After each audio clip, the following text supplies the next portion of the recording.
We have a quorum, Juliet or Petrea. I'm taking it we do. And I see you there, Yayan. Are you starting the meeting with the Mihi? I'm not too sure I who's can. on the list. I can. Nathan Miati.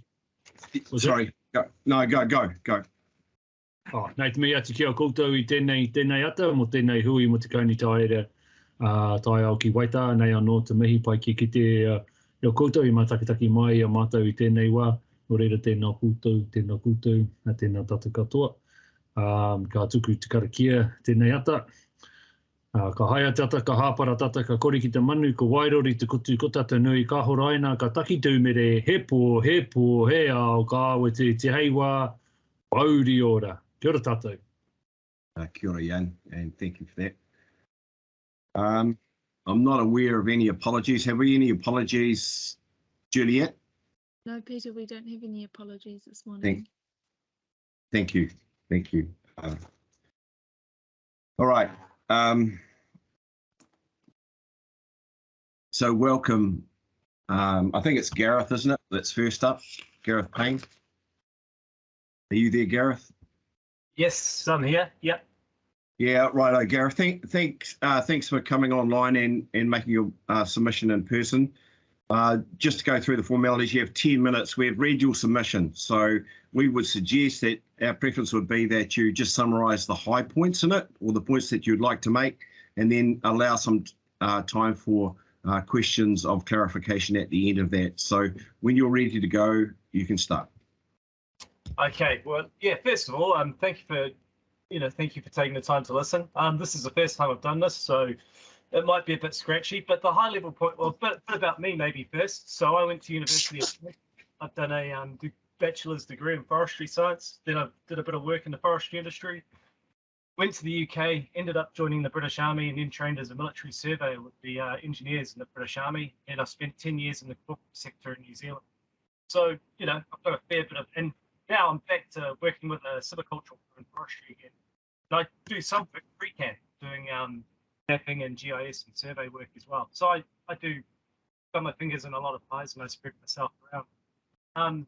There's a bit of my background. So and pretty much in my submission, the point I want to get at is I've looked at the data, I've looked at the numbers, I've reviewed my rates over the last 5-6 years, which is as far as they go back, and there's just a continuous increase in rates. And the thing that struck me with your draft plan is that there's just increasing calls for increasing rates, adding a climate change tax, and personally I think this is unsustainable, and it's not justified.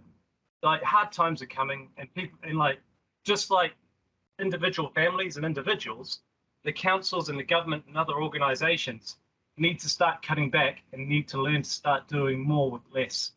I mean, to just keep taking is becoming an unsustainable situation in my point of view. Now I'm just going to share screen if I can.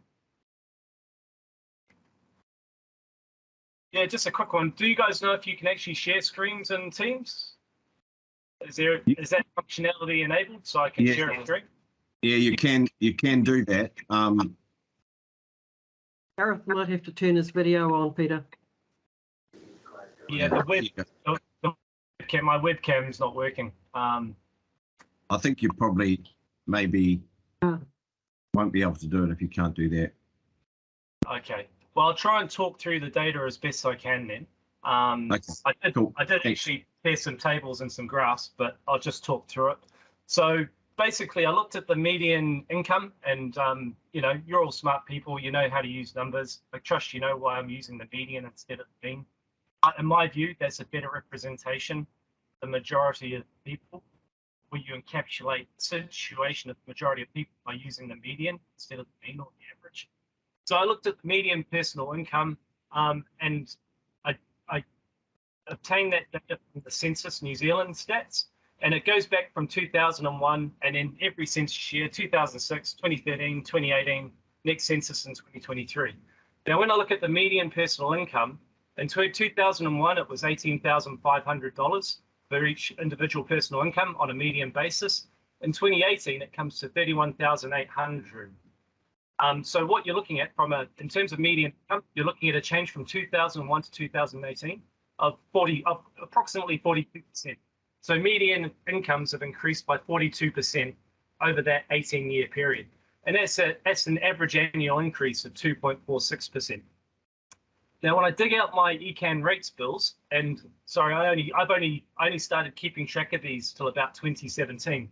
But if I look at that, the short story of it is that if I look at the combined ECAN and Selwyn District Council, and I know you guys aren't Selwyn District Council, but obviously as a ratepayer, I look at rates in total, and the pattern. When I look at the pattern between yourselves and Selwyn District Council, the trend is the same way, it's constantly going up. And the average 5 years, so the average rate annually over the last 5 years has been about 5.5%. So. And this is where it'll get hard for me to show this. It's a lot better in the graph. But if the median income is increasing at 2.5% rates, and we're just talking rates here, we're not talking CPI, other costs of living, we're just talking purely rates. But if that trend keeps going on, then obviously you get to a point, then you're automatically taking more and more share of the disposable income from the household or the individual. So you're leaving less and less income available by rates increases that are over and above income increases, basically. And I'm sure you guys are aware of that. And now, currently you're increasing rates on average about 5% a year. I think last year, the total change went up. Yeah, it was 5%. The 2 years before that, the Selwyn District Council and ECAN rates were increasing by on average 10%. From what I was experiencing. And I'm guessing, I'm only guessing here, but I'm guessing that's representative of most families in the district. So, yeah, so that's basically the surmise of it. And, in terms of, it's not sustainable. And it shows a lot more clearly in the graph. But if you add on another climate change tax, or you want to just whack on another 5% tax, then, you're talking almost like I'm not sure what what is the climate change? What tax are you proposing? Have you got to that stage yet? Have you got a figure on it? No, we haven't, Gareth. Look, your points are well made up to this point in time, and it's unfortunate that we can't get your data, but if you could email your data to us, then we will get that distributed. I think the easiest thing for us to do now is, because we can't see anything, is to go to questions, and there will be some questions, and maybe the opportunity to talk about climate levy or the piece in the annual plan. So has anybody got? So are you happy with that, Gareth, that we do that? We go to questions? Yeah, it's a bit, like I said, really you'd need, I've actually tabulated the data on a year basis, and then once you graph it, the graph actually speaks, once you see that, it's pretty evident what's going on. But the point I should make as well, one more. Now I've got a link here. Now, as councillors, and in the positions that you have, I'd strongly recommend that you guys damn it, what's the link? Hang on, let me dig it out. But there's a guy, and he's done a course, and he goes over a lot: environment, the economy, energy, and a whole lot of factors. And I think it behooves people in your position to actually be up to. You don't have to agree with everything he's saying, but he makes a lot of good points. Like what I was going to show you on the graph, I've done the maths. And if you see the tables and you see the graphs, you can tell, the maths is solid. But basically, whenever you apply like an interest, and it can be 2%, 5%, whatever, that will have a doubling effect over a set period of time. At a 10% interest rate, at a 10% rate, if you're increasing things at a 10% rate, that will double essentially in 10 years. So if I'm paying $800 a year now in rates, in 10 years, that will double at a 10% increase, at an annual increase of 10%. And what you end up with an exponential function. Cool. Okay. Thank you. Thanks, Gareth. I'll go to Vicky, Council Southworth. Thank you. And apologies, I'm going to keep my camera off because I've got bad reception today for some reason. Thanks for your submission. And like you, I love graphs and data, and I'm also a fan of median rather than mean and average. What I'm interested in, though, is moving on to the point you raised about what the tolerance for rates if money was wisely spent. And I just wonder, what would you see as being the most important services that Environment Canterbury does, or the most important aspects of work that you think we have responsibility for and should focus on? Well, firstly, a critical infrastructure. And I come from a military background. I come from an engineering consultancy background. So to me, obviously, critical infrastructure. And I mean, this ties into the whole Three Waters malarkey as well. And I'm glad the position ECAN's taken on that. I expect you to be a lot more aggressive and loud in your resistance to those moves as well. That's what I expect from my regional and district councillors and leadership. The government's proposals, in my eyes, are just outright theft, and it needs to stop. Especially when those assets have been invested in by the ratepayers. So critical infrastructure would be the top of my list, and then after that would be the sustainability side of things. Like, we do need to. I'm not a climate disbeliever or anything like that. What we need to do is be sustainable about what we're doing. So the sustainability side, so that comes quickly after critical infrastructure. And that would be my two priorities in terms of how I see ECAN's responsibilities. Okay, thank you for that. Look, this has been a bit clunky because we can't see you and we haven't got the data, but we will get that and we'll take that into consideration with your submission. We're just on 10 now, Gareth. So thank you for doing that, and thank you for putting all that work in terms of the presentation that we unfortunately couldn't see, but you were speaking to. So thank you. It would be helpful. Can you drop me an email in the chat, and I'll email the data. I'll email the spreadsheet. Like, I mean, it's not, I haven't done a professional job here. It's rough, but if you're used to looking at data and graphs, you'll see where I'm coming from. Thanks. I hope I put in enough there. So thank you, Gareth. Okay, thank you. So I can see you, Stephen, and you're next up, Stephen Howard. Keep Our Assets Canterbury. So Stephen, if you could start now, you've got 10 minutes, the same. I think you heard what I said to Gareth, so similar. Kia ora. Kia ora. He o mihi ki ngā tangata e hui mai nei I tēnei rā. It's lucky we're on Zoom because I've got two teenage boys with COVID in this house and I might be going down myself.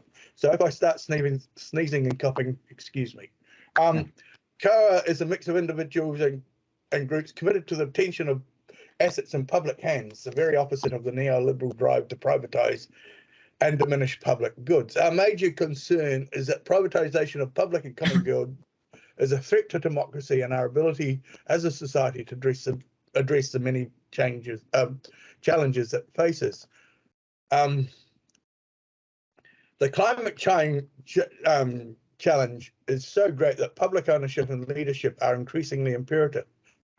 A business in the neoliberal model, excuse me, is only concerned with a short-term increase in the wealth of shareholders and directors. As a community, we need to be committed to the protection not only this year, but ongoing through generations. And that's probably where I am standing in contrast with the previous speaker. We have seen in relation to transport, which needs a massive realignment to meet the climate change pressure, both in avoidance of mitigation and adaptation, and how a focus on creating commercial opportunity for business is in direct opposition with the prime purpose of local government to support population and environmental well-being. Private companies are no good at delivering public transport, and PPPs in general just don't work. Well, not for the public. Both climate change pressure and the Three Waters proposal, among other things, give us an opportunity to speak about how local government generates the income to both protect the environment and enable people to live well. Supporting business should only be a function of local government where the action supports the environment and the people. There's no real justification for pushing financial debt from today onto future generations on top of the environmental debt that we're leaving them. Rates are basically a wealth tax following Piketty, and an extremely unfair one at that, and at odds with Murphy's 6 reasons for taxing. Well, one of them anyway, and which is increasing equality in order to achieve societal stability. The Three Waters proposal may give an opportunity to demand that central government considers alternative ways of funding all local government spending. But in a complex situation, user pays is not a valid idea. If you build flood control so that a dairy farmer, for instance, gains both in productivity and capital, should there be a general rate for that?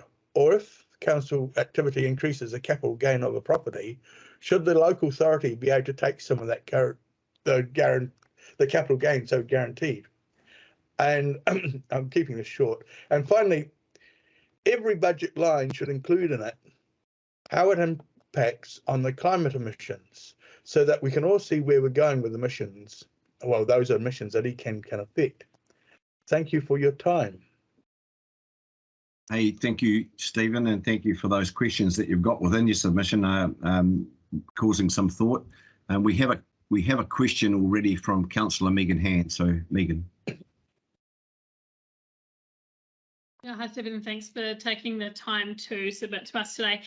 Question for you. You talked about loading both environmental debt and financial debt onto future generations. Am I to take from that that COA's position is that we should not borrow to smooth rates?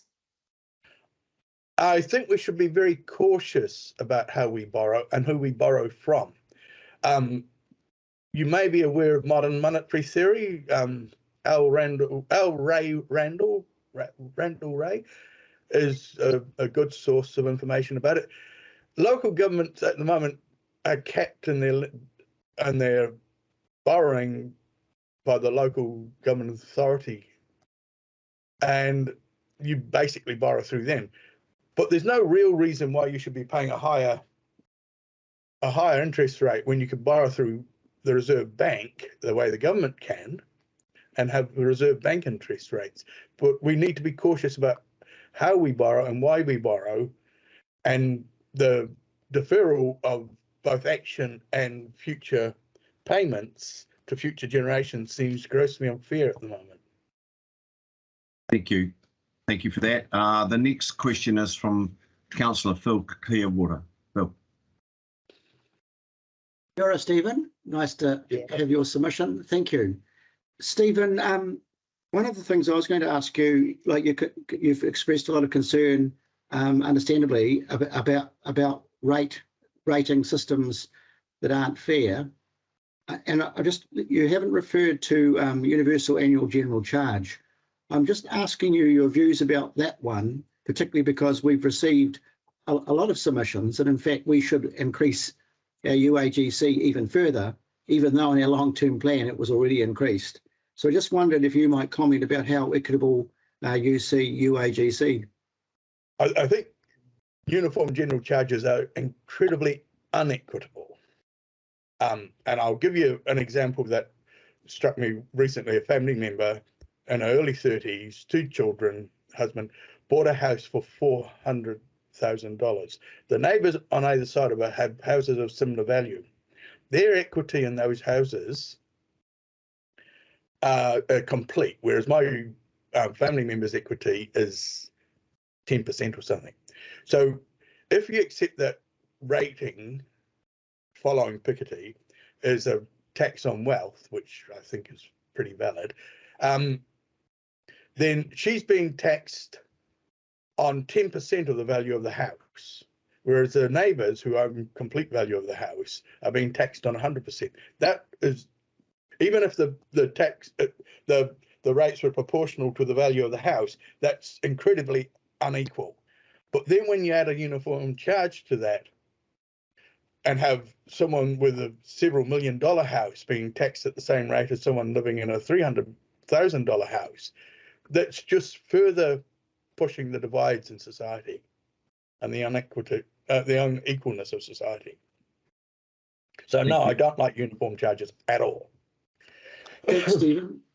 Through you, Councillor Scott, if I may, I've got a further question, and I don't see the others up right now. Stephen, you referred to public transport, that ideally it should be free, and you referred to some examples of cities where it is free. And I think I've seen those examples before. Possibly the one from China is a different one. But you'll be aware too that there's a lot of research, and I've asked you this before, which actually shows that although initially when PT was free, that there was a big increase in patronage, and then however, there was a decline in investment, and the services weren't sustainable. So I'm just wondering if, have you considered those other examples too, particularly from the point of view that there's absolutely no guarantee that in Aotearoa, New Zealand, that future governments would continue subsidising public transport? Yes, the cost of democracy is constant vigilance, isn't it? Excuse me. The cost of public transport, the public cost, the governmental cost of public transport is low compared to the cost of building further and more motorways and roads. I think motorways cost in the region of several $100 million per kilometre. It makes public transport costs look pretty low if you avoid that cost to put it onto public transport costs. And let's not mistake that public transport needs to be attractive for people to use it. When I spoke to you back in January, was it, or February? Dot spoke before me. Dot's a little old lady. She might not like me saying that, but she is. No, Dot. And she uses public transport quite a lot, but she finds it really quite both threatening and uncomfortable.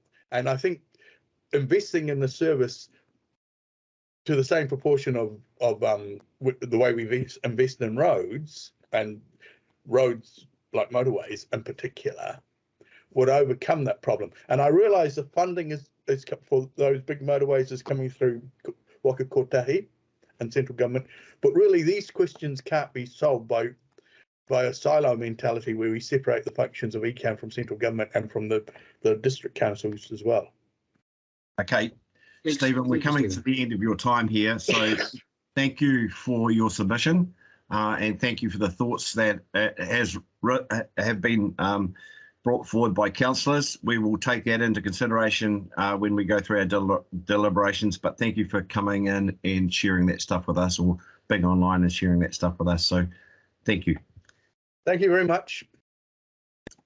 Okay, James, if you're there.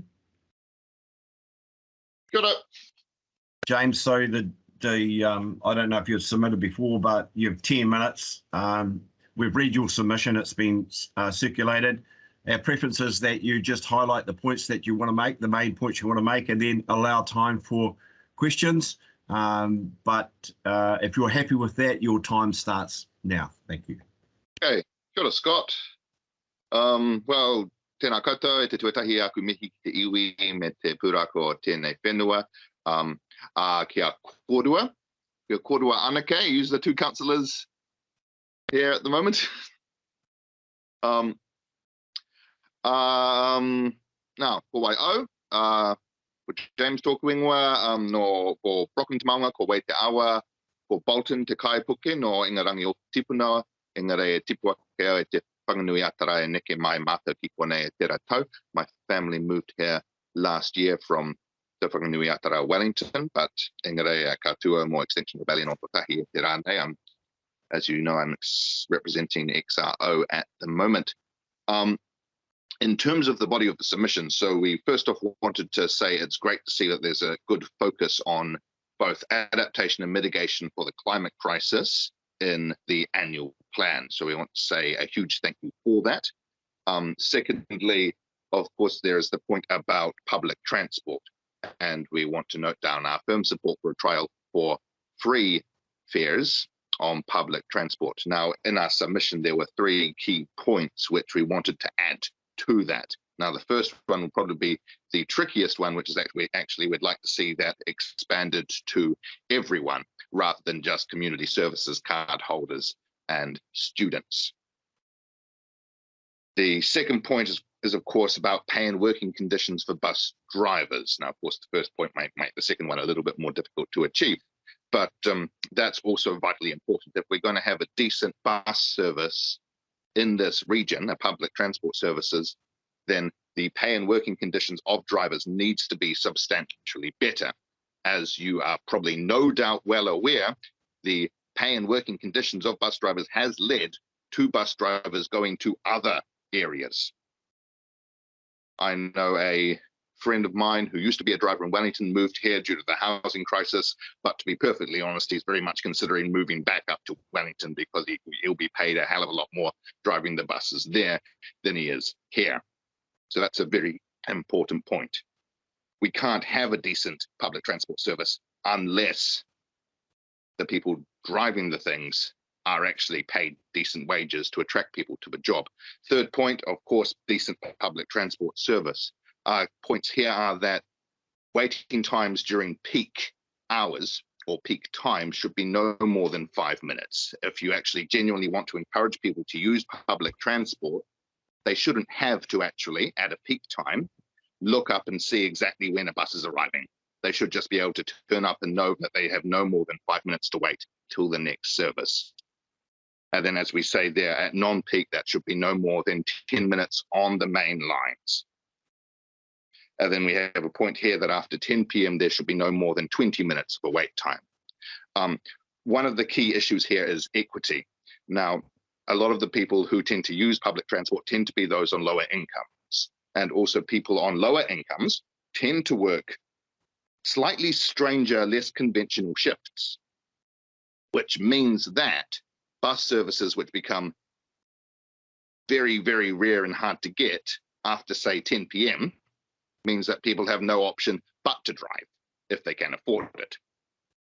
And so if you're really wanting to encourage the use of public transport, then you need to improve those services. Another point we've made here is that there's, correct me if I'm wrong, but at the moment there is no after midnight service in the region. Is that correct?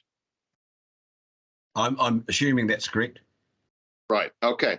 Well, most major cities in this country have an after midnight bus service. And once again, if you're wanting to improve the actual numbers of people getting and using public transport, then that's an essential thing you need to provide. An after midnight service. Now, of course, it doesn't need to be holistic and cover the whole bloody show, but you do need to provide something.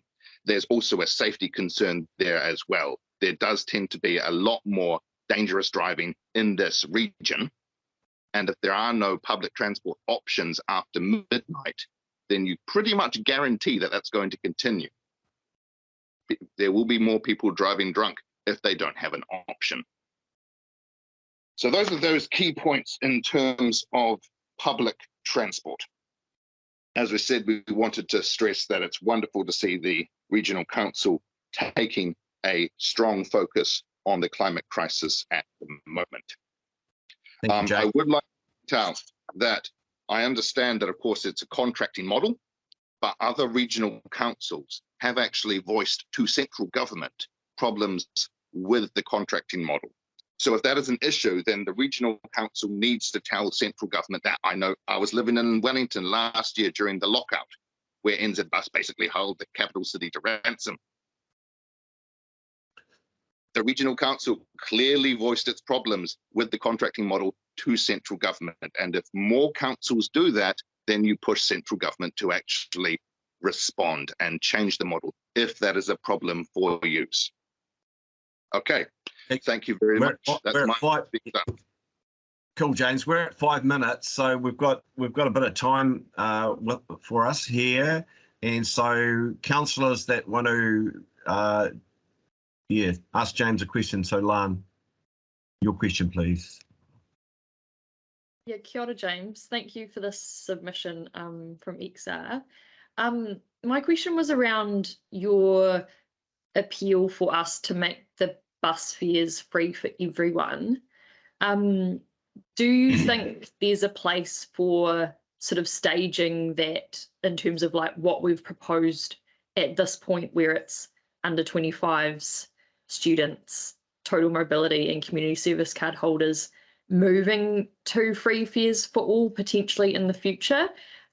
Or are you, from XR's perspective, is it sort of more imperative that we just go free fares all out? Can you expand on that? Okay, it makes total sense to focus on those for whom finance is the biggest issue. So the demographics that you have mentioned for the free fares trial are good. Of course, it makes sense that that should be the first focus. I would say that if finances are an issue, then once again, the regional council needs to be advocating to central government, because you do have a role there. It's not just up to every single Joe Blogs to tell their local MP. Actually, it's also up to elected representatives and councils to communicate the issues as well. Ideally, yes, you'd have everything, all public transport free for everyone if you're genuinely trying to really increase the use. Now, I also admit that there's probably a bit of a trade-off there between, when you've got limited resources, between do you improve the network and do you do a trial for everyone entirely free fares? Now, if it comes down to a choice between those two, I would say do what you're currently proposing in terms of free fares for those with the community services cards, those who are students. I don't know the precise details about all the eligibility criteria, but I think there's that and possibly one other thing, as well as significant improvements to the network, because those are both important. I would say probably the best idea to try and achieve free fares entirely would be to advocate to central government for funding for that. Awesome. Okay. Thanks for expanding on that. Okay, we've got time for one more question, if there is one of James. James, you seem to have a pretty good handle on the things that we grapple with every day, and it's good that you're highlighting those to us. Yeah, Councillor Ian McKenzie, last question. Thank you. Yeah, thank you, Peter. James, you said you came from Wellington, and we had a presentation from Wellington City Council or Regional Council the other day, where I think it's 60 or 70% of commuters in Wellington use public transport, where it's less than 2% in Christchurch. So I guess my question to you is what is the likelihood, in your view, that that central government will fund free public transport in Christchurch, as you're requesting, rather than put the emphasis into those cities where, in fact, there is a high usage of the public transport for geographical and other reasons, such as Wellington or even Auckland, which has a much higher percentage of commuters that use public transport in Christchurch? Good, Ian. I think there's a very high likelihood that at least the 50% cut in fares is going to continue across the board. We can be fairly certain of that in terms of crystal ball gazing to budget day, based on the amount of pressure that MPs are under and the fact that it'll be a very, very bad move electorally to cut that 50% cut by budget day to end that. In terms of full free fares across the board, I think it's way more likely that they will do that across the board than they will just do it in some centres. That would be very unpopular. And you're talking about a government which is actually worried and under political pressure and less certain about its electoral chances next year than they were in 2020. So I think there is actually a good basis for that, because that would be a move. In terms of increasing public transport in the Waitaha Canterbury region, the important thing there is to improve the service, because at the moment it is quite bad. One thing I would say, and we've pointed that out in our submission, is that there have already been studies about the accessibility to health services for people, particularly in the eastern suburbs in Ōtautahi, Christchurch. That was reported in the media and reported last year. And so there is actually an under-provision of services, particularly in some specific areas, and we point out the eastern areas of the city to you in our submission. Thank you. Look, we're at time, James. Thank you for those thoughts. Many of them rebound with us within our building in terms of the stuff that you brought up. So thank you for that. And we'll take that into consideration when we make our deliberations. Thank you for coming in, spending some time with us today. Okay. Now, next person I have on the list is Benjamin Gilling. And I think you're here, Benjamin. Yes. Okay, Benjamin.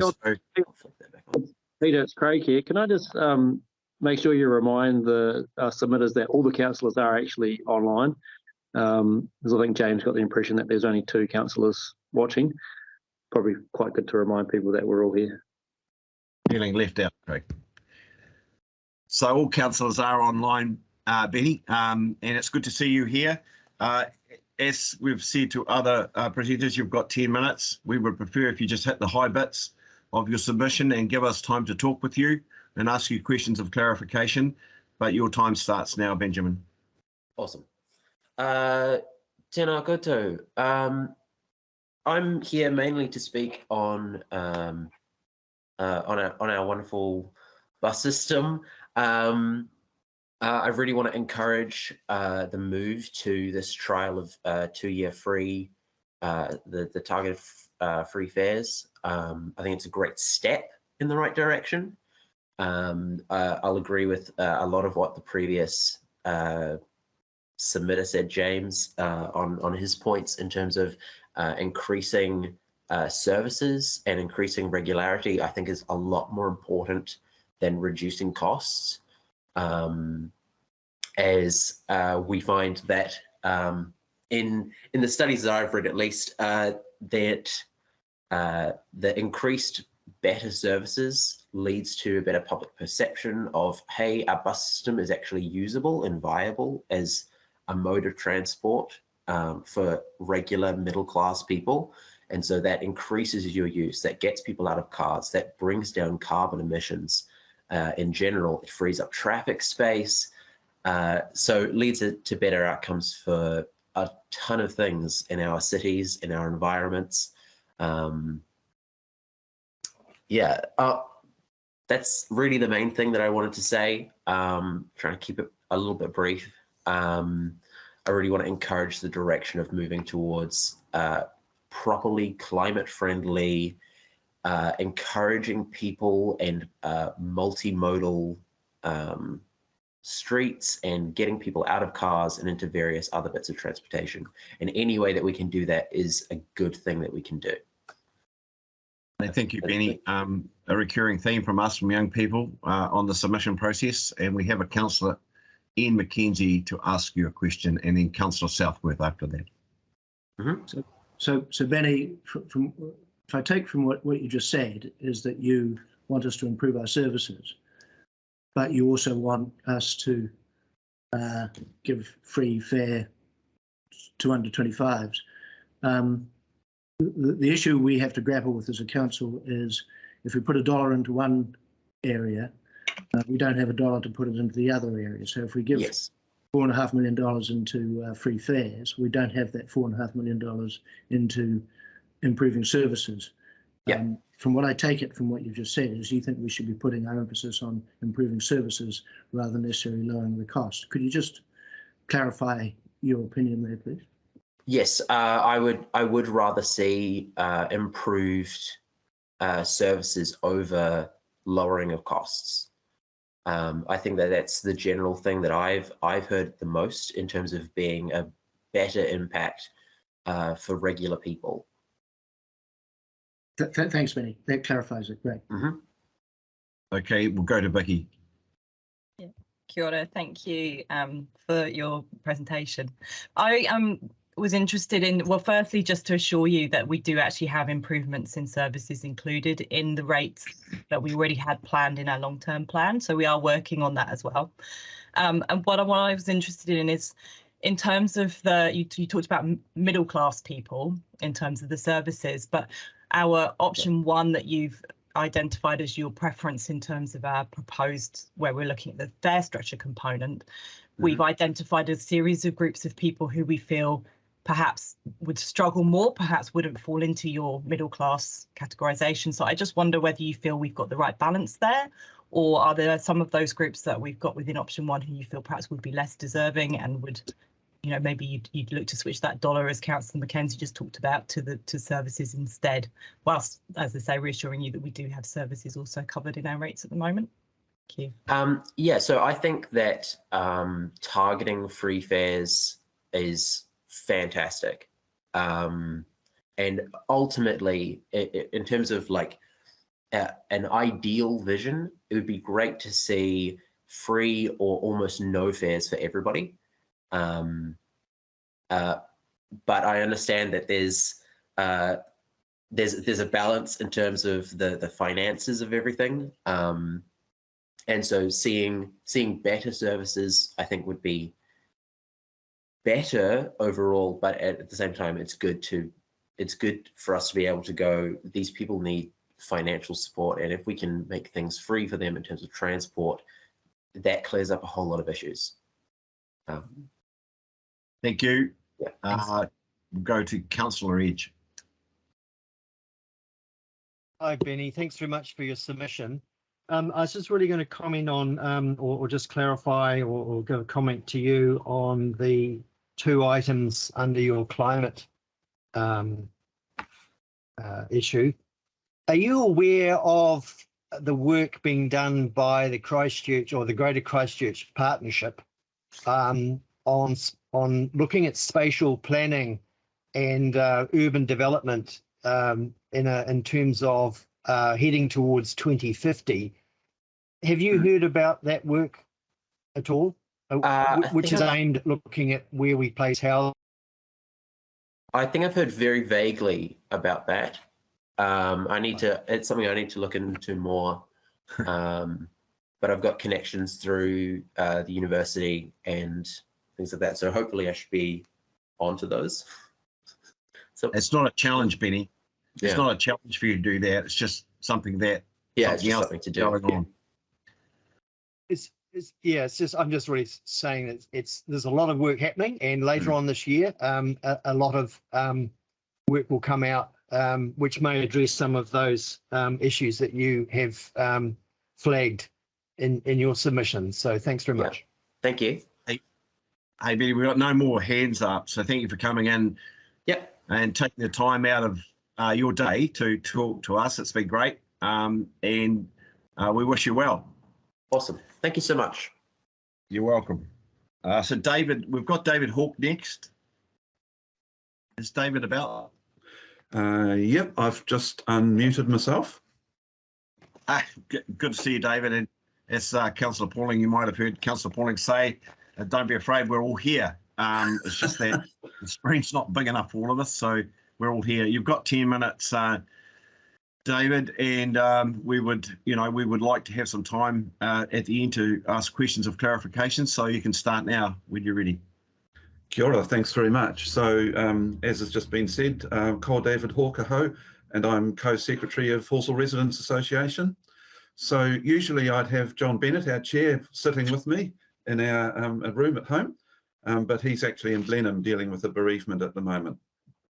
So our focus in our submission is on the public transport aspects of the draft annual plan. And I thought we could start with our association's vision for people in Halswell. So obviously we have a Halswell focus, that public transport or walking or biking is the default automatic option that people actually choose for getting around. And I would have to say that we're a long, long way from this right now. And some of the previous submitters have sort of hinted at that too. So the 3 key points from our submission I want to bring to you today. So the first is the bus fare structure. The second is a question of public transport services, especially from Halswell. And finally, we want to talk very briefly about incentivising the bus as the default for accessing Parakiore, which is the new Metro Sports Centre by Christchurch Hospital. So first up, very briefly, the question of bus fares. There's not much actually to add to our submission here, except that we think a simple, easy to understand fare is the most likely to succeed. So we think $2, or maybe that'll be $1, and no mucking round. And we've seen it boost patronage in Dunedin, and we see no reason why it wouldn't work here. But one thing I think that we need to bring in here too, though, is the cost of Metro cards. So Metro cards are a barrier to some in our community, and so we think this needs to be factored into your discussions as well. The second point I want to bring to you today from our submission is the question of services from Halswell. So this is going to spend the bulk of the time that we've been allocated on this topic. And as you'll know, there's huge residential expansion in Halswell, and much of this expansion has got presently limited access to public transport in general, and limited access to public transport that takes people to the Central City in particular. As an association, we meet regularly with Councillor Clearwater, and he's explained to us that there's a route review pending for the Halswell area, but he has also explained that it needs to key into the public transport lanes planned by firstly Ōtautahi and then by City Council. And I'd have to say that we're really nervous about this, because this means that 3 agencies, ECAN, Ōtautahi and Christchurch City Council, actually need to coordinate. And in our experience, this could be one of the tasks of Hercules. It's really important to note here the importance of the Central City as a destination. As an association, we're running surveys of our community on Facebook, and we're getting really good responses on these. So one that we ran last year in October had 65% of the people go to the hospital or the Central City. One of the things for large chunk of Halswell is that they have to catch multiple buses to do that. And we cannot have catching multiple buses as a solution for the gaps in public transport around Halswell. We also cannot have buses going on a tour of Halswell on their way to the Central City. And that's what we had in the old days, and it was deeply unpopular. So, like, I know you all know this, but public transport must be both predictable and time efficient. You will also know that public transport is particularly contentious in a community. Everyone has an opinion. And when you do your review, there will be plenty of people letting rip in no uncertain fashion. But you need to make sure that that everyone gets heard. So as part of your annual planning process, we want you to ensure that resources are allocated so that this review of the Halswell routes, that's our concern, that this review proceeds on time, that consultation is deep and extensive and data-driven. Now, bring up the question of data-driven, because you'll need to collect the data. So as I said, we've been doing some data collection, but it's at it's not at the level that needs to be done by council. So this collection of data takes time and money, and you'll need to talk to people who are not regular users to get them onto the bus. So that question is this question of the route review, as I say, for Halswell in particular, needs to be, it's going to be quite difficult, I would have to say. And actually, picking up this question again about the default option for transport. So the final point that we have is that ECAN talking with City Council so that Halswell people choose the bus as the default for going to Parakiore, which is the new Metro Sports Centre, as I've said. A lot of overseas jurisdictions have got that public transport automatic option. That's just what you do, but we don't see that happening in Christchurch. Where we think that there's a fair amount of complacency. The people we've talked to at both City Council and ECAN about getting the access to recreational facilities, especially where public transport might be a good option. As we note in our submission, a separate survey that we did, 90% of survey respondents drive their car to community facilities and none take the bus, and you have to work to change that. And we've seen already at Ngāpunawai, another metro facility, everyone drives. And one of the real concerns that comes to us is when people drive, they end up parking on neighbourhood streets. So again, what we would like you to do as part of your annual plan is to allocate resources to get an incentivised system that gets people on the bus to Parakiore. So again, you'll need to work with City Council, and Parakiore is set to open later this year. So we think you've got to get a move on. So that's a good place to stop. So thanks for listening. Kia ora. Hey, thanks, David. A fair bit of detail in there in terms of your knowledge of what's required. And I would just note that there are staff online, senior staff online and PT, so that will be noted by them. So we'll go to Councillor Farm, please. Yeah, kia ora, David. Thanks so much for your submission and for engaging your community so much in this and so many other submissions that you've made to us. My question is around your support for option 2, the flat fare. And I just noted even in your comments, you said whether it be $2 or $1. Do you think there is a place for if it was $2 for everyone else, for there being that further discount for those targeted groups that we've mentioned in our consultation, or do you think the added complexity almost sort of defeats that? Yeah, we've had quite a few conversations about this, and yeah, the complexity to us defeats the purpose of the of those targeted fares, because like we live quite complex lives, and we've got other things to think about as to whether I'm eligible or whether I'm not eligible to get a particular fare on the bus, and the simplicity of the way the Dunedin system works is quite remarkable. And I personally have been to Dunedin, tried their bus services, seen how it works, and I've also seen the boost in patronage, that response. And you've got, like, I can see where you're coming from with the targeted fares, but at the end of the day, you've also got to bear in mind that one day, if you take, say, 25 years old as the boundary, or tertiary students, one day a tertiary student is going to graduate, and then suddenly you're going to hit them with these higher level fares. And, people graduating from tertiary institutions aren't sort of suddenly in a sort of sunshine and lollipops land of financial security. So, that sort of thing actually, you have to bear that in mind. So that sort of transition phase as well, we think is, something that you need to think about. And that's one of the reasons too that we went for the flat fare option. Thank you, David. Listen, we've got time for one more question from Councillor Phil Clearwaters. Thank you very much, David, and thank you for your work from your Residents Association being ongoing. Just briefly, David, because we're almost out of time, you are really clear about keeping the system simple with the flat fare, and you were critical of the amount of the cost, say, of the Metro card, which I think on memory is about $10. So would you really be advocating that it be reduced to, say, at least $5, or possibly even if the flat fare was adopted, that the Metro cards be free?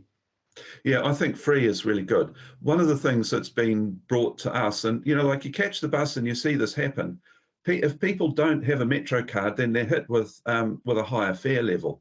And what's been brought to us is that, like for me, if I've personally, and most of the people on our association, if someone said, oh, you've got to pay $10 for the Metro card, well, I'd reach into my pocket and pay me $10 for the Metro card. But that's not the case for everyone in our community.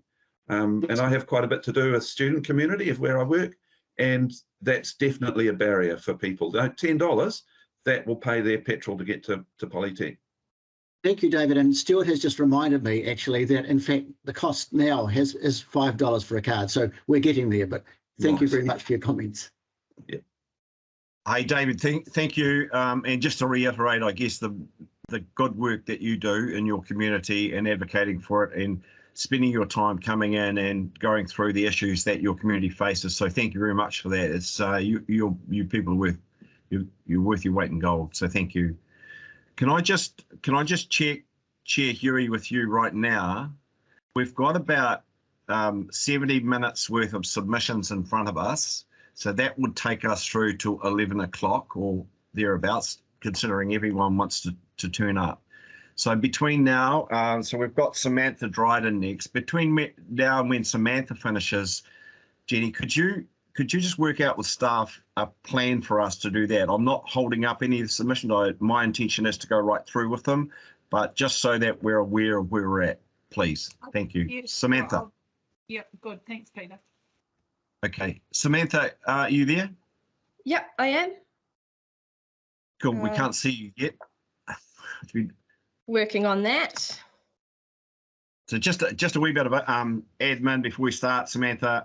All councillors are online. You can't see them all, but they're all there listening. We have read your submission. You've got 10 minutes from when you want to start, and we would prefer, it's up to you, but we would prefer that we left some time for questions. So maybe just the highlights and then some questions at the end. All good. I don't have that much time, and I'm sorry my camera isn't working. I was late because a whole bunch of technical difficulties, but cool. Kia ora, I'm Sam. I guess I don't come here as part of an organisation. I am just a humble uni student who would like to have a livable future please. I guess I do have a few other points, but my main one would be is we're in a climate emergency. A climate emergency has been declared, and people actually want to believe that the councils representing them care about that and are doing something. And given that over half of Christchurch's emissions come from transport, I think free bus fares would be a really good way of showing people that you actually care about our futures. Apart from that though, busing's really, really expensive. I go to Lincoln University, but I live in Halswell, and so I'm regularly crossing zones, and that adds up along with my siblings busing to school each day.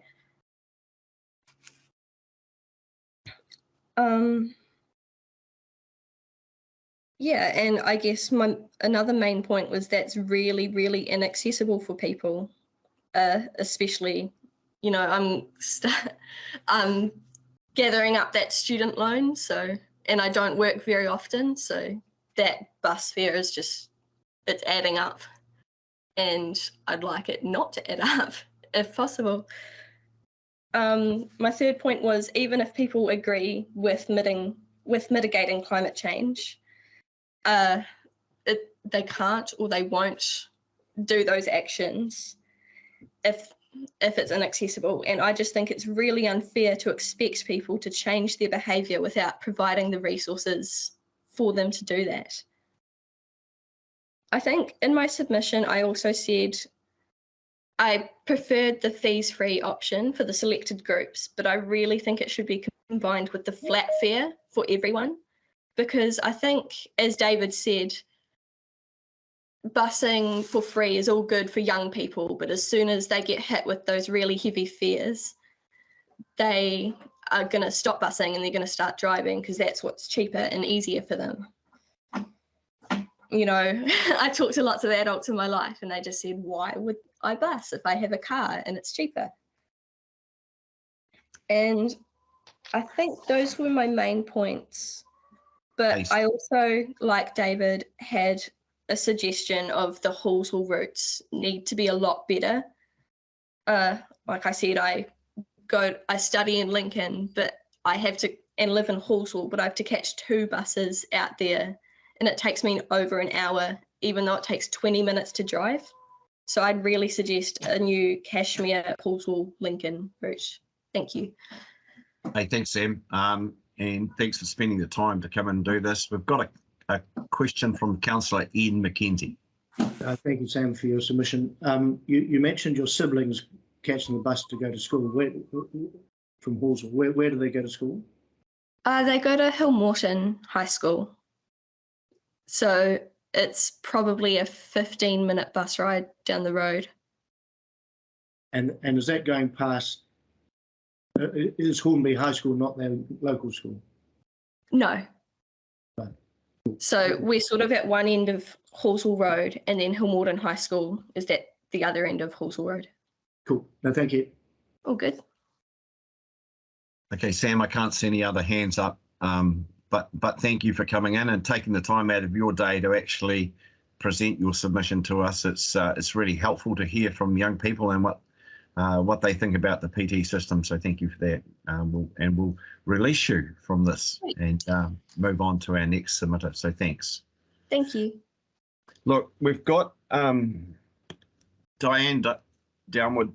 Is Dianne in the house there, Juliet? Hello.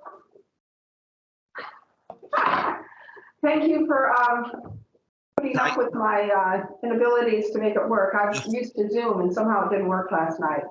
No, Dianne, can I just say thank you for coming in. Thank you. I'll just get into it then. So yeah.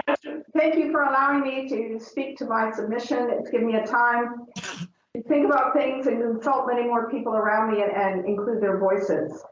So first, I'd like to mention something about the flooding issue. So Jenny Hewley mentioned in her article in the Star about flood, you know, it's about more than infrastructure, but how floods affect communities. And I agree with that completely, but if you fix the infrastructure, you automatically fix any problems arising in the communities due to the flooding. She also mentions having a partnership with central government refunding for flooding. This I do not agree with, as this would give more control to central government than they already have over Canterbury.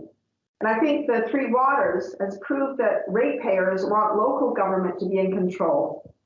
I feel that ECAN has talented people on board who should be able to work within a budget, which may mean cutting some of the wants or nice to haves for things that are necessary, like flood control measures.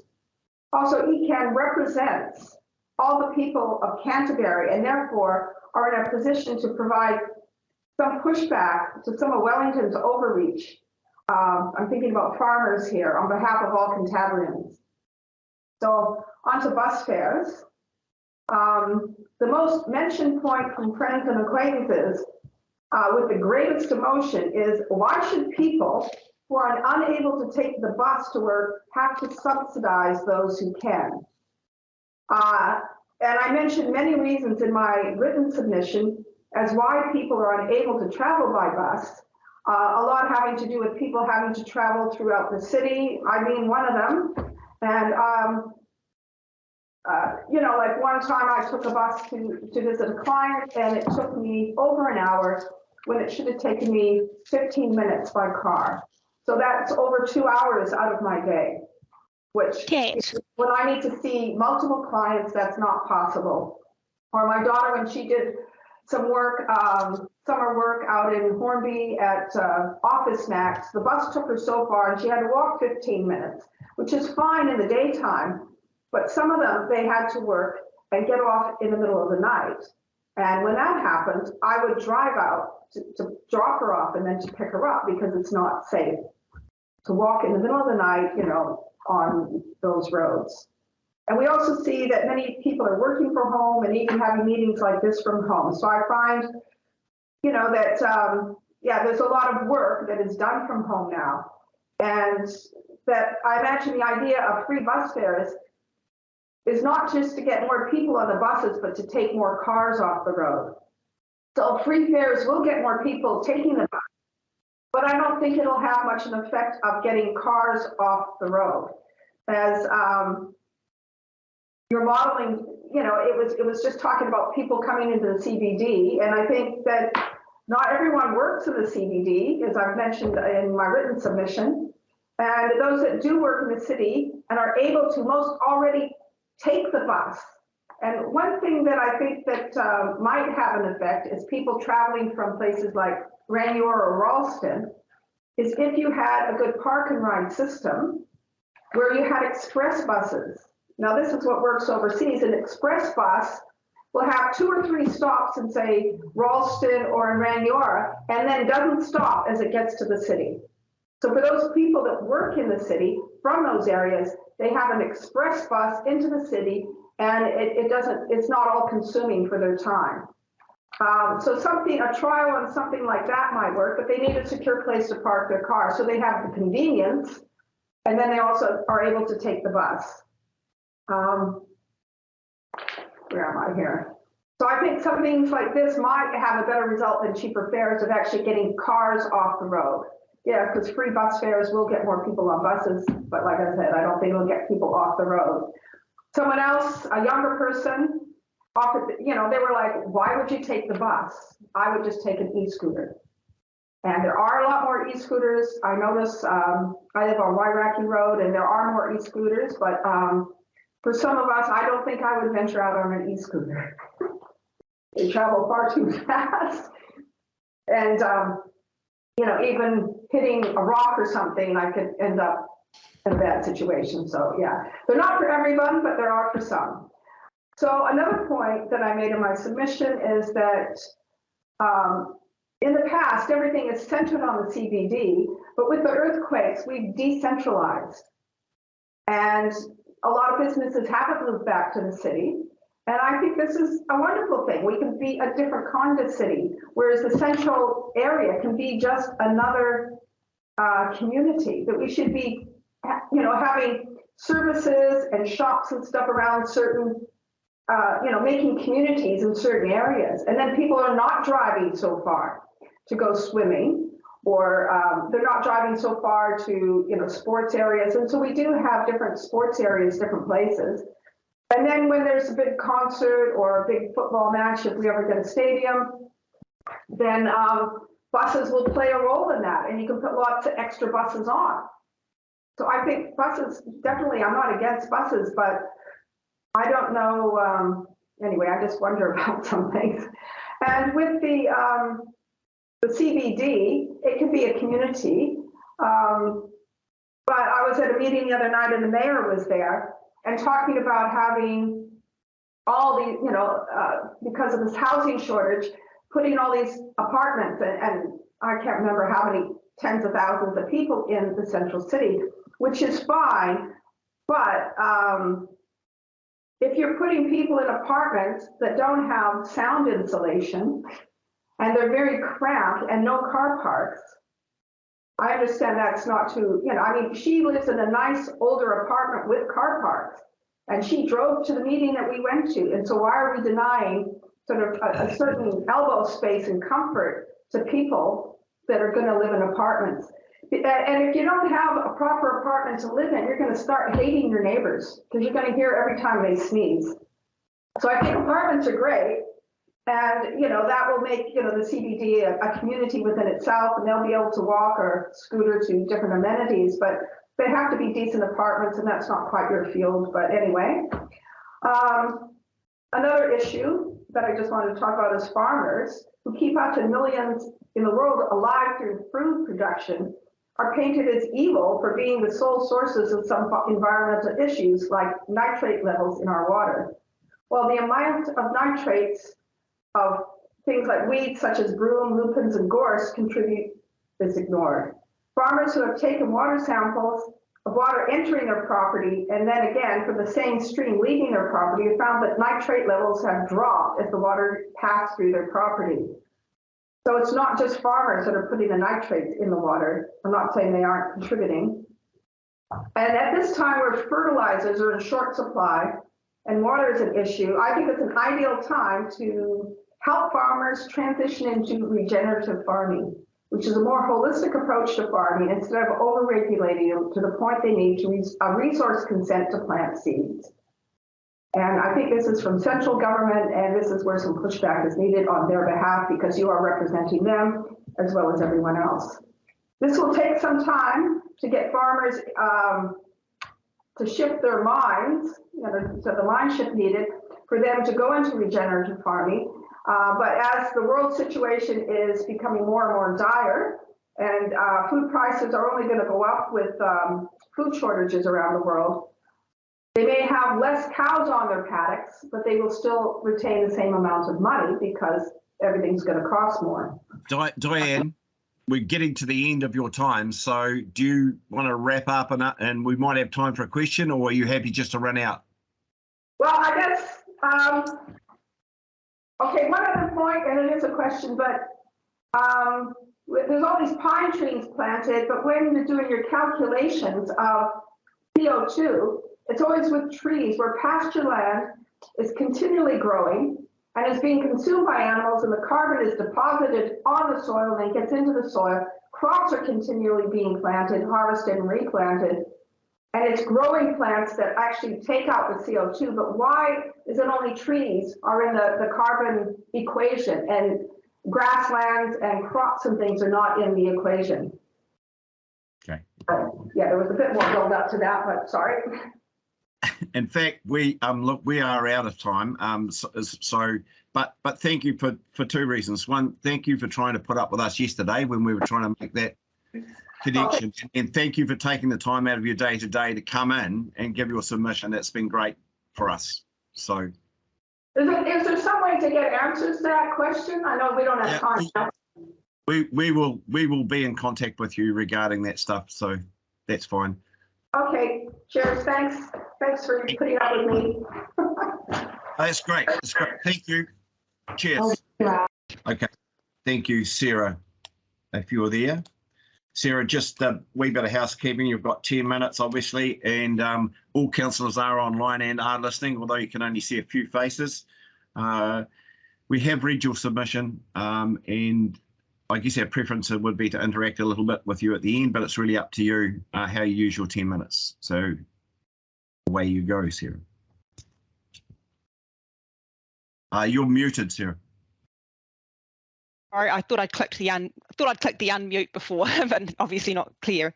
Kia ora tātou. Thank you very much for giving me the opportunity to speak to you today. Yeah, I've covered quite a few topics in my submission, but the one that really concerns me, as it has concerned me for many, many years, is the lack of commitment to public transport that Environment Canterbury has shown. And I know that you know, the fact that it still exists, you probably think that's commitment enough, but it's that it's an underinvestment.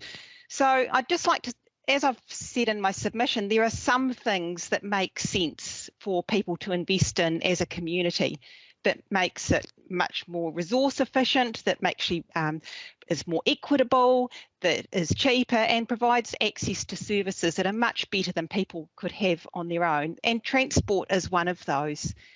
And I know that some people just think of transport and climate change as, oh, we'll just change the energy source, but that's not changing the fact that the car's being produced in the first place. It's not changing the mining. It's not changing what's happening in the meantime, where wars have existed for decades over petrol and will continue to do so. It's not helping the inflation that's been caused by petrol. It's not helping our balance of payments because of the fuel that's being imported. So much of this can be fixed by getting more people on buses and actually providing a public transport system that supports that. Sorry, I'm just ranting off away from my notes, but so if climate change isn't your thing, as I've noted in my submission, congestion is costing everybody.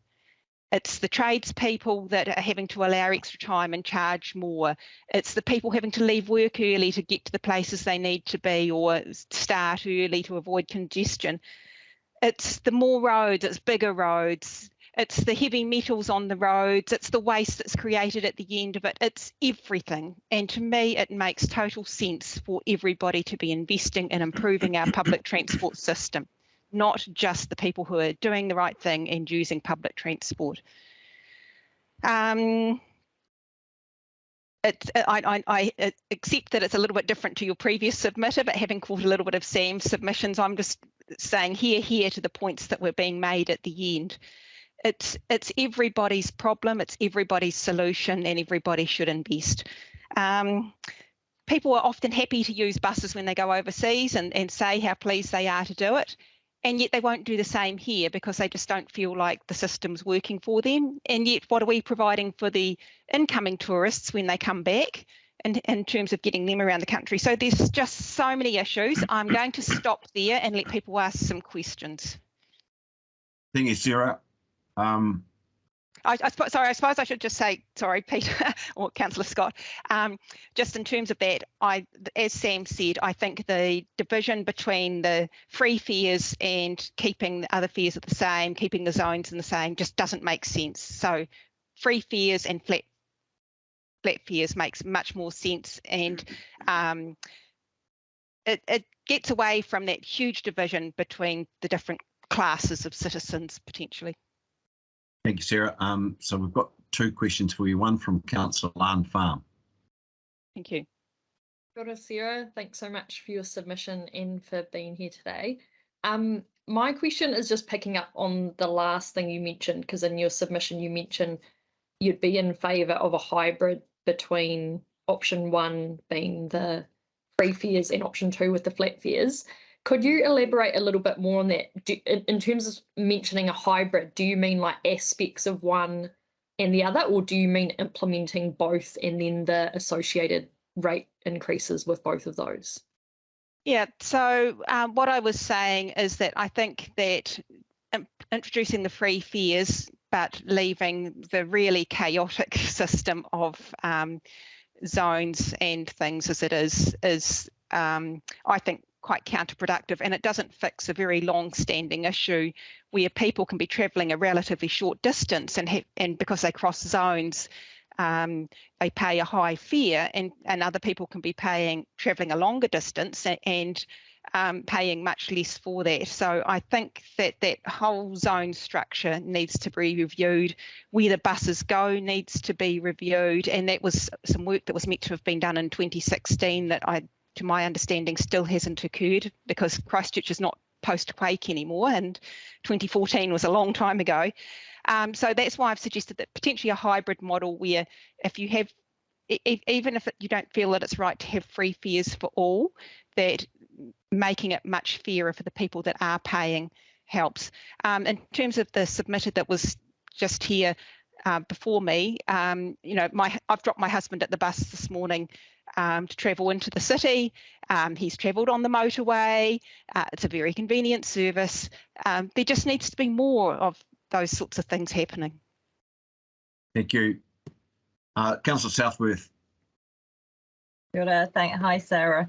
Thanks for all that information. There's a huge amount of detailed information in the submission that you've made, and lots of that's really interesting and useful. There's one bit that I didn't quite understand what you meant, and I'd really like some clarification. You say that in the current section on the climate change and community resilience in our long-term plan, that it's very transactional, and I just wondered what you meant by that. Can you just explain a bit more what you mean by that, and what would be a different way of I suppose, right, yeah, thank you for your question. I'm thinking back to that Sunday a few weeks ago. I suppose what I'm saying is that some workshopping that I've done around community organisations is the theory of change, that you have the inputs, you have the process, and then you have the outputs. And some of those outputs are easy to measure, but they're not necessarily the most important things to measure. And so the things that are in the plan I found to be very much focused on a very small part of what the importance is. It's not just the number of people on buses, it's how much accessibility is improved. And I know it's harder stuff to measure, but I was just trying to ask that perhaps the council considers extending what they look at so that the bigger picture things, that the more important things can be taken into account, not just the little small transactional things. Right, no, that makes perfect sense. Thank you. Thank you. We've got time for one more question from Councillor Phil Clearwater. Kia Sarah, nice to see you, and thank you for making your submission. Sarah, in your notes you said you're concerned about the benefits of cheaper fares and access to bus services might be at the expense of improving the bus services. I just wonder if you might, you referred to that a little, I just wonder if you might elaborate a little bit on that for us. Thank you. Right, thank you, Councillor Clearwater. Yes, my concern is that if this is kind of like an easy out for Environment Canterbury, they say, look, we're doing what we can to support buses because we've made free fares. It doesn't fix the underlying issue of buses not necessarily going where they need to go or at the times that they need to go. That availability, it just seems like an easy fix. And then if you've got a free service, you say, well, we're providing a free service, what more do you need? And that still doesn't fix up some of the issues. So I'm concerned that while this is a positive move, I don't think it's the only move that Environment Canterbury needs to make, that there's a lot more that can be done to prevent the huge amount of damage that has been done economically, socially, culturally and environmentally by having so many cars on roads. Thanks, Sarah. And so you're really saying, although in fact we are investing in public transport futures, in fact, in effect, those investments could be at risk. Yeah, it's kind of, I am concerned that if you just think free fares is the fix-it, that's all we need. You know, we'll get those bums on seats.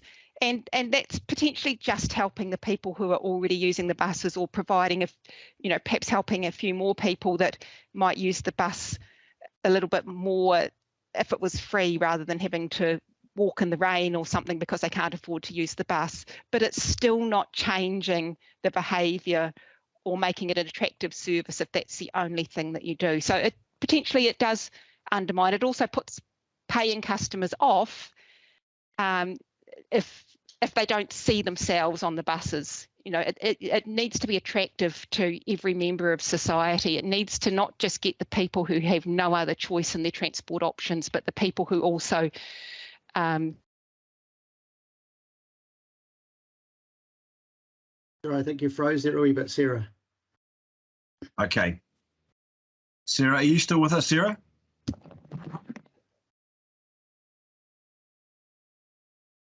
Hi, Peter. It appears Sarah's connection dropped out of the meeting. Okay, we're at time for this. There But she I is mean, again. She's come back. Hi, Sarah. I'm sorry, the cat just walked across the keyboard. I saw that. I saw that cat.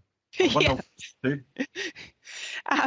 Yeah, I was just wanting to say that it needs to attract everybody. It needs to attract the people that have choice. And I'm accepting that not everybody wants to use a bus all of the time. I don't use a bus all of the time, but I use it when I can, and that's my preferred option, that I would use the bus as my first choice rather than driving a car.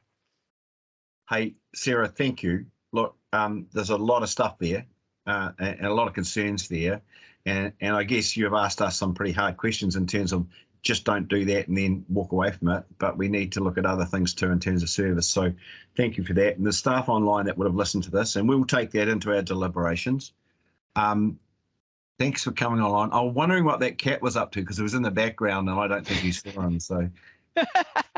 Oh, it likes to climb up on the piano, and the reason that there's a picture in the background behind me is that we had cotton wool to try and stop the hooks on the picture from damaging the wall, but he kept climbing on top of the piano and trying to sketch in behind the picture, so it's waiting for a different solution.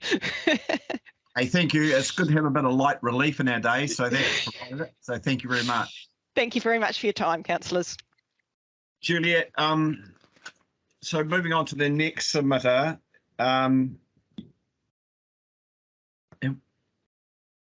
is Ella Sutherland, has she turned up, Juliet? I don't think Ella is here, so I would suggest Torfrida next. Okay, let's move to Torfrida. Torfrida, are you there? Yep. Cool. Yes. Good. Hey, thank you, Torfrida. You've got 10 minutes and all councillors are online. We would suggest you hit the high notes in your submission and then we'll have some time for interaction at the end. Yeah. So away you go. Great, thank you. Kia ora, I'm a member of Extinction Rebellion Ōtautahi. Like 3 years ago, Extinction Rebellion sounded the alarm on climate and we asked the ECAN to declare a climate emergency. And wonderfully, you did so.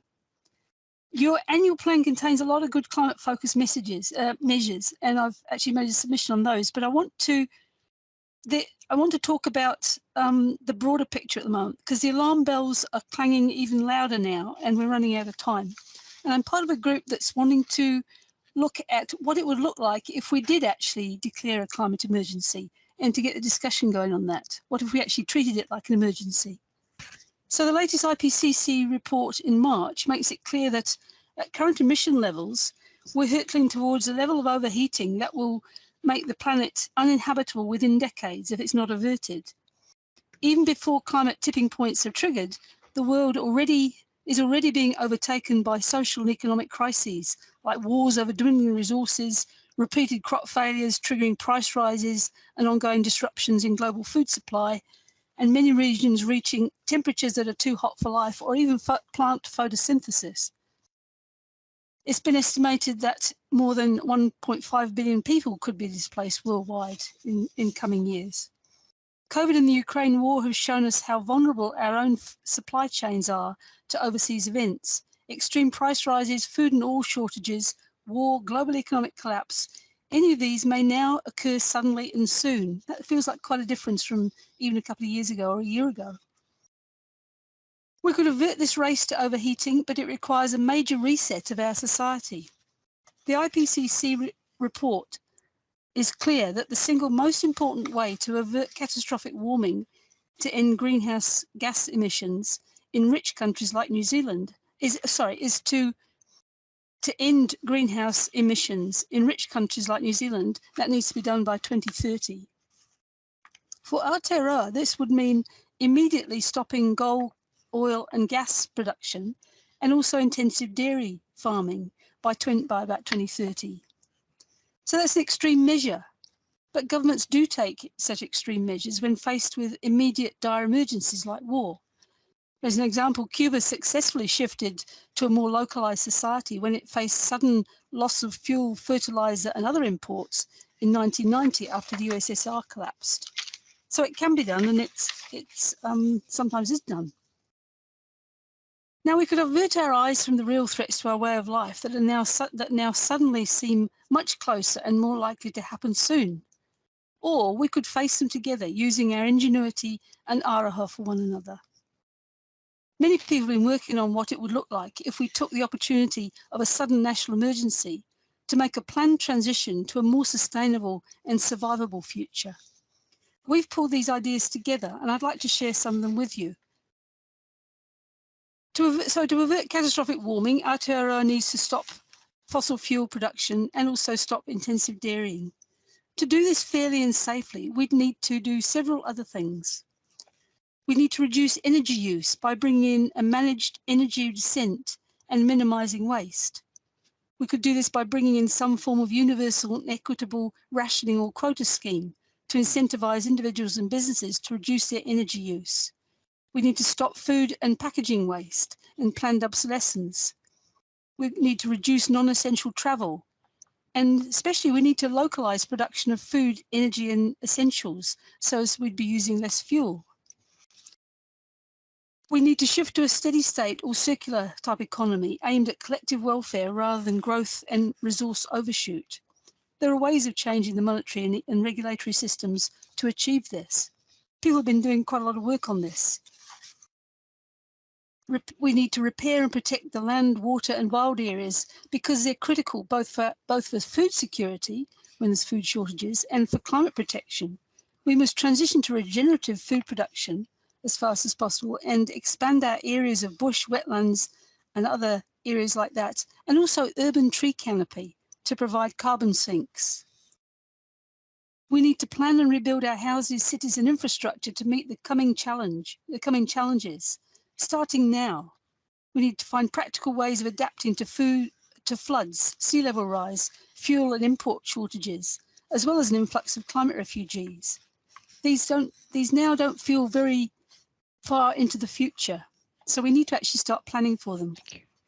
We also need to come together as a people and replace the dominant voices of the profit-focused vested interests with new forms of treaty-based participatory democracy focused on looking after the land and the people. Matiki Mai offers us a wonderful pathway for this, enabling tangata tiriti and tangata whenua to co-create new forms of governance based on our shared values. So what does this have to do with ICAN?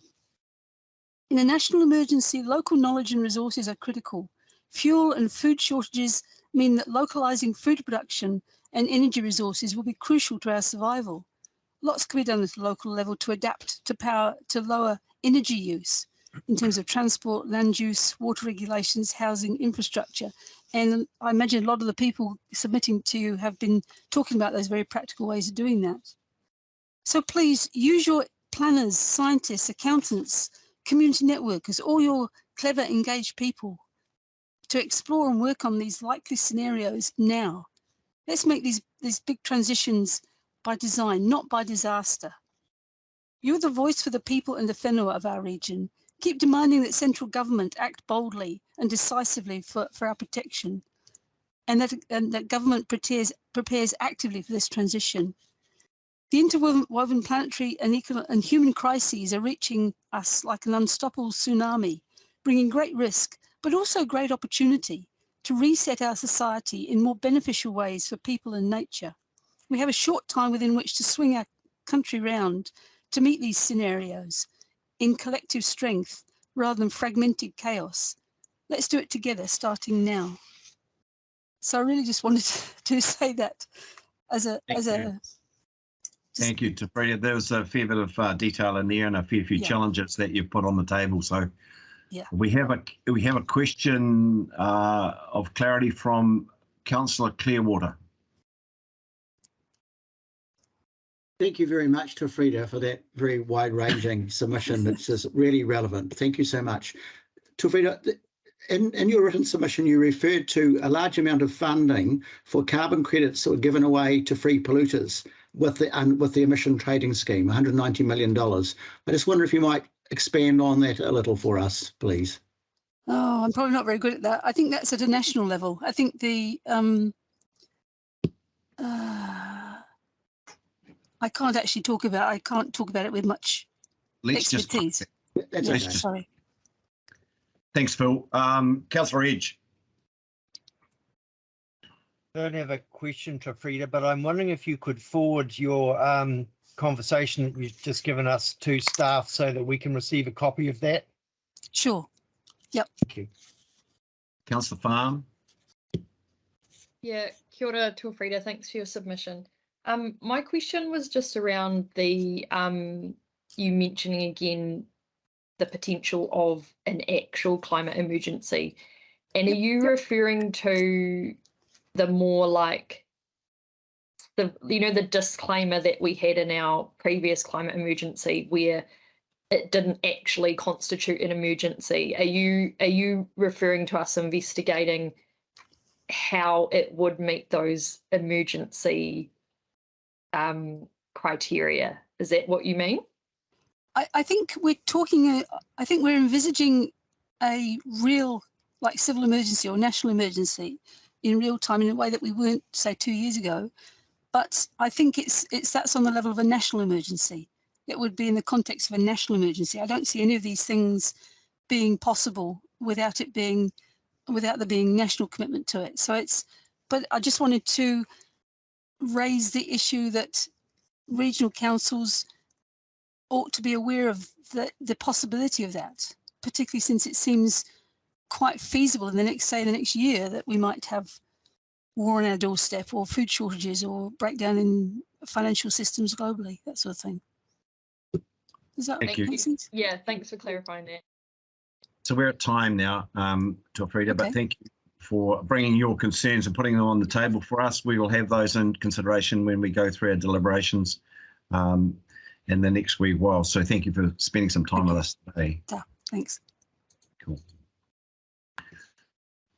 And next submitters, I think the final one for the morning is, if I'm correct, Juliet, and that's Federated Farmers, Combined Provincial Federated Farmers, Lionel Hume.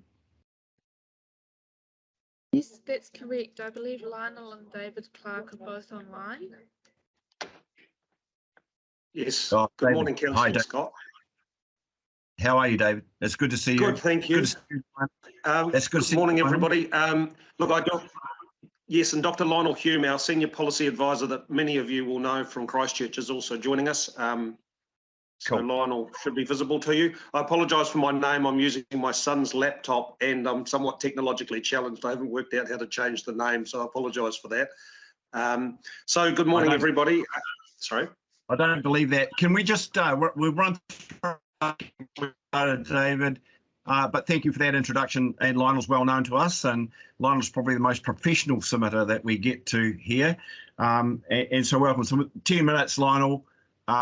If we've got some time for questions of clarification, that'd be great. Yeah, so, yeah. Are you starting, David, or is Lionel? No, yes. David's going to do most of the talking. I'll chime in if need be. Great.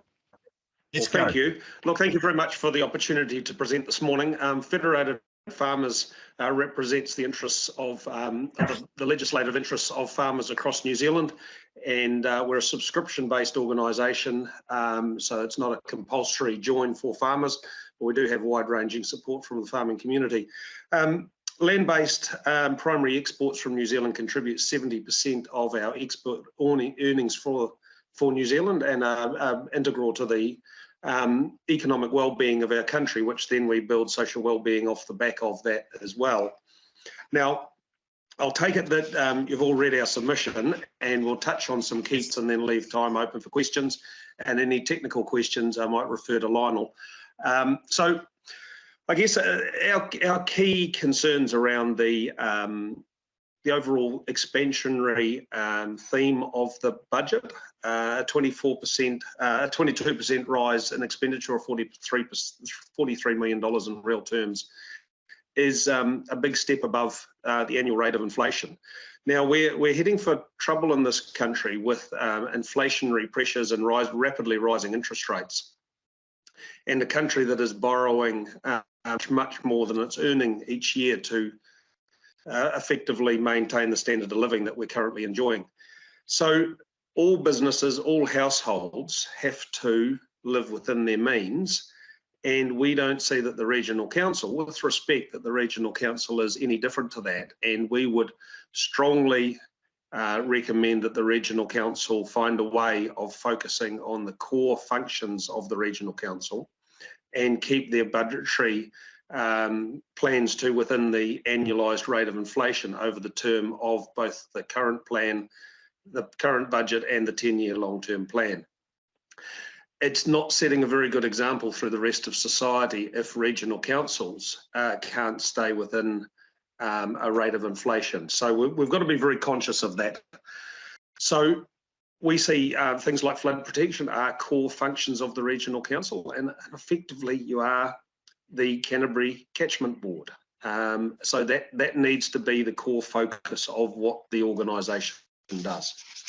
So if we look to your topics in topic 1, a changing of bus fare structures, we've stated that we favour option 2.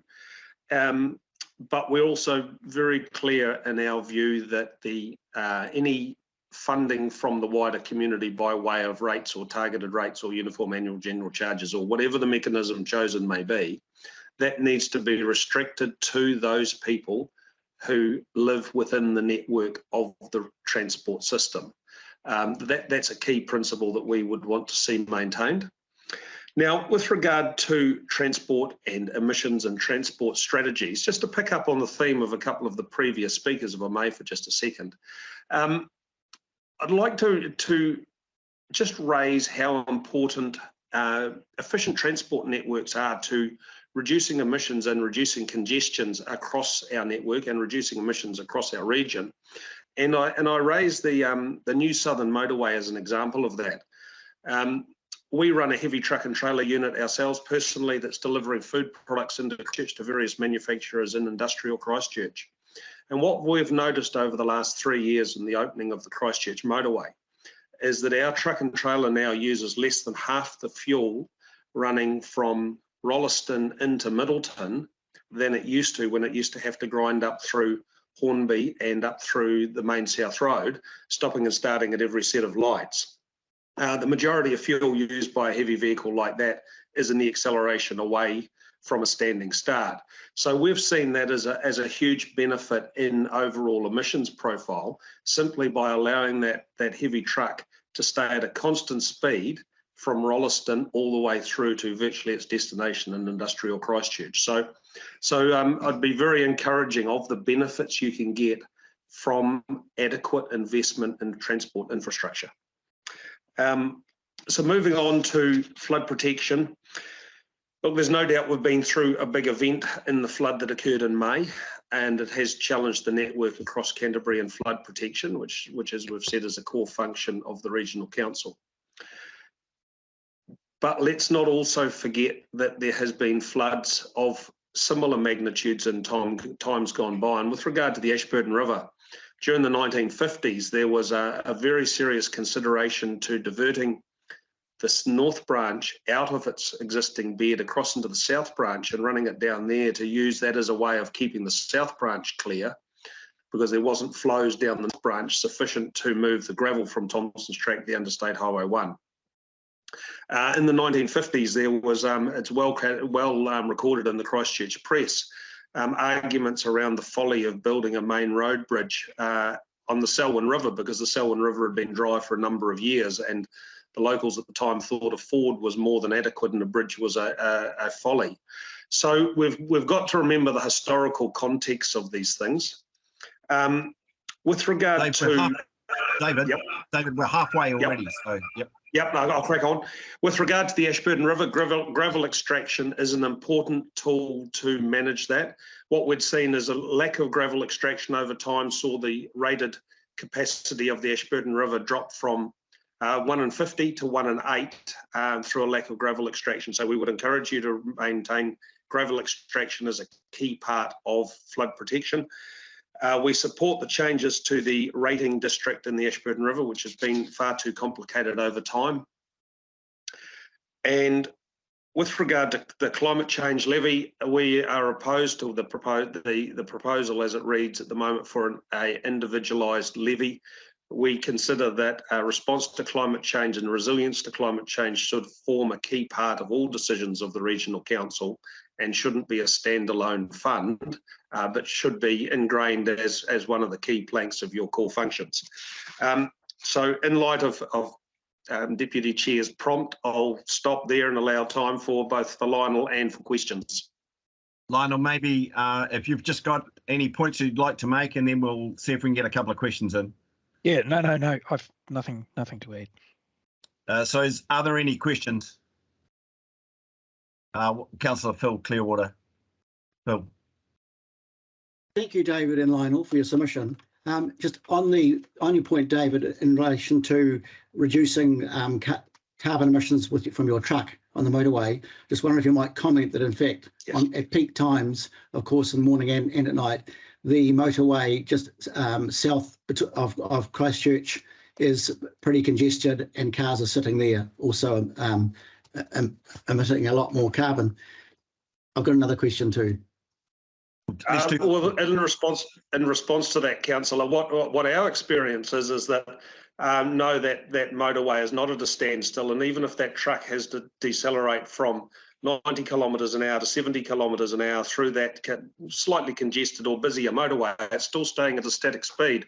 Whereas if we were through that rush hour, we were going up through Hornby and the Great South Road, we would be stopping at every set of lights. We would only be getting up to 30 kilometres an hour between lights, and we would be burning somewhere along the lines of 3 litres per 100 Ks, whereas we can be going up the motorway at 1 litre per 100 K by maintaining that constant speed. Cool. Thank you. I understand that. Just briefly too, I just wanted to, in paragraph 5, if you might be able to tell us, you're clearly concerned about the transparency, about rate setting, and yes, I think in paragraph 37 you refer to the universal annual general charge, that it would be more equitable than capital-based values.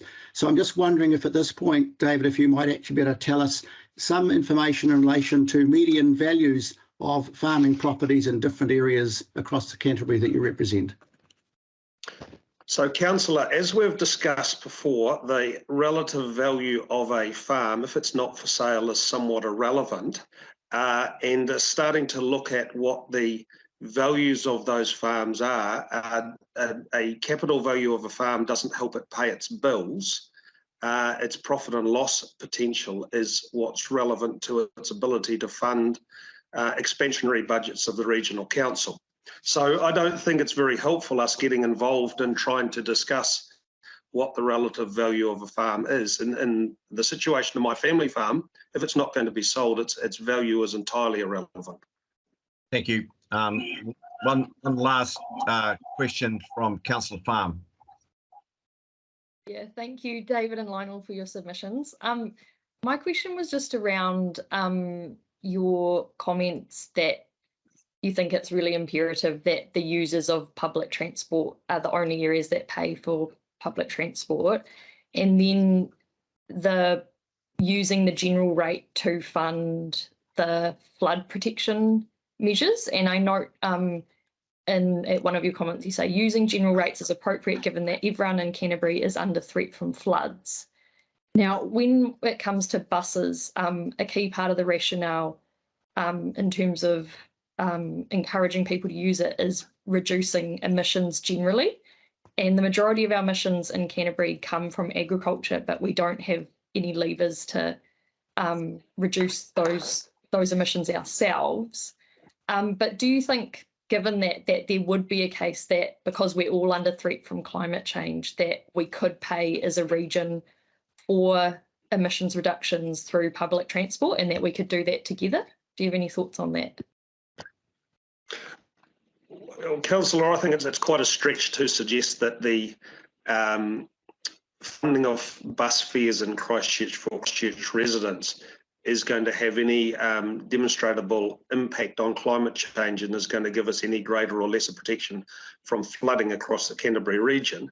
And if we look at the May floods, we saw areas of impact and imposition across the wider Canterbury population by rivers that had got out of their beds and that were flowing in places that they weren't expected to flow or would not normally flow. And we saw the South Island cut in half. And I had people trying to go from Temuka to Christchurch Hospital for urgent medical attention that had to drive round via Haast to make that trip through to Christchurch Hospital. They didn't live in a floodplain where they lived in Temuka, and they weren't funding flood damage as such. So what we're suggesting is that a small levy across everybody to help rebuild us from what has been this flood. With regard to public transport, the residents of Mount Somers or anywhere else out in rural Canterbury don't benefit directly from public transport. So if the people of Christchurch see benefit of a bus system versus walking or taking a push bike or running an EV or a petrol-powered car, we think that that is up to them to fund that if they want to subsidise that. And then that becomes a discussion that you can have internally in Christchurch with your voters and constituents as to what value they place on that bus system. Hey, thanks, David. We're deep in here now, and thanks, Lionel, for the question. As one submitter said to you yesterday, I need 2 to 4 hours to do this submission, not 10 minutes, which is we need to be even here with David and Lionel. So thank you very much for coming in. It's always interesting to have you in front of us and get your views on live. So we'll call the session to a close. I can see the time now is 11:05, so I think we should get started. And I just have confirmation. I think I saw Simon, our first speaker, Simon de Verteuil, if that's how I pronounce it. Come on. To Simon. Yep. So yes. Simon, yep, great. So you're here and ready to go. So I'll just kick off then. So just to say welcome to the resumption of our annual plan hearing. So we've had some sessions already this morning, and this is our second set of sessions for today, for our final day. We're in the agenda on page 65. So if councillors would like to have a look at there from page 65, and you can see we'll have read all of the submissions. So to let you all know, we've read all of the submissions, and we're giving you then an opportunity to have 10 minutes to speak to us. But we'd suggest that you perhaps confine your time speaking to more like maybe 5 or 6 minutes and leave time for questions. And those will be questions of clarification. So I will move straight on. So Simon, thank you very much for coming and giving up your time to talk to us. And so perhaps if you'd like to start, your 10 minutes is from now. Thank you. Thank you for letting me speak. I'm speaking from a personal point of view and not from my professional point of view, just so we know. So my questions are related to the bus fare structure. So my concerns are around the parameters chosen and the ultimate aims of the bus fare structure. I have about 17 questions. Some of these may be above what we're looking at today, but it's something that I think needs to be heard in the context of what you're looking at. So the first question is, ECAN declared a climate emergency on the 16th of May 2019. So to what extent has this been taken into account in the new fare structure? So why I ask this is that we are in a climate emergency. So to put that into perspective, the COVID epidemic, not taking away the hurt it has caused people, is nowhere near as severe as a climate emergency. So as the New Zealand government allocated over $50 billion to the COVID epidemic, can ECAN show me that the same importance is being afforded to the public transport and the bus fare structure? Because I don't see this reflected in the 3 options provided. I see same old with no step change.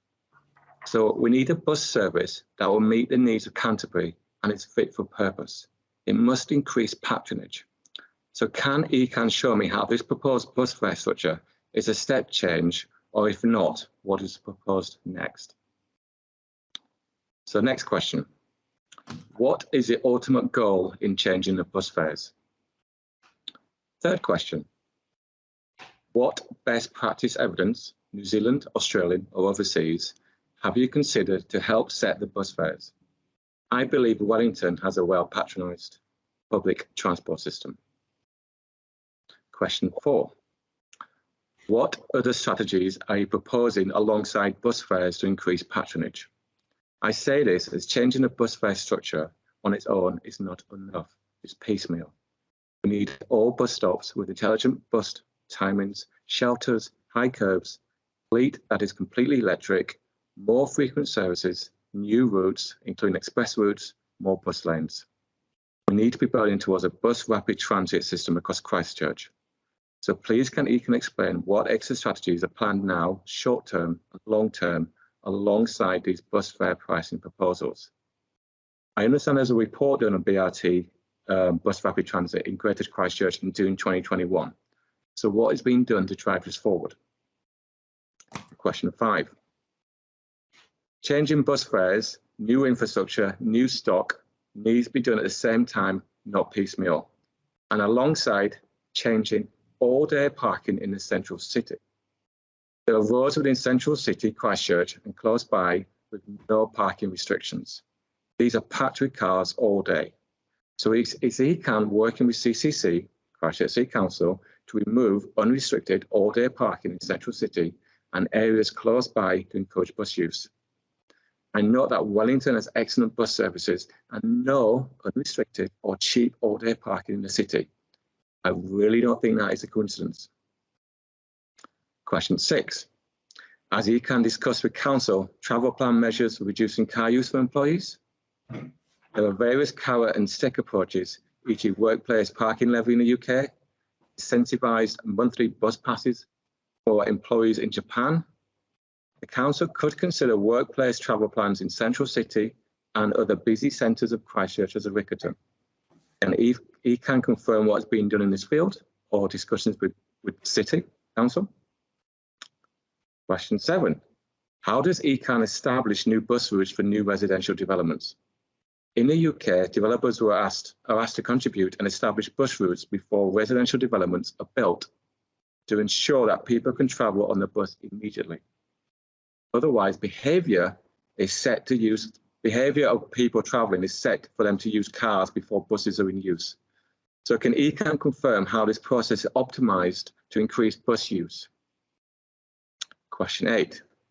Have you done any public consultation with members of the public to understand what's required to increase patronage? What is the magic price to encourage people onto the bus? Or does it require new infrastructure, new routes, etc.?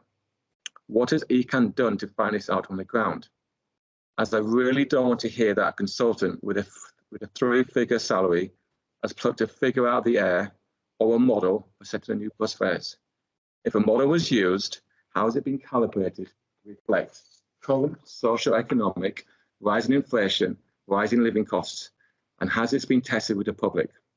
We need a price point that will fill the buses and not allow them to continue to be half full or even quarter full. Question 5. Bus fares are half price at the moment and for a period of 3 months. Can ECAN use this data to deduce whether the fare prices proposed will achieve their aims? Will ECAN consider changing the pricing to reflect this new data? Question 10. I have never driven to work for 20 years. I've worked in Australia, Canada, New Zealand, UK and now New Zealand. And I've either walked, cycled, called a water taxi, ferry, heavy rail, light rail or bus.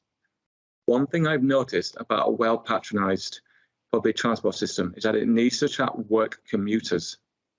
In my time in New Zealand, I see few commuters on a bus.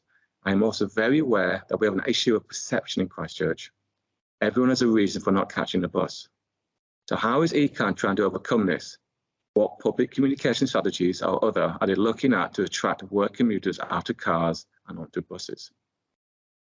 Question 11. Can ECAN confirm that the hub and spoke is fit for purpose of Christchurch and surrounding areas, considering that we have an increase in traffic east to west and other expanding satellite towns around Christchurch? Question 12. Should ECAN be responsible for providing public transport with people choosing to live further out of the city? If so, has ECAN considered park and ride for all these satellite towns with electric charging points in their car parks? Question 13. Is there a benefit in having patrons tag on and off rather than just tag on? Perhaps it will increase options for people and pricing. Has this been considered? Question 14. I believe that ECAN run the bus services across Canterbury with Christchurch and surrounding district councils being responsible for the infrastructure. To optimise public transport, we need a bus route management and infrastructure being managed hand in hand. This makes sense. As this is not occurring, I would guess the system is not working seamlessly. So how is ECAN working to overcome these issues to ensure people have a fit-for-purpose public transport system and they're working towards a specific set of agreed goals? Question 15. Sorry, Simon, you are just about done on the question list. Almost done. 2 questions. How do families travel on the bus? This has been a bugbear of mine for years. I would travel on the bus with my family, but there's 5 of us. So for me to go on the bus is exorbitant cost compared to traveling by car. So ECAN could consider a family pass that is priced accordingly. Plus, if you encourage children on the bus and not use a car all the time, and if on the weekend when there are no commuters, you have so many wins. So why not? Lastly, I would want option 2 and option 1 and option 2 combined, not either. Thank you. Thank you so much for that. And there was a really good and interesting collection of questions there, and it showed your knowledge and experience, I think, of both of using public transport. I think we've got time for I'm going to make you time for just one question, but those questions, I believe, we'll get answers to. I think that's fair to say. Staff will be able to answer those questions, and I'd like that all of the councillors get that as well, because actually we could answer quite a lot of those, and I could start to try and answer some of them myself, but I know staff will know in much more detail and be able to answer better. So thank you so much. Councillor Lan Farm, would you like to ask your question? Yeah, thanks so much for your submission, Simon, and for being here today. My question was around the climate levy, which you say you support in your submission, but you didn't specifically elaborate on that. Should we interpret your emphasis on the importance of public transport improvements to be the type of thing you'd like to see the levy spent on, or do you have any other thoughts on that? Well, I'm passionate. I work in transport, obviously, but this is obviously personal capacity. But I'm passionate about public transport, and I like to see a well-run system. I think if people saw a better run public transport system that's meeting their needs, then I'm sure they'd be willing to pay more for it. I think people's concerns is they're paying more money and nothing seems to improve. There's no step change. So it's trying to get the right balance, and it can't be done piecemeal, because you have all these different people coming out and saying, let's just do this by itself. But the whole thing has to be done at once, and everything, rising to the challenge. There's so many things that can be done, but they don't seem to be being done. Does that help? Yeah, thank you. That's great, thank you. I'd just like to say I'd love the 50 billion that the government had to spend on COVID to spend on our public transport system, but I'm not sure that's coming. Anyway, thank you ever so much for your time, and I really appreciate all the time and effort you've obviously put into your submission, and we'll get back to you on your questions. So thank you very much, and we'll move on to the next. Thank you. We'll move on to our next presenter. So Peter King. Peter, I presume you're Peter King. I can see on the screen there. Thank you. Thanks very much for coming. Were you in when I opened and explained the 10 minutes to speak, but shrink it? Yep. I understand the 10 minutes. Yep. Lovely. And then if you leave us some time within that 10, that would be great. Thank you. So please begin your presentation. Thank you. Okay, well, first of all, thank you for the opportunity to make this oral submission. I suppose I'm somewhat touching on some of the things that Simon's just talked about, because I also wrote down as the thing I wanted to say first is that there's supposedly this climate change emergency, and I just My concern is that the plan doesn't take into account the, in my opinion, enormous changes in the way we live that will be required if we are to make an effective response to the mitigation of climate change. It is instead looking at actions which really are running around the edge of the major problem. Our whole Western society has been built on the assumption of using cheap fossil fuels to provide seemingly unlimited quantities of cheap energy. But we now know that this cannot continue, as the emissions that are produced when burning the fuels are generating a potentially disastrous increase in global temperatures. The sort of actions in the plan, and I know it's only a short-term plan, do not address the seriousness of the problem in a meaningful way. On a global basis, there is simply no way of replacing the approximately 80% of our energy that's produced from fossil fuels but by the date of 2050, let alone any earlier time. Thus, the world is going to have to get by on a much smaller amount of energy.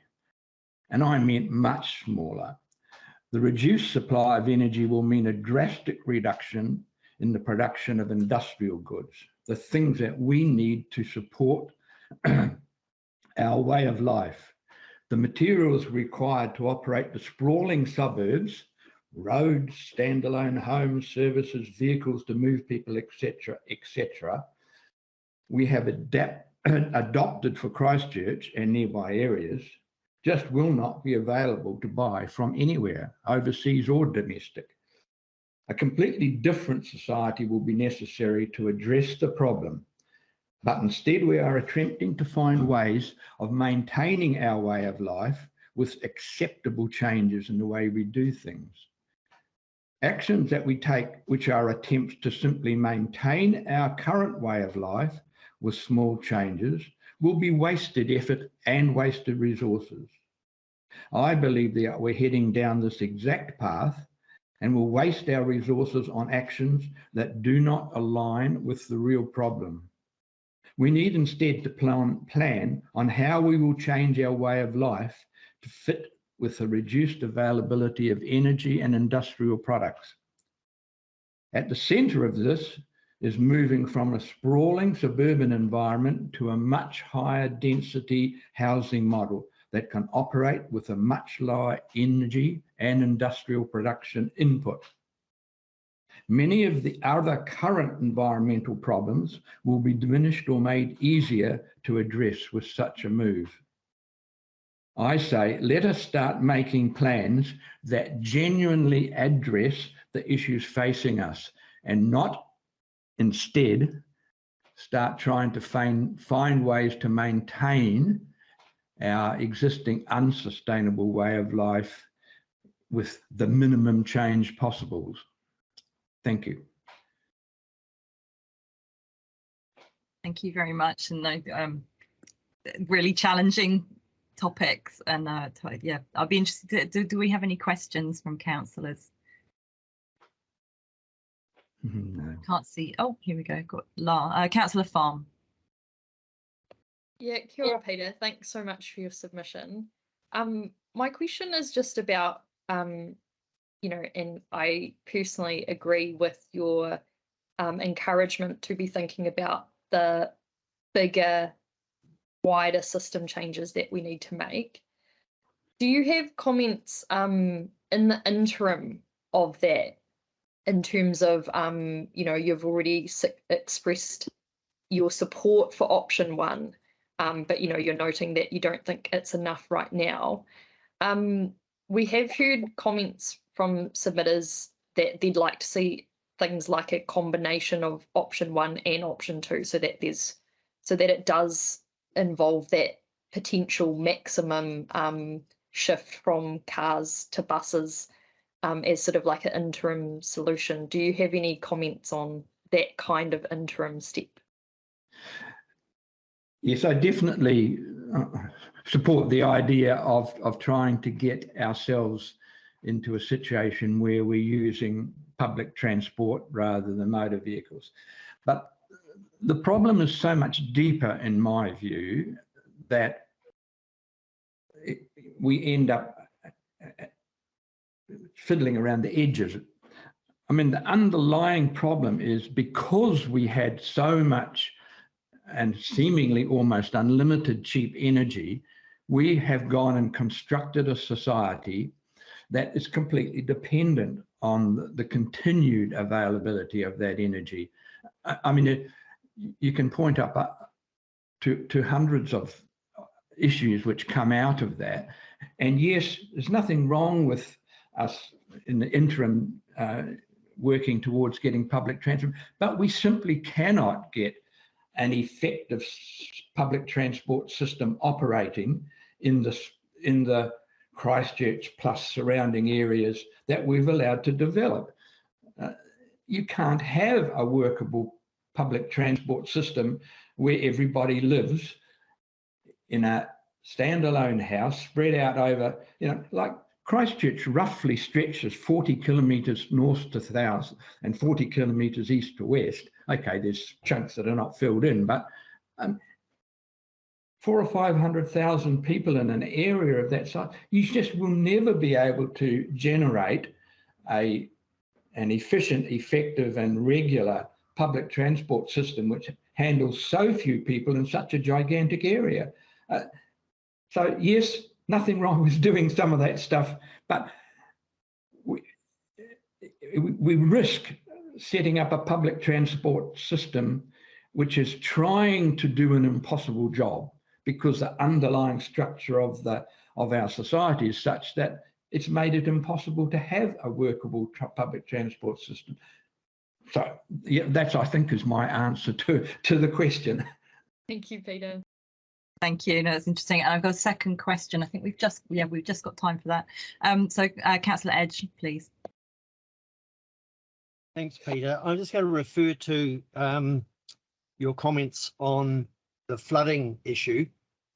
You've ticked the box that yes, general rates to assist with the recovery costs, but you also make some comment about the future. We heard somebody yesterday talking about some work in New Orleans and the flooding that went on there a few years ago, and the transition from trying to protect their communities to actually living with it. What's your, I wonder if you could elaborate a wee bit on your comments there in terms of responsiveness to working with nature. Yeah, I believe that what you just said then about living with the problem is part of that, is in some way the answer. I don't have any detailed view of that. But I mean, we all know that the Canterbury Plains have been built up over an enormously long period of time by all the rivers that come down off the Alps, moving their courses over the years and gradually building the plains. And I mean, the situation where all that gravel went over all the farms down around Ashburton Way recently is merely just that carrying on. And I don't think that we can usefully try and pretend that we're going to change the course of nature. So I think living with it is part of the of what we have to do. And you did just refer to New Orleans. Well, of course, they have the problem now where they've built these levees, as they call them, on side of the rivers to stop flooding. But the net result, of course, of that is that all the sediment that was making the plains around that part of America, that's been deposited in the riverbed, and now the river's flowing above the land on either side of it. And if we are not careful, we will end up trying to do the same thing with flood control in Canterbury. Thanks, Peter. Thank you. Thanks very much for your time, Peter. A really interesting submission. So thank you very much, and we'll move on to our next submitter. Thank you again. Kia ora.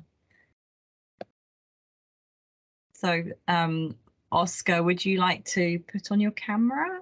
We have Oscar ready. Yep. Hi, Oscar. Good to see you again. Kia ora.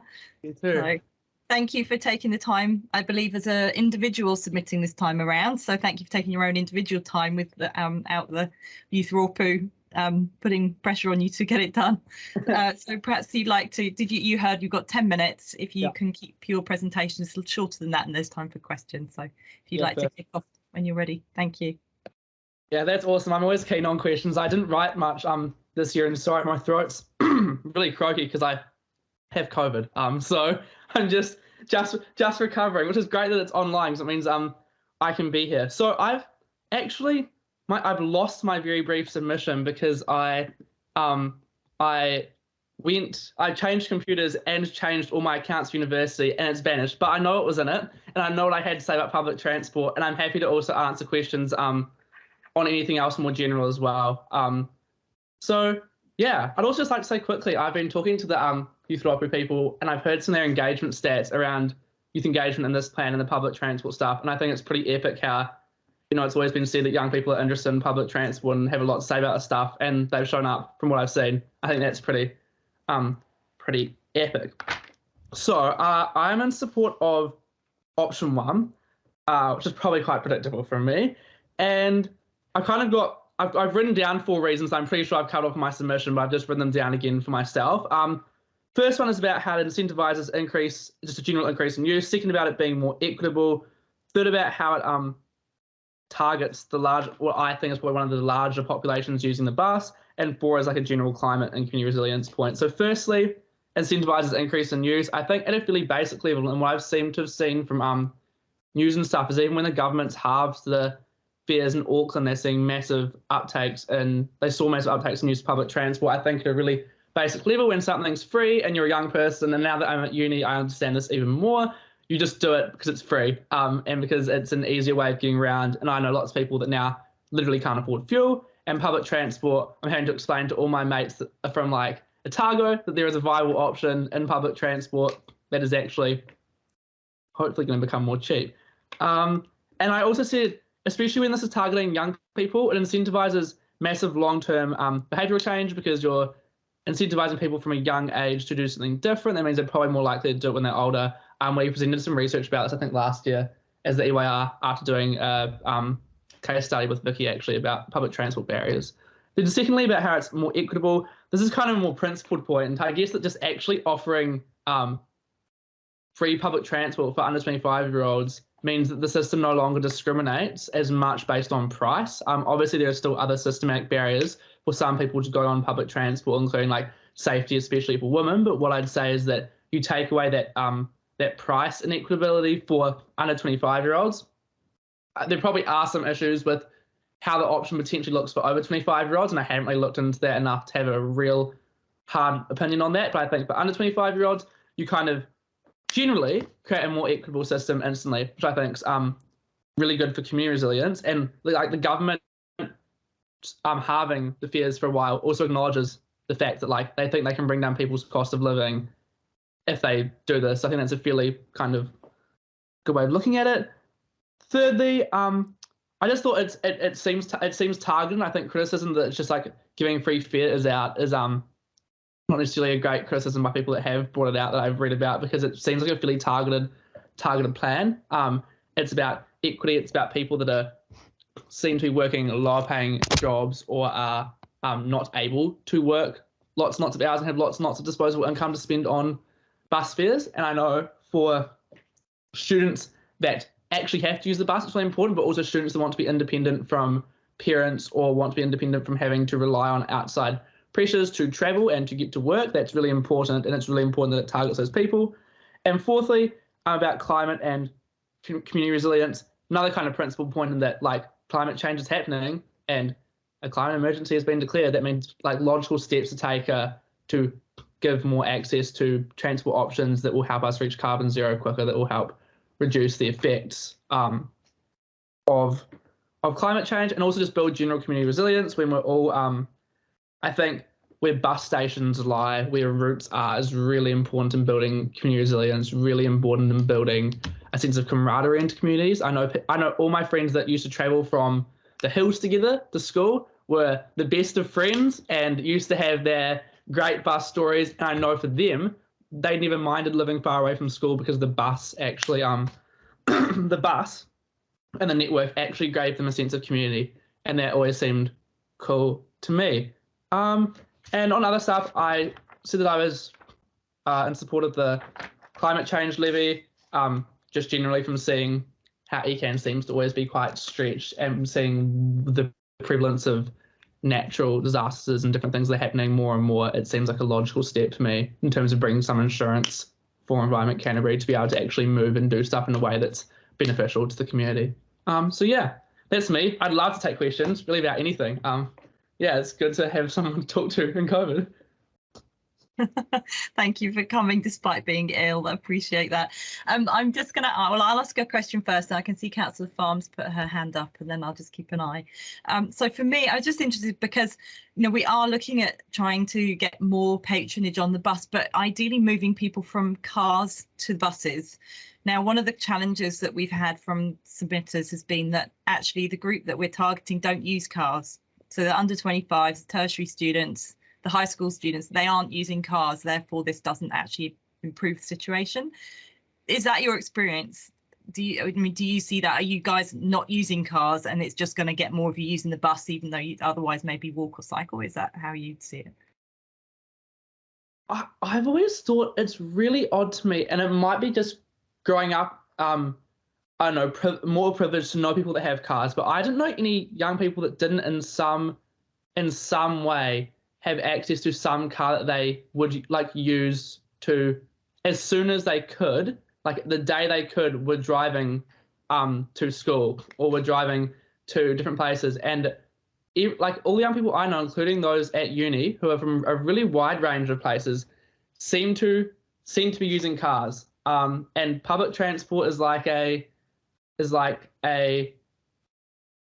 I think it was, that's why I mentioned the school bus example, because it was like the school bus vibe, and then it very much changed. In my experience, I think people use cars more, like young people use cars more than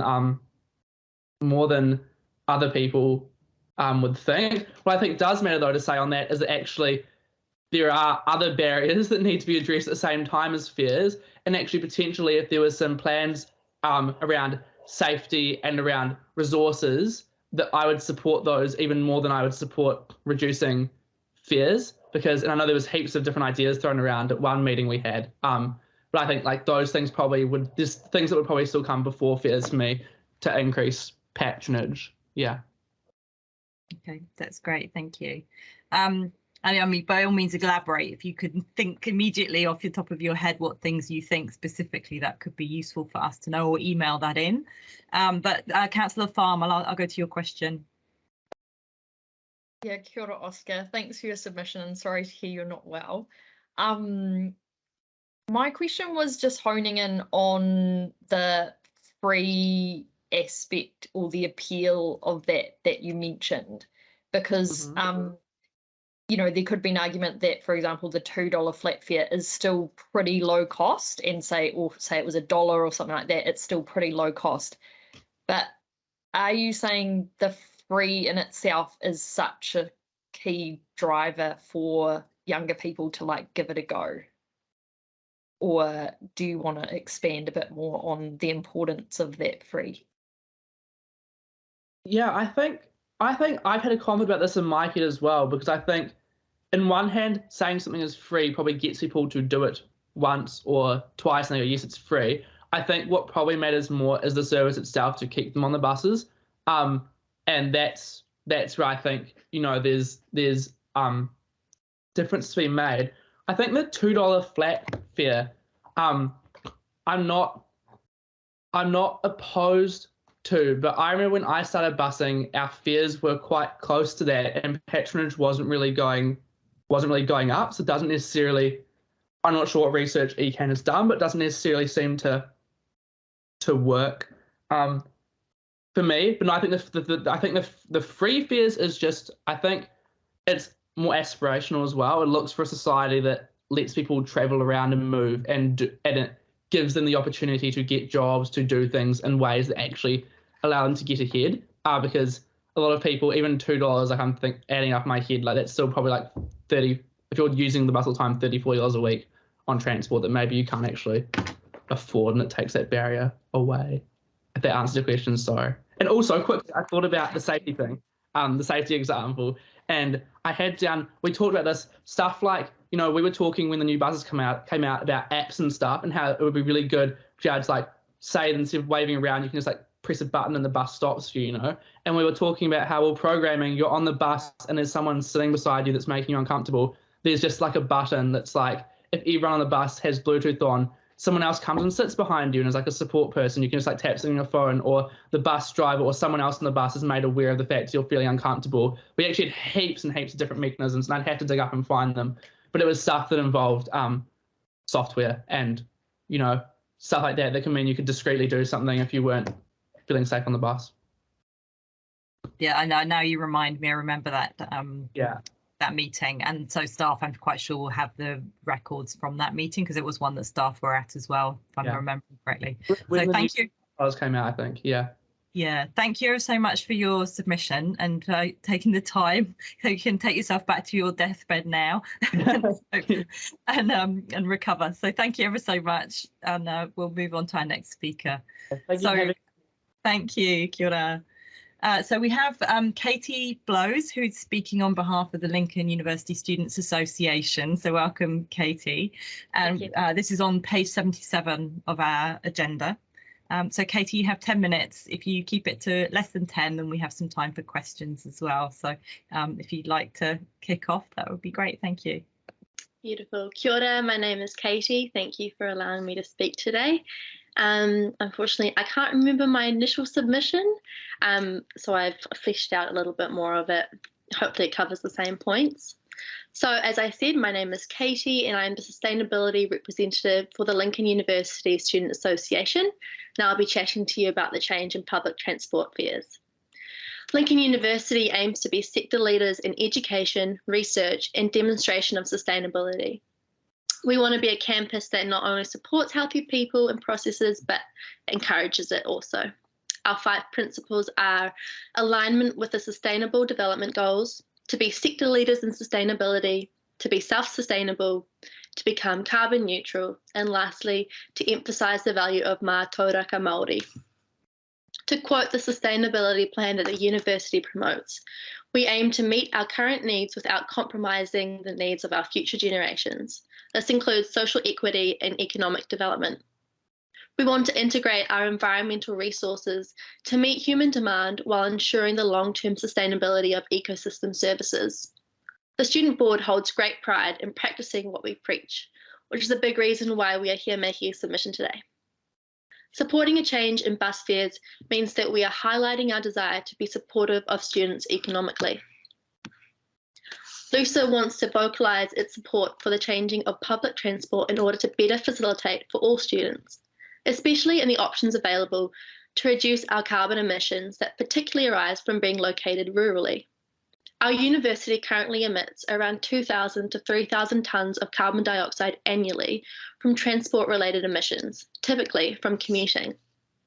Lincoln aims to achieve a carbon neutral university by 2030 and to be carbon zero by 2050. To address and achieve this, we have made our campus friendly to EVs and provided e-bikes. We have an emphasis on carpooling, and we believe that making bus fares more accessible would be an extremely valuable addition. To be true supporters of our students, Lincoln wants to help in initiatives that remove barriers to our students' ability to study. We want to ensure that students outside of our geographical Lincoln area have not just okay, but great access and ability to utilise our public transport that aligns with their transport needs, such as their access to resources and in-person teaching, and our common goal of reducing carbon emissions. This goes the same for students at the University of Canterbury and ARA, I'm sure. Students relying on student allowance, living costs, and general loans are often, if not always, on a smaller and tight budget.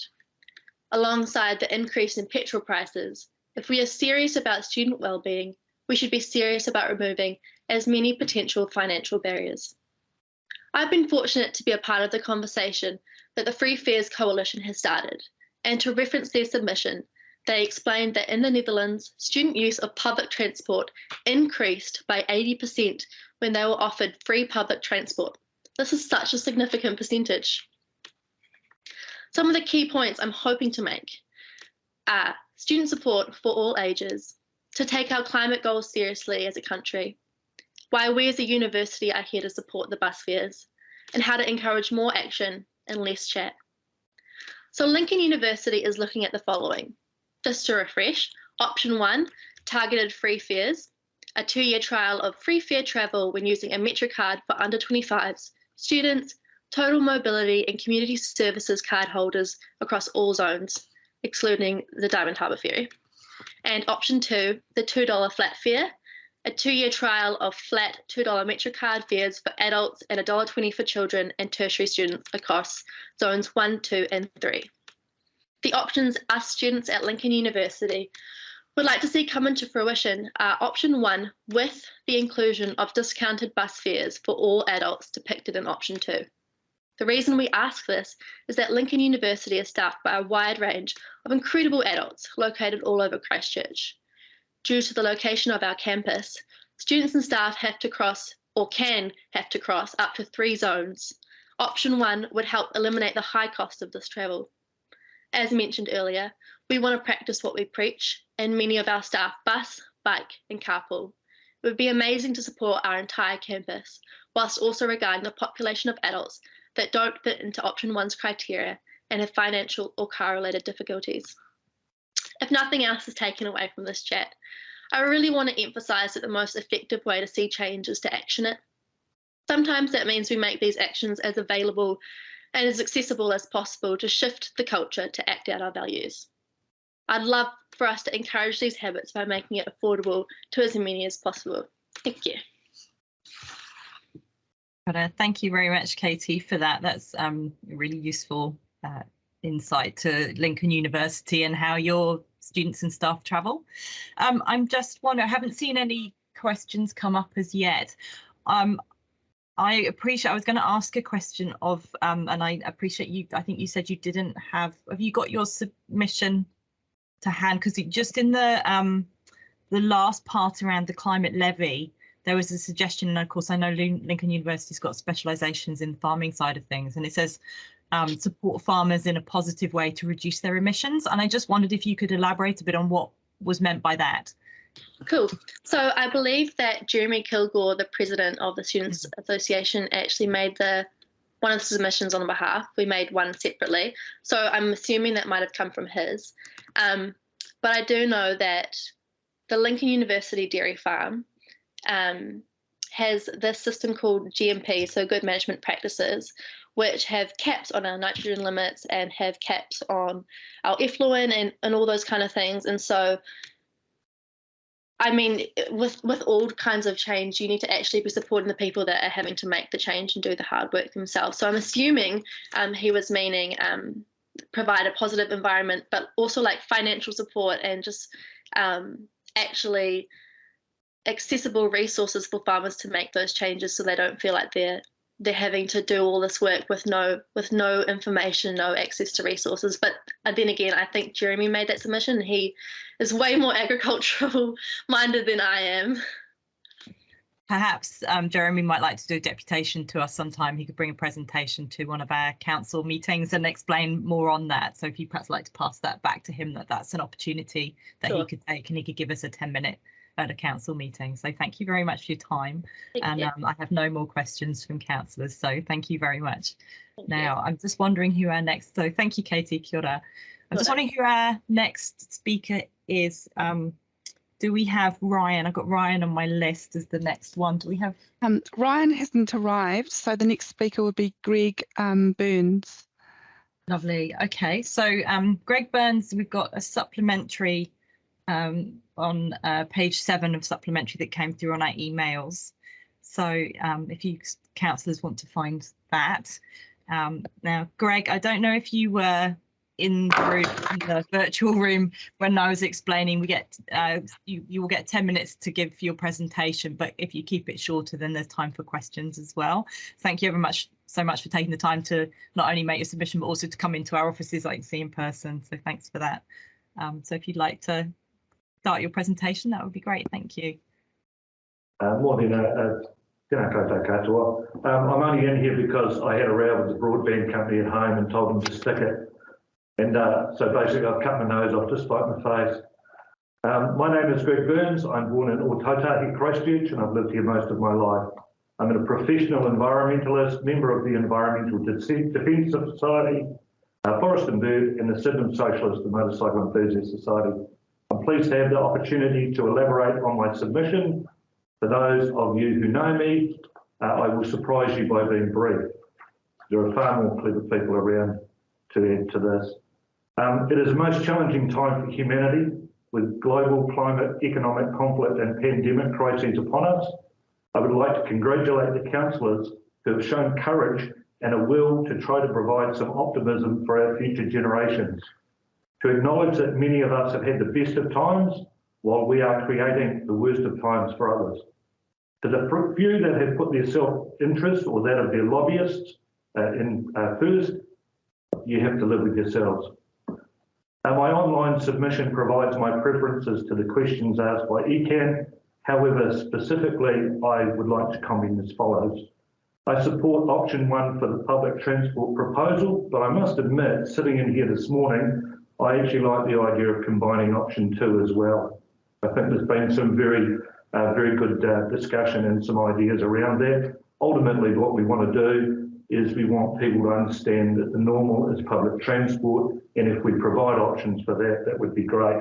I also have an answer for your comment, Councillor Vicky, regarding it's a shame the government didn't put that money in. Maybe we get rid of the stadium. There's at least $400–500 million towards public transport in Christchurch.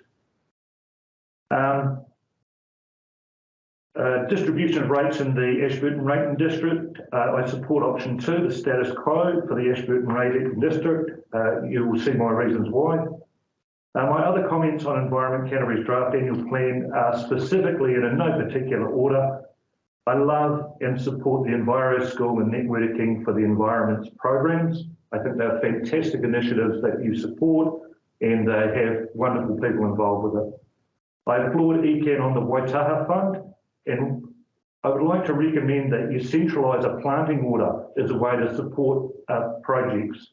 I know it was oversubscribed, but perhaps if you have a bulk order with a nursery for X number of natives per year, you then award whatever specific number you want to each grantee, and then they deal directly with the nursery around the specifics of whatever those particular numbers are, and preferably it would be done a year in advance. So that gives the nursery an opportunity to get things underway.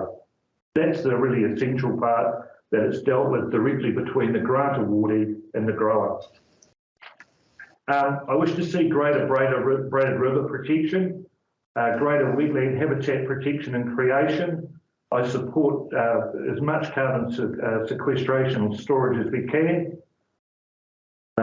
I would love to see the Ashley Rakahuri Estuary and Brooklands Lagoon added to that Maori Trust Park thingy, whatever the hell it is, over the other side of the Waimakariri.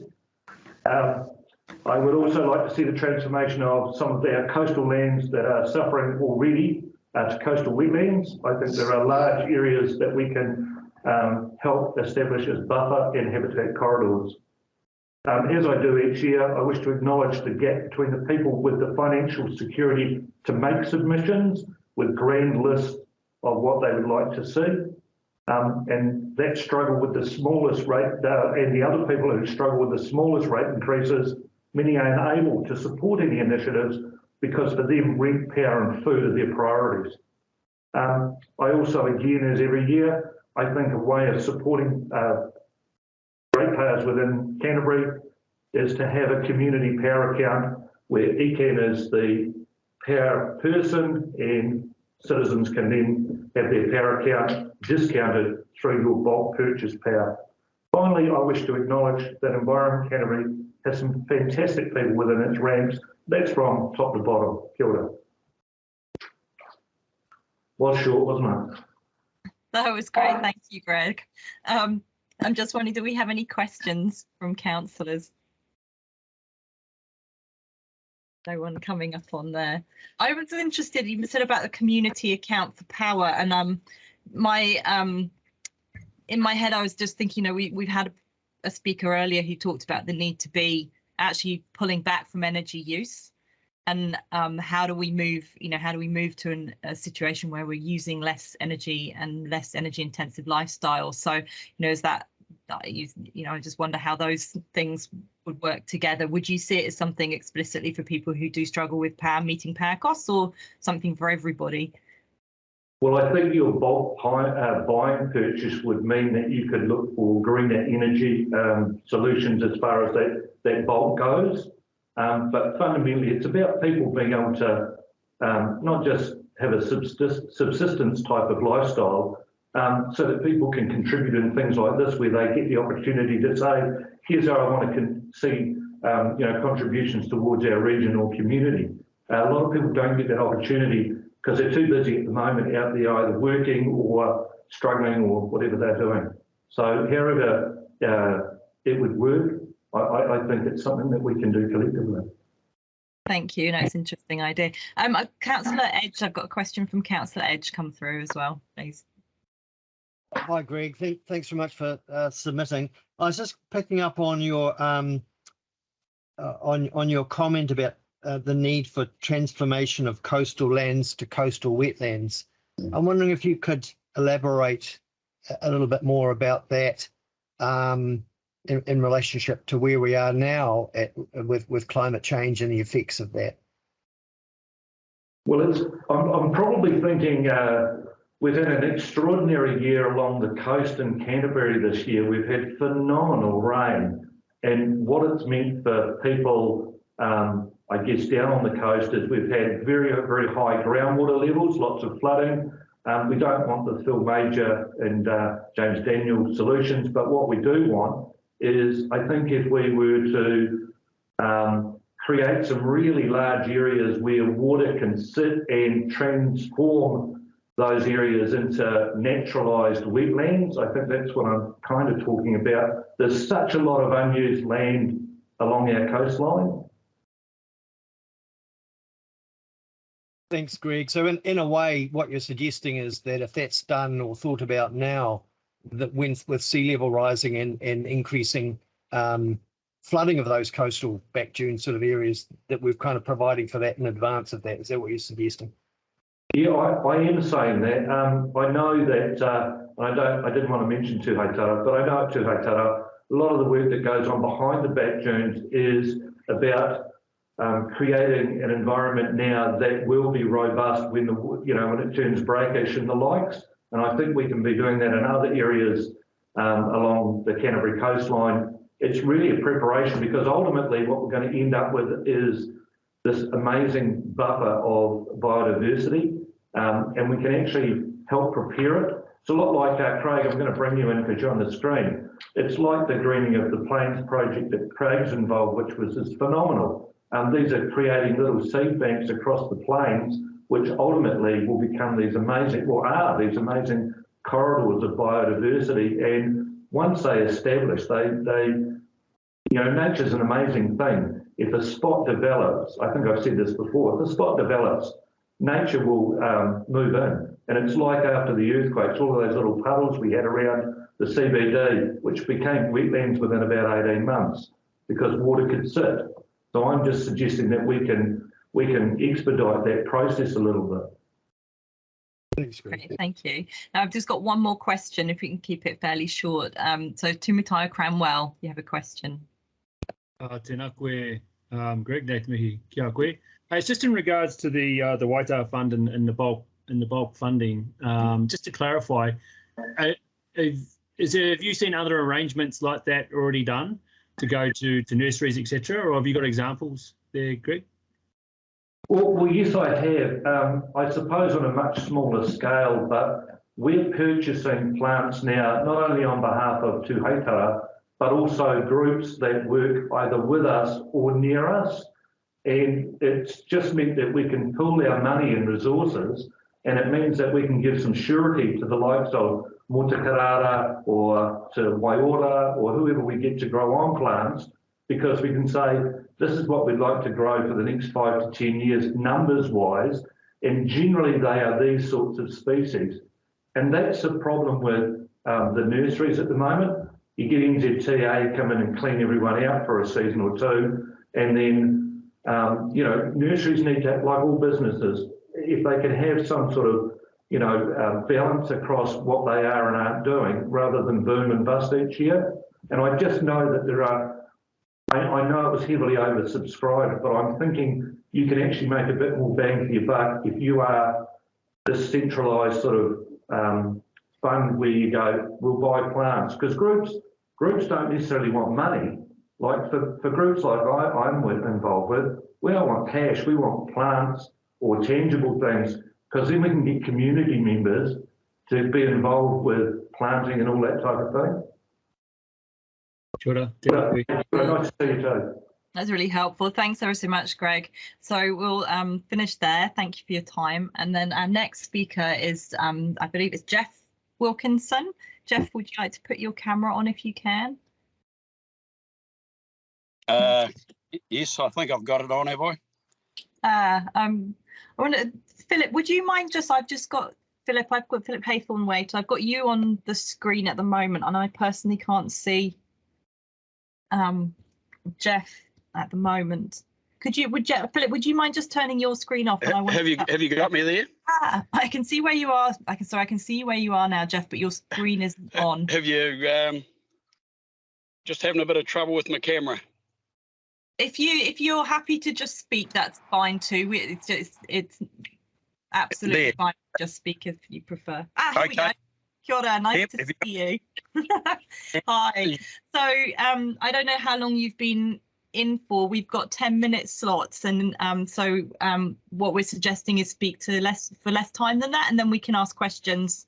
We've already read all the submissions, so we can then ask questions of you. So if you'd like to start now and speak, thank you for your time coming, and if you'd like to start now with your 10 minutes, that would be great. Thank you. I'm not going to take 10 minutes. I'm going to be very short. I'm actually quite surprised at the fact that you want to have such a huge increase when we've got a situation where we're in a perfect storm at the moment. We've got a lot of ratepayers out this way who are really, really struggling, and they see ECAN coming in with such a huge rate increase. It just, to me, it's mind-boggling, quite honestly. I'm quite disgusted, really. I think if you can't live within your means at the moment, you should certainly get rid of some of your wish lists or whatever, because people just cannot afford what you are putting in front of them. That's pretty much all I've got to say. Your representatives aren't there dealing for their ratepayers, not with increases like this at this time. It's just, to me, it's totally unsustainable, and no, I'm not very happy with it, put it that way. So that's really all I've got to say. I can't see how you can justify it personally in the times like this. Okay, well, thank you very much for that, for saying that. And you I'm sure won't be surprised to know that you're not the first to have told us that. No. What I would ask, I mean, I suppose from a organisational point or from my own personal point of view, I'm really conscious of having a sort of climate change disaster unrolling in front of us. We've got ecological challenges and so on. I've personally got children, and I look to what their future is, and that's where I think our sort of strategic vision and what we've built our budgets around has been about, but totally acknowledging that, of course, we've had a perfect storm arrive with pandemic and so on. So I'm just on that note, and recognising those different pushes and pulls, what would you prioritise? What do you see as the priority that we should be focusing on? What things would you see that we should drop on that basis? Oh, look, I don't know. You must have a lot of nice to have things within Environment Canterbury that aren't totally necessary for the ratepayers for carrying on living, if you like. Obviously, you've got to look after the sewer and clean air, etc. I fully understand that.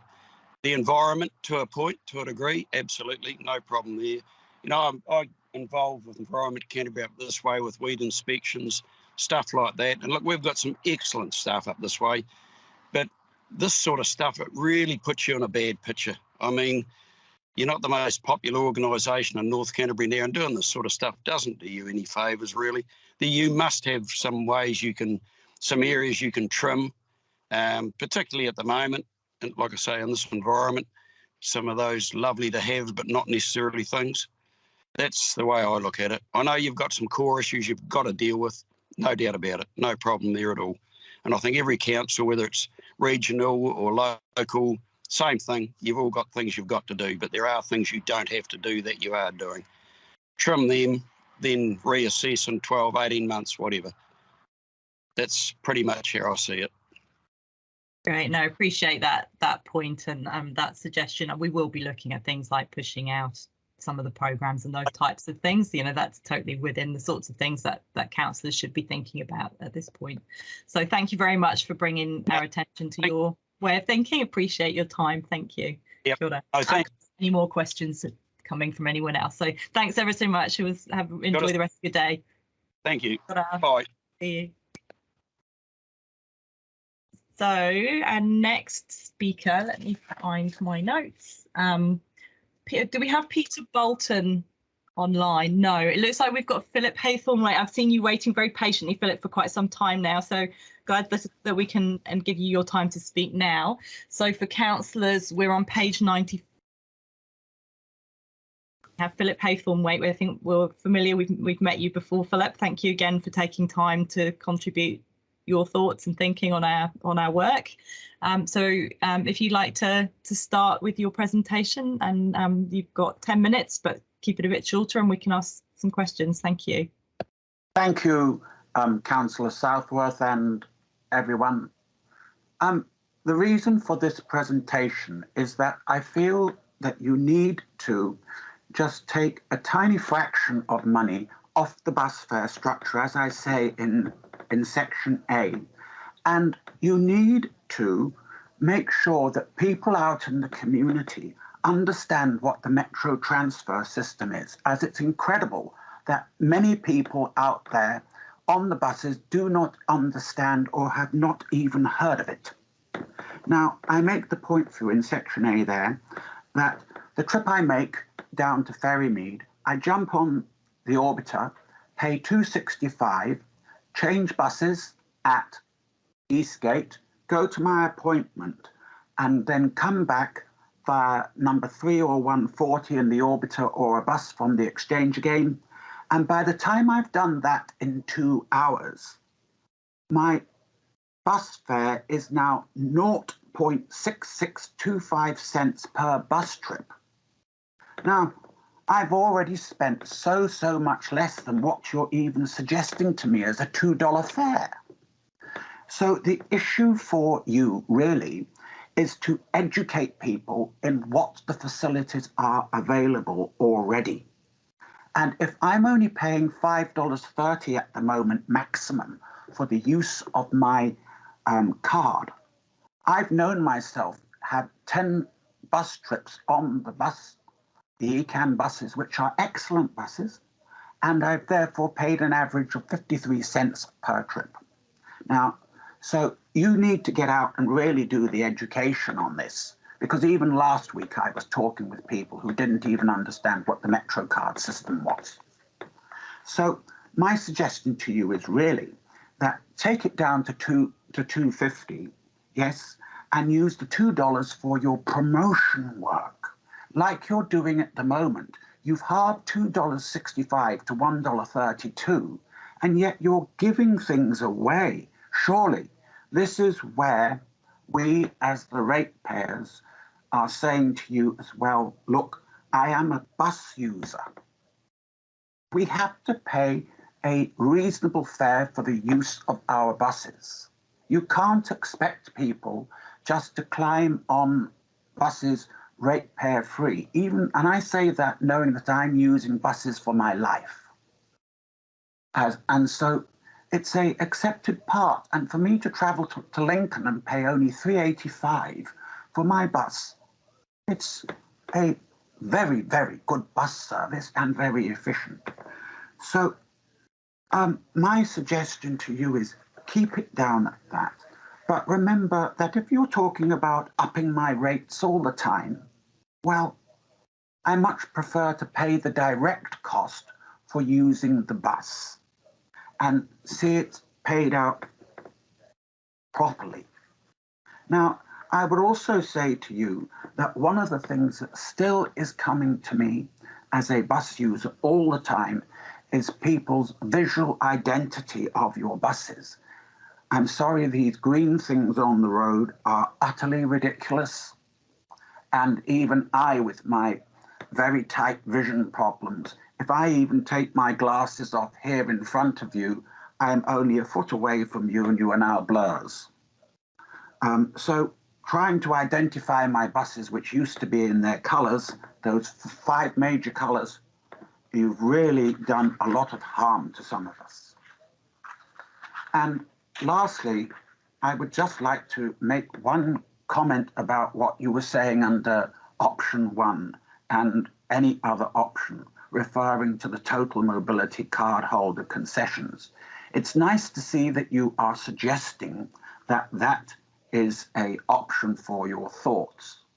But please remember that there are a lot of people, my wife included, who are totally dependent on the total mobility system, not it being able to use the bus as a substitute. And we had to fight to keep the 50% subsidy a number of years ago because you wanted to take it down to 35%. It's not acceptable to make it even more viciously expensive on the people who are already in some of the tightest circumstances to have that occur, effectively a 15% increase on their fares. Now, you need to realize that I was involved in the introduction of the first 2 buses that were accessible buses. And so it is important that buses are accessible, yes, and it's great to see people on them. But please, as part of your work, make sure that the back doors are given the extra width that they need, because those buses, like some of the smaller ones, which have your one door entrance in and it splits open and is huge and wide, are so easy to use. And so I do think you need to remember that you already provide me with, and many others, with a very cheap public transport system, a top class one at that. And it's been something that I would not like to see mucked around with through trying to cheapen it off, but then also dump the cost onto the ratepayer. And I think, Madam Chair, councillors, that is where I really have come to a finish. Thank you very much, Philip, for bringing that to us. I haven't got any hands up. Oh, I've got one come up. I'm going to ask a question. Well, I'm just going to just give you a quick bit of information and then ask a question off it, which is just that in terms of firstly, just to assure you the total mobility subsidy component aspect that you've raised, there's no suggestion that we're changing that at all. That's currently as it is and staying that way. So that's one thing.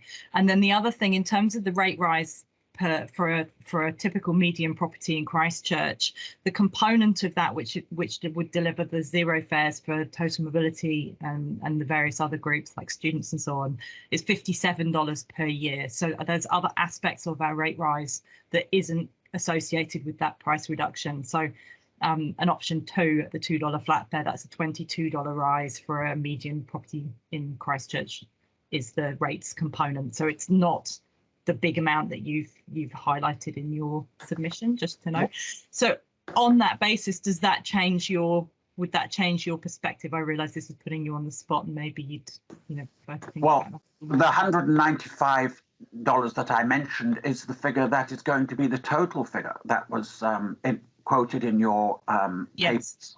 And that covers other things that Environment Canterbury does, not the bit with the fare rises. Okay, but still, I still feel that you've already got a very very cheap component when you must remember you can use your bus, as many buses as you like, if you're using the Metro card within a 2-hour time slot.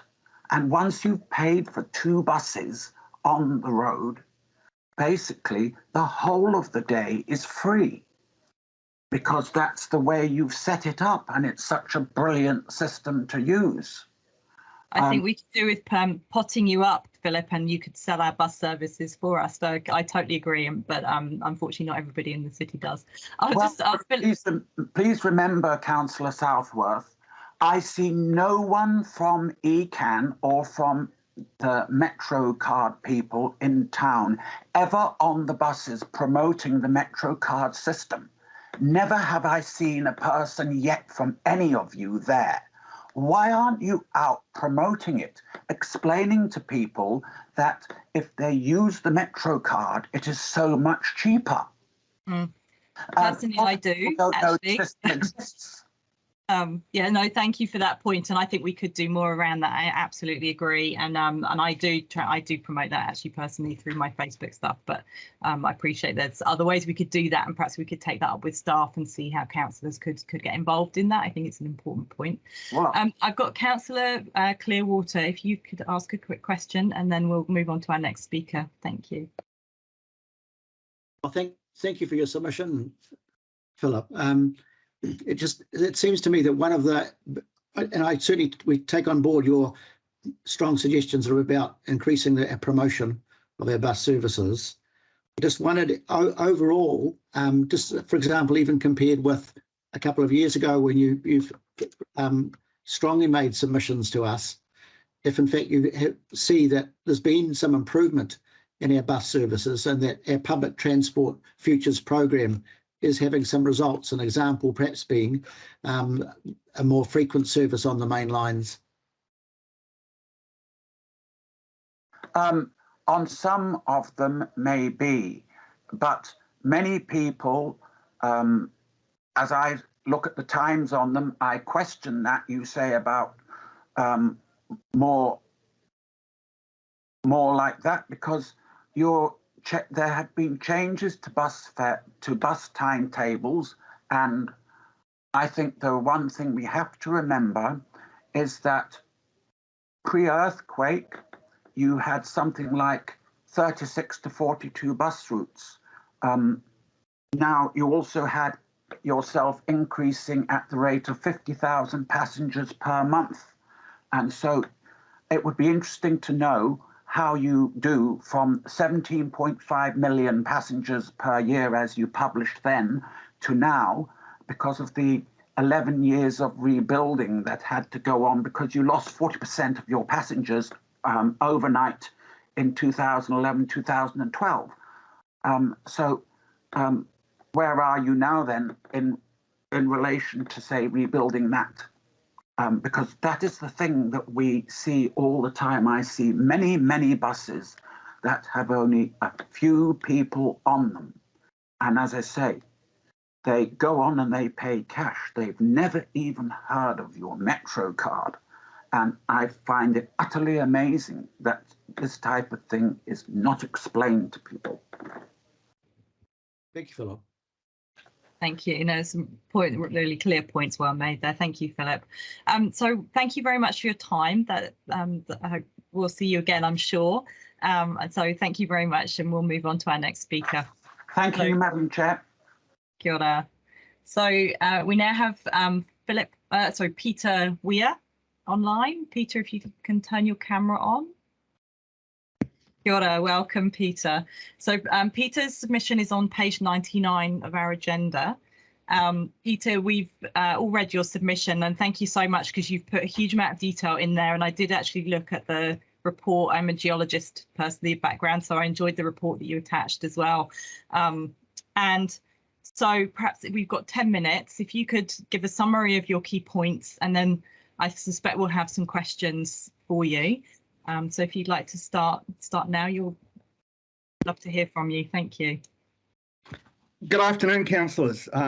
This is the first time I've spoken or submitted to ECAN. By way of background, I'm a hydrologist and a geologist. I worked for the former South Canterbury Catchment Board in their Ashburton office. I'm quite aware of the background of the flood hazards down there. And at one stage for a while, I worked for ECAN's groundwater consenting division. Look, I'm a former president of the New Zealand Forest Owners Association and being a long-term chair of their Environment Committee. I've been deeply involved in central government climate change policy development since about 2002. And I thank you for the slot and your tolerance in the lead up to lunchtime. Look, I'm no expert in public transport, so an opinion you're about to get is effectively that of the man on the Clapham omnibus. But I think the greenhouse gas footprint of the Christchurch bus service off-peak is appalling. Your model's broken. For a council that's declared a climate emergency, you are running huge, heavy diesel, fossil fuel powered buses with incredibly low loadings. So as much as it grates with me, I've come to the position that I and other ratepayers need to pay more rates to make that service free to users. It ain't free. Nothing's free, of course. There is a cost. But I would point out ECAN has got some levers to change that greenhouse gas footprint.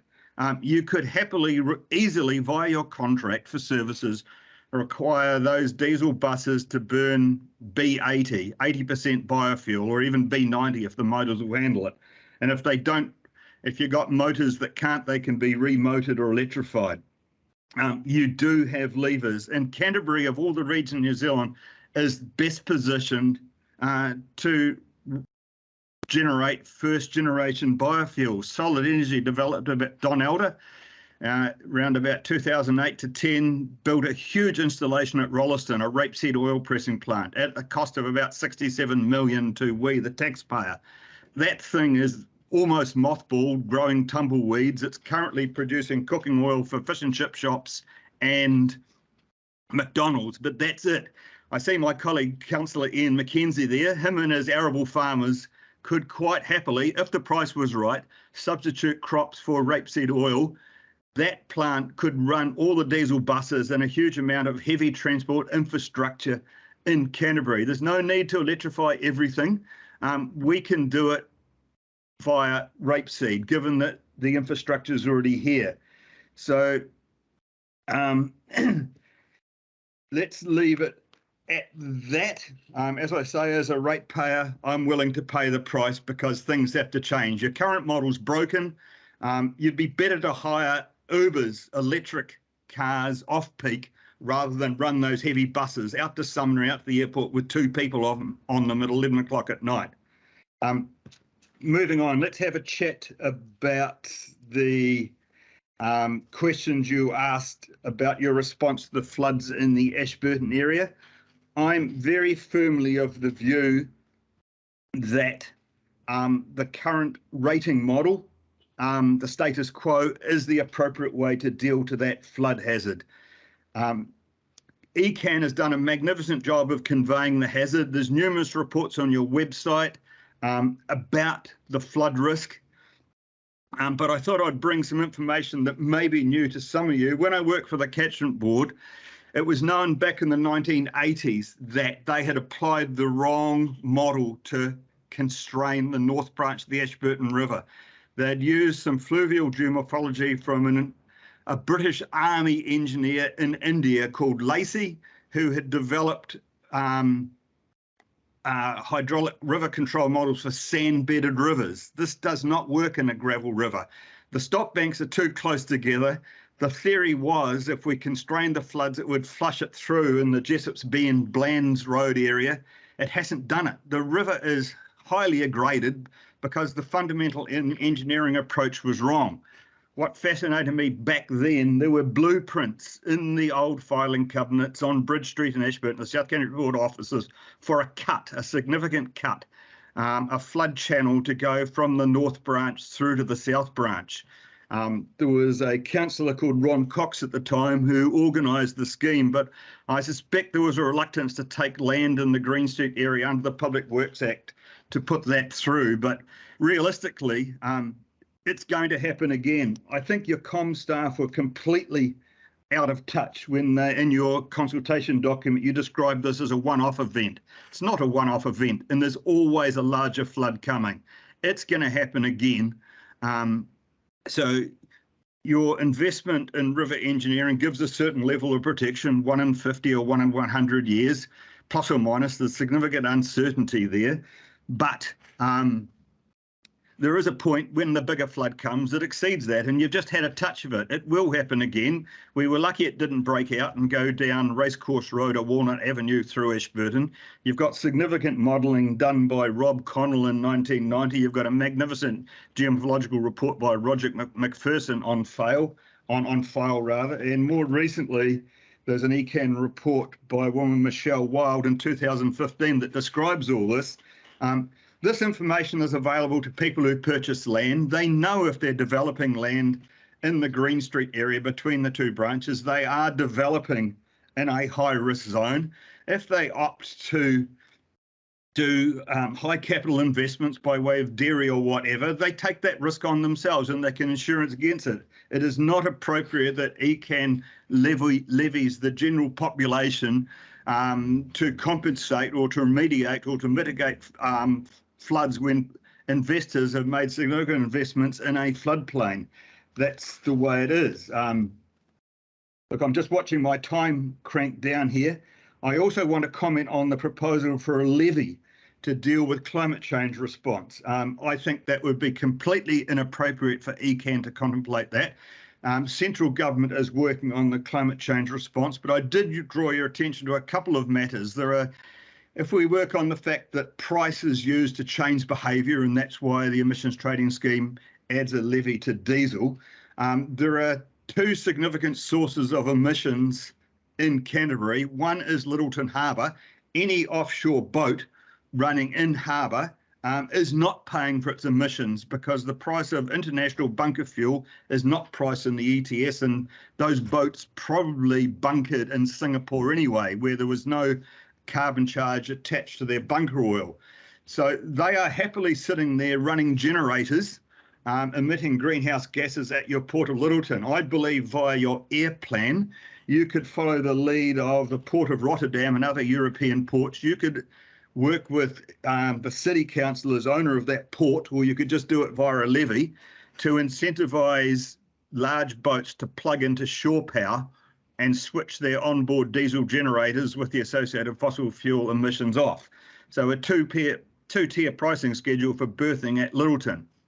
And you can do, I believe you can firmly do that via your air plan with a bit of creativity. You'll also get rid of a lot of sulfur dioxides out of the atmosphere. So you can use that. And if you're really brave, you could then focus on international aviation, Christchurch Airport, which again, there is no carbon charge associated with fossil fuels burnt by Air New Zealand and other providers. What I'm indicating is there are other revenue sources available to you if you actually seriously want to do your own thing or complementary measures to what government's doing regarding climate change policy. But while I seem to have been incredibly benevolent regarding the Christchurch transport bus hub, I'm firmly opposed to ECAN getting out of its depth and meddling with a levy on ratepayers or citizens to deal with climate change response. My clock says I've got 28 seconds to go, so I will cease at this point. Thank you. And if I could just say on the levy that you mentioned from Rotterdam, that article that you attached, we couldn't get to, we couldn't go through to. Ross, I think possibly your speaker is on, getting some echo. I don't know if we can turn that off. Thank you. Yeah, so perhaps if you could print that out and email it through to us, that sounded really interesting. Now I've got two questions. The first one from Councillor Ian McKenzie. Thank you. Peter, very nice to see you and hear from you again. I'm sorry you're not living in the county anymore. That's a disappointment. But in terms of the funding the flood damage as a cross-region rate, you talked about the Ashburton River as your example, and that is one of the few rivers that has a reasonably comprehensive rating district on it.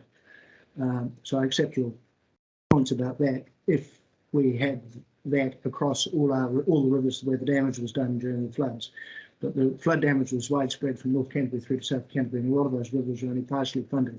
So partially funded by the rating district. So putting the impost on the rating district, we thought was perhaps alone was an unfair impost. I mean, did you reflect on the partial nature of most of our rating districts in formulating your own opinion, Peter, on that? From first principles, ECAN could create enlarged rating districts or other rating districts. That's the ideal mechanism. It's a case of beneficiary. So you'd support the concept of having more comprehensive rating districts on those rivers. Yeah, and we're working on that. Thanks, Peter. Okay, I think that's Ian frozen. Oh no, he's moving again. Now that's all good. I'm never sure whether it's me that's frozen or whether it's the other person that's frozen, but you can still hear me, so that's good. Thank you ever so much, Peter. Let's try not to use up the last of the 3 seconds in the 28 seconds. Well, the other question is, I think your question covered the same as the others, so the others have gone. So we're on. So thank you ever so much for your time, Peter, and really all that detail. That's really helpful, and we'll take your thoughts on what you've expressed. I'll just note, Google, if you Google, you'll find the measures that the Port of Rotterdam and ports in Brussels have done to reduce emissions from boats. It's easily discoverable. Bye-bye. Great, thank you. Kia ora. So we now have Ross Vesey with us, and submission is on page 104 of our agenda. So Ross, you have 10 minutes to speak, but if you can speak for a little bit less than that, then we have time to ask you some questions. Thank you ever so much for taking the time to join us and for taking the time to put your submission to us. And so if you'd like to start with your 10 minutes, thank you. Okay, cool. I was Environment Canterbury's regional engineer prior to my retirement, about 2014. So I've had a long background in this area. I started off in the Ministry of Works, Water and Soil Division. So I was on the other side of the coin where we saw applications from Catchment Board for funding from the WASCO. So yeah, anyway, my submission is really around just the river protection schemes. I didn't learn of the central government co-investment report until after I'd submitted my submission, and I'm rapt to have seen that action being taken. Its outcomes critical, and I sincerely hope that the councils are successful, but it's going to take some time before you know the results. And so we're in this no man's land in the meantime there. The current ECAN funding regime is generous to the targeted rate landowners. That's the primary beneficiaries. When it was approved, the council was farmer dominated. So that might give you some idea of some biases that were there at the time. People buying land in Canterbury are able to access information, and amongst other things, flood risk. So they're going into their purchases with full knowledge of what might be coming there. Making claims on general ratepayers isn't sustainable as a top-up for flood damage repairs, nor as a long-term adjustment to the funding regime. It's not a way of recognising the benefits of councils' protection schemes to crucial infrastructure. Contributions to each rating district from non-rated benefiting infrastructure owners should be seen as essential. I recognise that the co-investment report addresses this matter, perhaps indirectly, but as I said before, the outcome is unknown, implementation date is unknown, and the funding may not be sufficient. I agree that rating classifications should be upgraded to include all landowning beneficiaries. I am aware of some rating districts where there are weaknesses in that respect. Here's probably a politically unacceptable comment. Should the decision of the Local Government Commission to not give Littleton and Timaru ports to this council be revisited? ECAN was not treated like the other regional councils at that time. a 24.1% increase in total rates is an unethical demand in the current economic climate. I think you need to do some really heavy pruning on your proposals. That's probably my key points there. Thank you. Kia ora. Thank you very much, and yeah, privileged to hear from someone who's obviously got a lot of experience and knowledge. So thank you again for taking the time. I'm just wondering if we've got any questions. Here we go. Councillor Clearwater has a question for you. Well, thank you very much for your submission, Ross, and it's interesting to hear your experience. Actually, starting with your experience, I just wondered if there are any areas of our budget that you would suggest that we do prune back. I haven't looked at the ECAN budget, so it changes from time to time. Priorities get shuffled, so I don't really know what all the matters are that you have in your budget. So I really can't help. If I was still working, I would be able to make some comment at staff level. Okay, thank you. Thank you. So we have Chair Huey like to ask a question. Yes, good afternoon, Ross.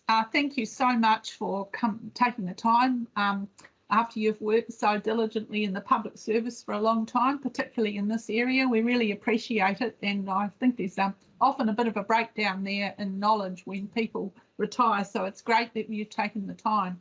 I'm just wondering, like, I think we've got about 78,000 kilometres of rivers in Canterbury, and we're only actively managing about 2,000 kilometres. So what's your suggestion around how we're going to deal with this in the future? Oh, I think it's very simple. Flooding issues will only be dealt with where people are prepared to pay for it. There is no rich uncle. Government was the rich uncle, if you like. We don't have one. You can't generate the funds. If you had a port authority, you'd have some discretionary income, but there may be other priorities that you would wish to use that on. So I am very comfortable with the council's approach that where communities are willing to engage, then a thing they gain is, number one, the council's expertise, and secondly, some co-funding to take some of the sting out of the cost of living in these areas. People have deliberately chose to live by the rivers. When the schemes were built, stop banks were located, or their final location was determined by landowners who wished to have as much land as they could. So the rivers were stop banks artificially constrained, but in a number of cases, the stop banks were put closer together than what one would really want to see. And this is going to create a problem for you in the longer term for dealing with climate issues. You can't keep making stop banks higher. There are issues with that. So what do? The easiest thing is to poke a secondary stop bank outside that, but there's some changing land use issues, some landowner things. You might have to cross their palms with silver to do that. The good old days where people had community spirit and gave things up for others are well and truly gone, I think.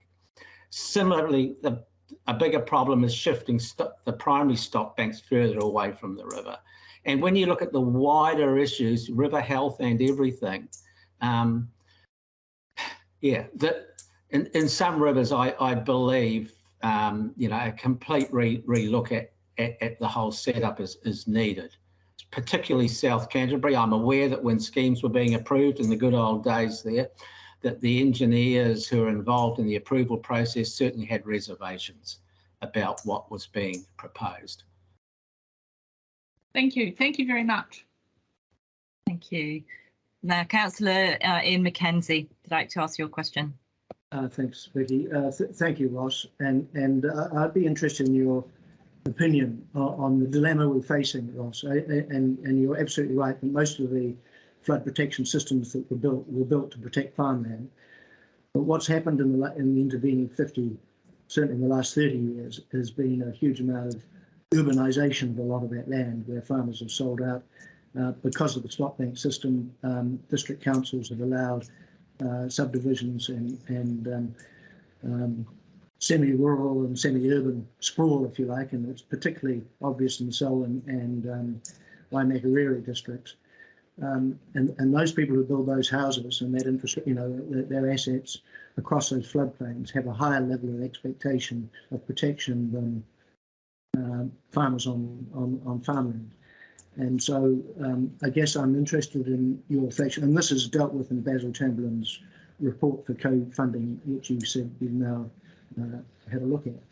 I'd be interested in your comments really as to who should be responsible then if it's not the regional council from a collective position to protect these new assets, or do we just let them get flooded on a reasonably frequent basis?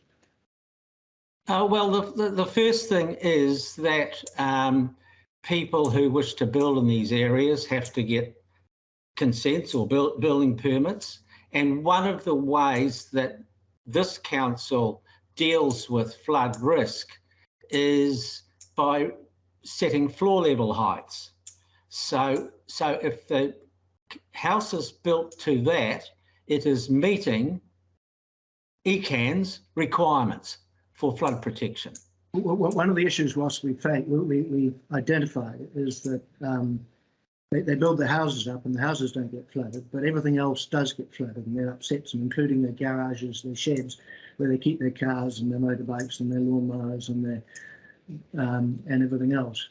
And so we get a huge amount of criticism for allowing flood events because they still do a subset. They may not actually get into the houses, but they still do a huge amount of damage to a lot of people's assets. And I know all those assets are insurable, and it's their own decision not to build their garage up. But it is this is one of the facts of life we're dealing with. So,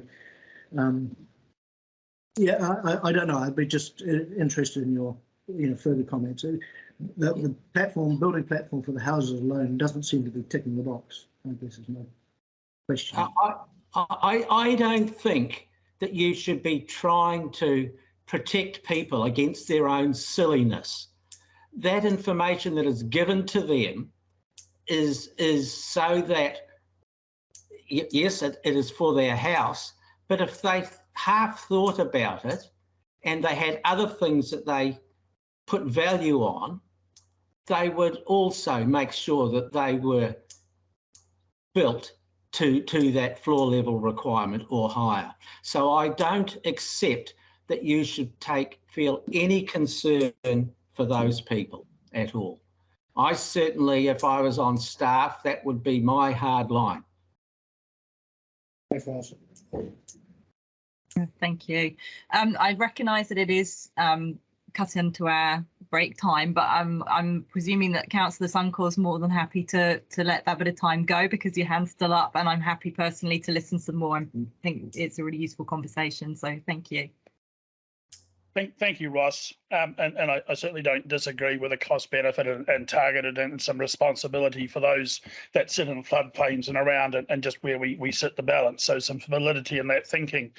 My question, if I put my civil defence hat on, is how do we then fund and protect both regional and national infrastructure, and thinking about state highways, rail tracks, telecommunications and power? Is that the responsibility of those local people within that space in a targeted space, or should it be as we have decided, a responsibility across Canterbury and hopefully within central government to protect the resilience of national and regional infrastructure?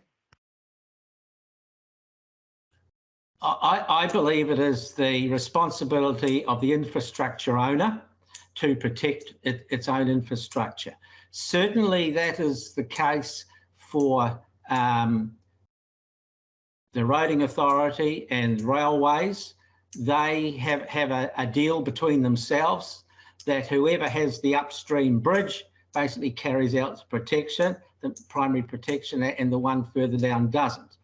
Then we have that similar infrastructure crossing where Environment Canterbury has put flood protection schemes in. So those guys are, in these cases, piggybacking on your good work.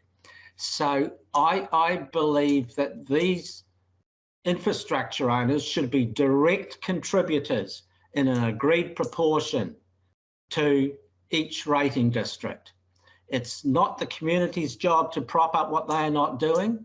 Your co-governance report to government is effectively trying to get government to pay the infrastructure owners' share through whatever funding might come out of that. You may or may not be successful on that. I believe we should be clicking the ticket of the infrastructure owners. I do know that some regional councils have managed to pull that off. I don't know if their list, if they would put a tick by every infrastructure owner though, and I don't know what the background was to them doing these deals. I can tell you that there is an example on the Hurunui River, State Highway 7 bridge. That is where the engineering staff give advice to the roading authority, and the engineering section acts as contractor to the roading authority to carry out river protection works on the north bank upstream of the State Highway 7 bridge. That's the only case where we work directly with them. I'm aware that on the YL protection scheme that I think it was Railways, Transit, co-funded some protection work on the south bank upstream of the bridge to try and mitigate the risk of approach washouts. But in terms of directly contributing to raiding districts, we've got a big blank from everybody. Thank you, Ross. That's really helpful. Thank you ever so much for your time. And and that's our time up. Councillors, we're going into break now. Now, just to take, so thank you, Ross. Kia ora. So yes, we've cut into our break time. And so I'm wondering, do we want to, we're going to still come back at 1? Personally, that's fine by me, but is everybody else okay with that? All right, so we'll make a start. Welcome to the resumption of the annual plan hearings. So I'm Councillor Elizabeth McKenzie and I'll be chairing this session. So this is session 3 and I believe it's the last session of the annual plan hearings. So if you have a look at page 108 of the agenda, you will see the submissions for this section. So the first speaker who will be submitting is Luke Bulger. So Luke, are you there? Tēnā koutou, can you hear me? Great, off you go, thanks. Thank you, and thanks for your time. If my written submission was clear, what it will tell you really is that there's a lot to think about in terms of climate change, both adaptation and stopping ourselves from creating more of it in the first place. So it's a lot for the regional council to think about, but my concern is that the more you zoom in at particular parts of the problem, the more tempting it will be to spend some of the severely limited resources that we do have on dealing with the problem, dealing with the effects of the problem, when those resources really must be spent instead on preventing ourselves from contributing to more climate change. And I think particularly politicians are going to be under enormous pressure, and understandably so, to fund projects which are going to temporarily protect certain tracts of land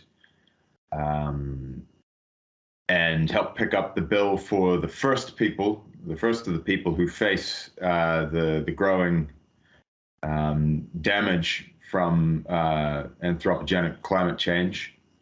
But I'm sitting back here in my chair at home, and it's pretty clear to me that if you zoom out of the problem, we simply must dedicate all of the resources that we can muster, and then some, to actually preventing more carbon emissions, basically. And we really do need to focus our minds on that. And,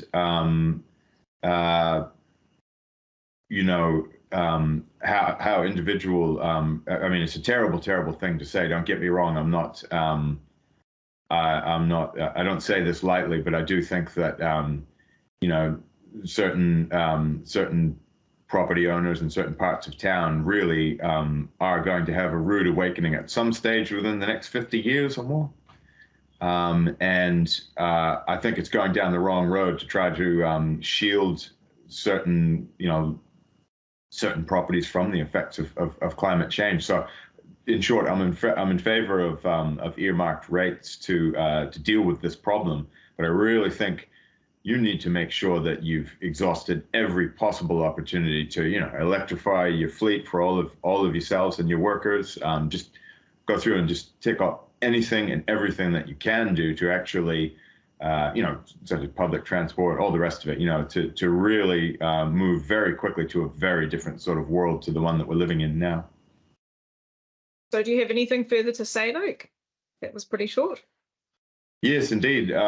It's what that specifically means. I guess will take years to decide if indeed what I've just said, if we do explore, what I've been saying, but that really is it. And it's a terrible thing to say, and it's not an easy job that is being asked of you. But that's really what I wanted to say.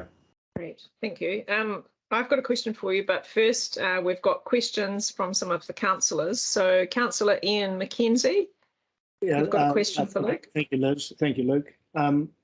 I hear what you're saying, Luke, but I wonder whether if we put all our emphasis into trying to stop emissions, whether that will whether that'll effectively make any difference, given that greenhouse gas global warming is a global issue, and whether in fact we might be more pragmatic in spending our money in trying to mitigate those things where we can help our constituents avoid the effects of climate change, which is likely to be thrust upon us, regardless of whatever New Zealand does.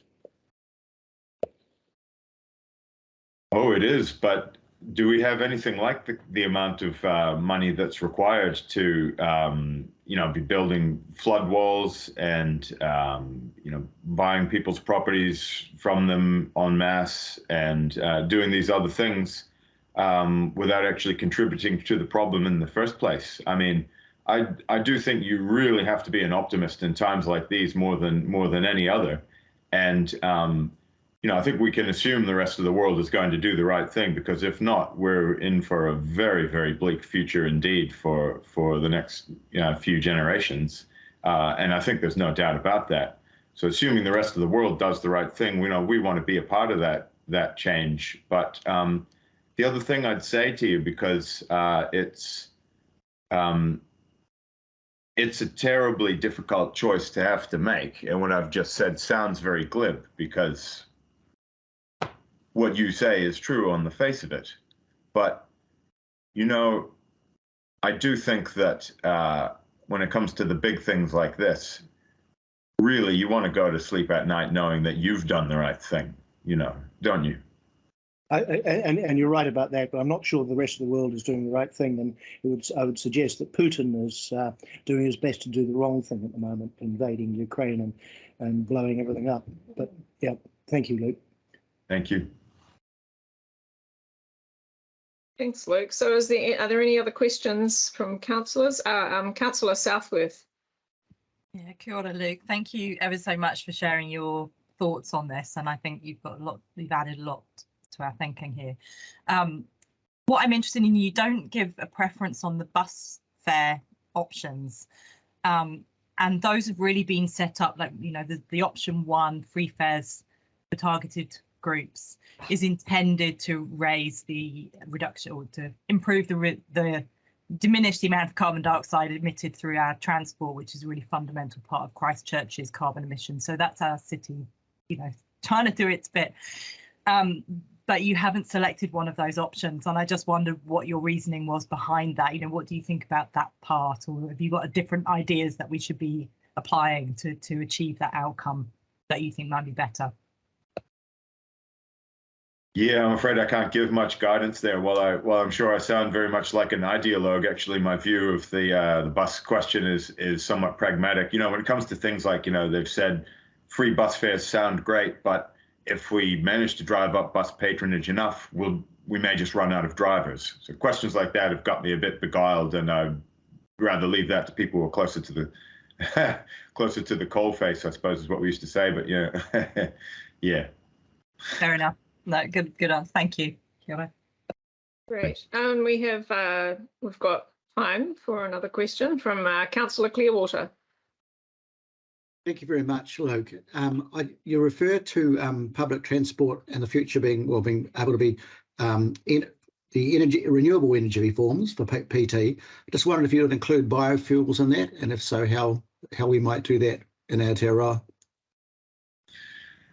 Well, I'm afraid I don't have any specialist knowledge about this. Pretty much the last thing I really learned on these subjects was in the 1980s when my science teacher at Burnside, Mr. Bell, was assuring us that all of the agricultural waste from Canterbury could produce enough biofuels to drive the New Zealand, drive all the cars and trucks in New Zealand. He was my science teacher, so I suppose he knew what he was talking about.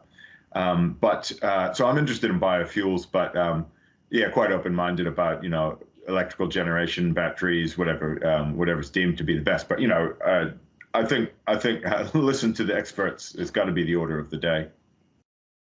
Thank you, Luke. Thank you. Right. So I've just got one final question, if you'll indulge me. So my understanding of your submission is that you want us to prioritise spending more on prevention of climate change, so greenhouse gas emissions, rather than what you'd see as temporary protection. So does this mean that you would want us to, say, reduce the amount of money we're spending on flood protection infrastructure and perhaps focus more on reducing emissions from agriculture and transport and airport emissions? And would you like our council to actually have a debate on how much we spend on resilience versus mitigation?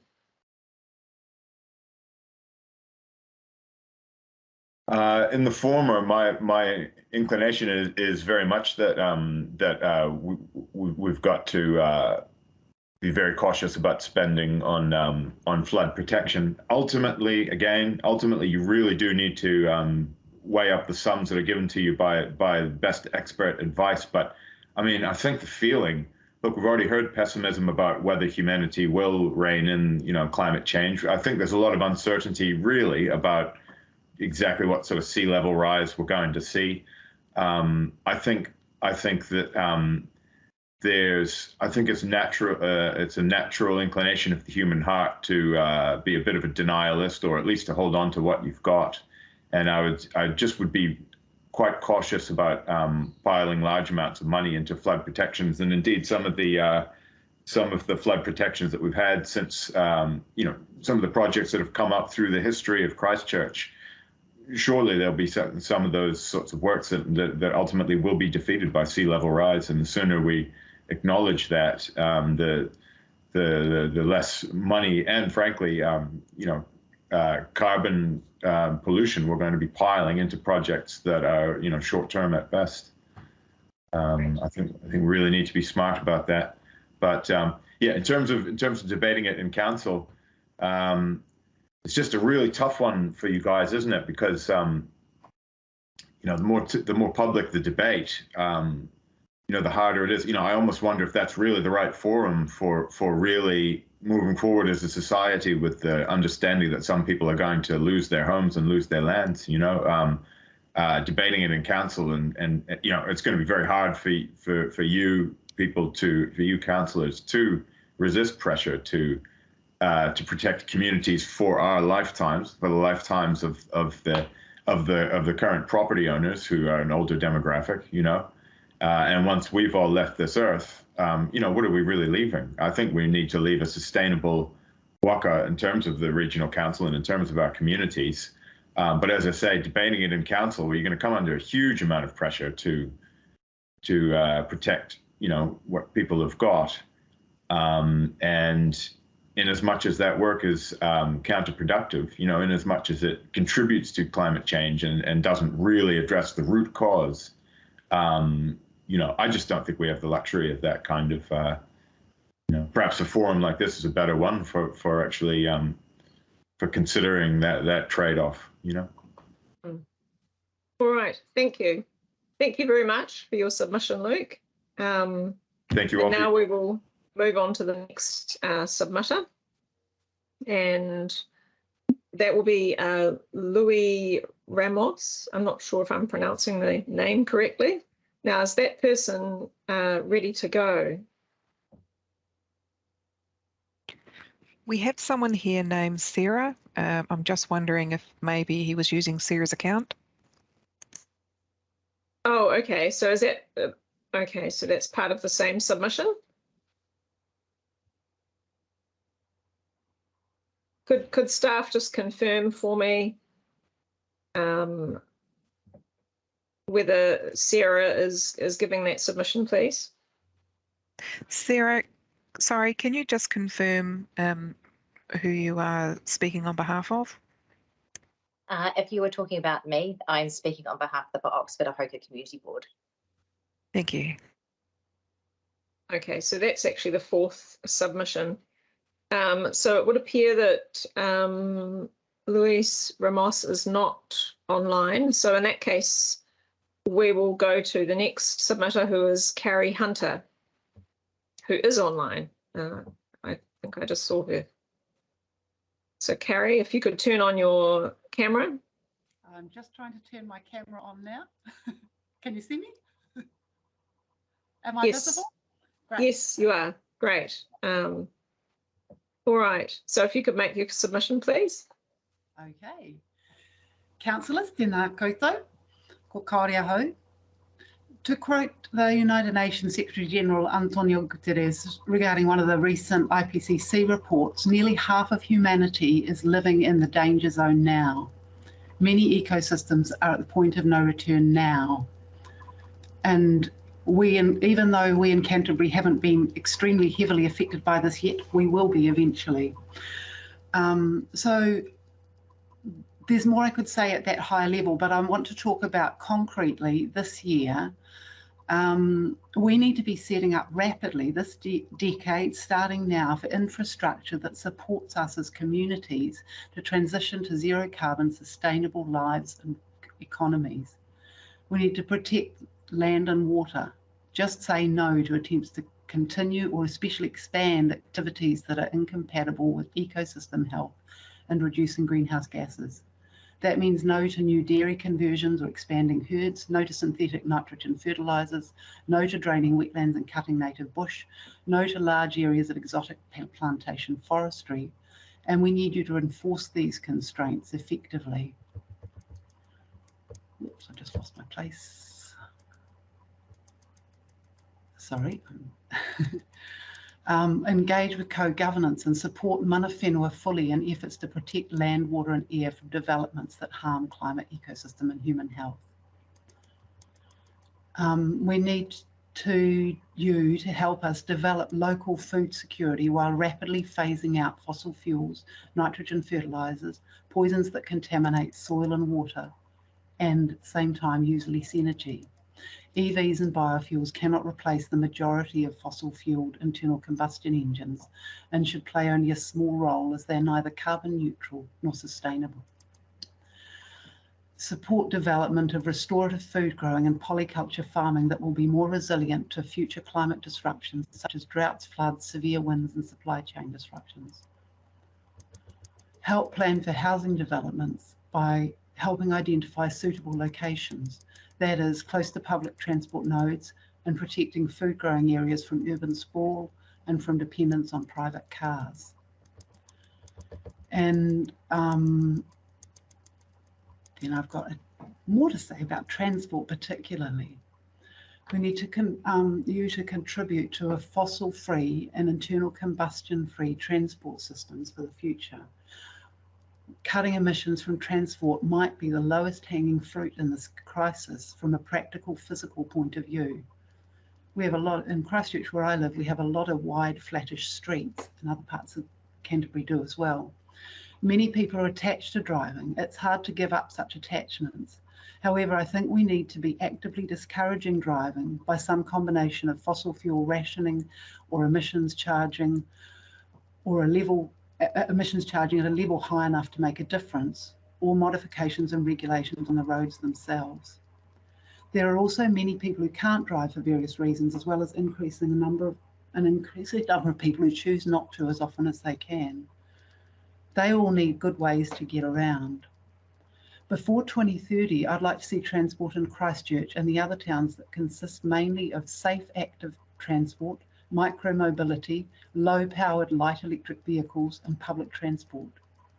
If we can tip the balance of convenience away from cars and towards safe, effective, pleasant, active transport and public transport, I expect many more people would choose to use these modes. I have teens who travel regularly by bus. Without the current fare reduction, their fares cost something like $1,200 a year. I travel to town occasionally by bus, and it costs slightly more than buying the petrol to drive. This can be hard on families with stretched budgets, getting more stretched with current inflation and low incomes. I favour making bus fares free altogether for everyone, to encourage people to drop car use to the benefit of us all. I favour electric buses, including smaller ones for when passenger numbers are few. I favour enough services that people can manage without owning a car, some service through the night and some more routes between suburbs not well served now. And I was thinking about cross routes between suburbs rather than mostly being radial. I favour public ownership and control of the public transport system for flexibility, for keeping profits in the region and ensuring the drivers have a good employer. If we can get this in place quickly and well enough, we can save a cohort of current teenagers from needing to acquire cars. Reducing the number of young people adopting driving can be one of the effective ways to reduce internal combustion engines. And one more thing I was going to add was, I think if the infrastructure and so on are changed, I think there's a lot that can be developed in terms of lighter powered vehicles for doing some of the things that cars do that you can't do by bicycle, like shunting cargo around and people who can't sit on bicycles and so on. But those things will be developed if the market supports that kind of thing. So we need to put things in place to support it. Okay, I could say more, but I think I'll stop there. Thank you. Great. Thank you, Kari. We've got some questions for you, if you don't mind. So Councillor Ian McKenzie, you've got a question for Kari. Yeah, thanks, Kari. Your submission proposes significant restrictions on any activity, a lot of activities in the rural area, but your submission also encourages further urban development. Is that because, and on the basis of climate change, is that because you don't think urban development has any effect on climate change? I think urban development has a massive effect on climate change, and that's why it's so important that it be planned and led in such a way that it's as compact as possible and contributes as little as possible to more transport costs and so on. The reason I think there's going to be a need for some is because I think significant areas are going to become uninhabitable. We already have housing. Sure, there's a lot of people without housing who need it. There's a real crisis. And as climate change progresses, we're going to have refugees both internally but also from other places. I think we're just going to need more housing. So we need to plan to make sure that that has as low an impact as possible on the land that we need to feed ourselves.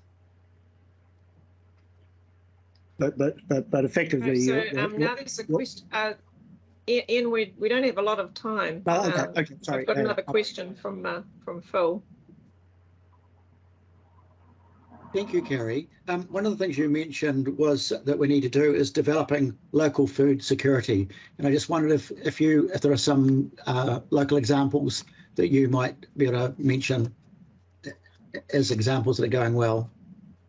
I live in Woolston, and round the corner from me is the Roimata Food Commons, which is a fantastic project. And I know that there are others in other parts of the city and Waitaha. So I'd love to see those being well supported. I think there's going to be a need to I know that there are people, but I don't know the detail to be able to tell you where there are farmers who are starting to figure out how to move to a more polyculture approach to farming. And I think that's, there are ways to do that people are trying, that mean that the soil will build and become more resilient. And the polyculture means that if you have a crappy season, you've got a better chance that some of the food is going to be able to withstand the unexpected effects of climate change, even if some of the crops get wiped out by a dodgy season. I also would love to, I live in an area where the land, my own place where I have concerns about land contamination, and I think that it will be really good for people to be able to find out if the soil that they've got around their houses, or whether it's in town and out of town, is safe to grow food in, because some of it isn't. And it's great if we can encourage as much local food growing as we can that doesn't depend on trucking food in from other places, when we're not going to be able to keep doing that. There's going to be supply chain disruptions, and we need to cut our fossil fuels. So, yeah. Thank you, Kari. That's a very helpful answer. Thank you. Great. Thank you, Kari. And thank you for your submission. And we'll be moving on to the next submitter, who, let me see, is, now it wasn't Doug Nicol, it was, now, who was the person who was giving the Oxford-Ohoka Community Board? Sarah. Sarah. Yeah, okay. If you could start, please, Sarah. Thank you. Okay, thank you. Thank you for your time to listen to our deputation today. My name is Sarah Barkle, and I represent the Oxford-Ohoka Community Board. We have received our submission, and I assume that it has read, so I will briefly outline our points. The proposed rate increases. We do not agree with the substantial increase in rates proposed. We believe that this represents a mismanagement of funding resources and lack of foresight in financial planning. Those that bear the brunt of this is the ratepayer. We would like to express our concern on behalf of the ratepayers that we represent, and urge to Environment Canterbury to take a serious look at their financial situation and ensure they are planning for the future, so that these kinds of increases do not occur again. A large chunk of increases are due to the public transport initiatives. The people of our rural communities will not be positively impacted by these. The benefits that we'll receive compared to increases are very negligible, therefore are not justified and do not warrant our support. The change in bus fare structure. The board does not support any further ratepayer subsidisation of bus fares. While we do support initiatives that successfully reduce gas emissions, we do not believe this will be successful. The people of our Oxford-Ohoka ward will receive no benefits to any of these proposed options. We believe that pre-COVID use of public transport will return over time. We also believe that public transport, to be successful, it needs to be reliable, frequent, and go to where you need to go. Under the proposed plans, none of these boxes are ticked for our rural communities. Currently, we do not have paths for our children to use to get to school, which means the only safe way to get there is to be driven. If you want to make a significant impact in our ward, then consider assisting with the development of pathways around our schools. This could potentially reduce the need for 2-car movements per day within these households, and also encourage our children to look at alternative modes of transport. A much more practical way of reducing our carbon footprint and encouraging alternatives to cars. In rural areas, the most realistic options for transport development and carbon reduction is the use of lower emission transport. Flood recovery and protection. The board acknowledges the need for this work to take place and appreciates the relationship between ECAN and the Waimak Council in such projects. With riverlands being a significant part of our ward, it is certainly an important issue. However, in terms of the questions being asked in the annual plan, we are unsure how we are to answer them. There is very little substance to the submission point. Without further information being provided, we do not believe that this is an opinion we would like to give in fear of setting undesirable precedents. It is a shame that more detail was not provided in the annual plan for such an important topic. future funding in response to climate change. Once again, the board agrees that climate change is certainly an issue that needs to be addressed and planned for. However, once again, we struggle to give an opinion on this important subject due to the lack of detail given in the annual plan. What projects and initiatives will the levy actually be funding? Without this information, how can we support the proposal? Again, a real shame that more detail was not provided in the plan for another important topic so that you could receive useful and relevant feedback during this process. Lastly, and perhaps our most important points, why is there such a focus on public transport? So much funding being allocated to something in which the cost versus benefits simply do not add up. It is our opinion that we are heading for a water crisis.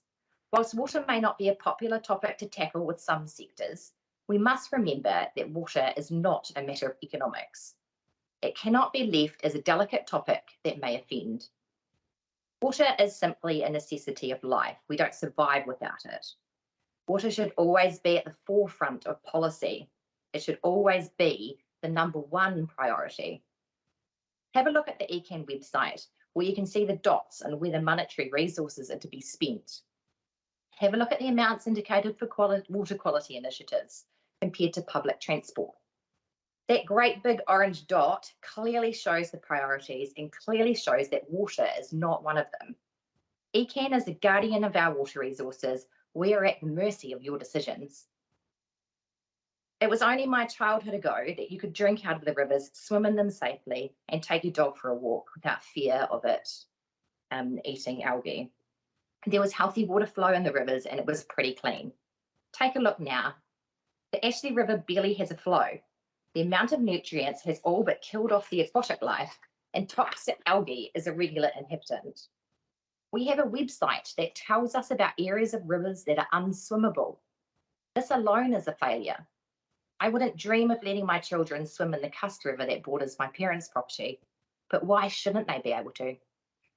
The state of the Cam River in Kaipui is frankly an embarrassment, and our groundwater resources, well, who really knows? Where is the data collection? Where is the solid evidence and tracking of our groundwater supply?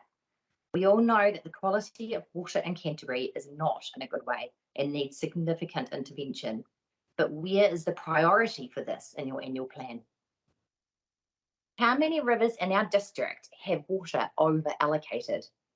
What is being done about this problem? Where are the guardians of our water and what have they been doing? The over allocation of water has taken away essential river flows. This water has been given away to be distributed to land, which then causes nutrients to enter our water supplies, therefore compounding the degradation. We have a major problem and a regional council that is responsible for these issues, yet there is little weight given to it in their annual plan. Groundwater is of utmost importance in our ward. We represent a high proportion of private well owners. We rely on quality groundwater and it has a direct impact on our health and well-being. What groundwater monitoring is taking place? What data do you have and what research is being done into how much water is available in these resources? How much can afford to be taken? How long does it take to regenerate? And what are the trends in the levels of contamination? What are the likely impacts of climate change going to be on the acceleration of this contamination? Where is the priority and appropriate level of funding for these significant issues in your annual plan? Are we to forget about focusing on water quality for a year because that big orange dot seems to speak louder than words? The water resources in Canterbury are reaching crisis point, yet your annual plan gives no priority to it. As a board, we urge you to give water more importance. That is it. Thank you. Thank you, Sarah. Just before we start with questions, I just want to check something with you.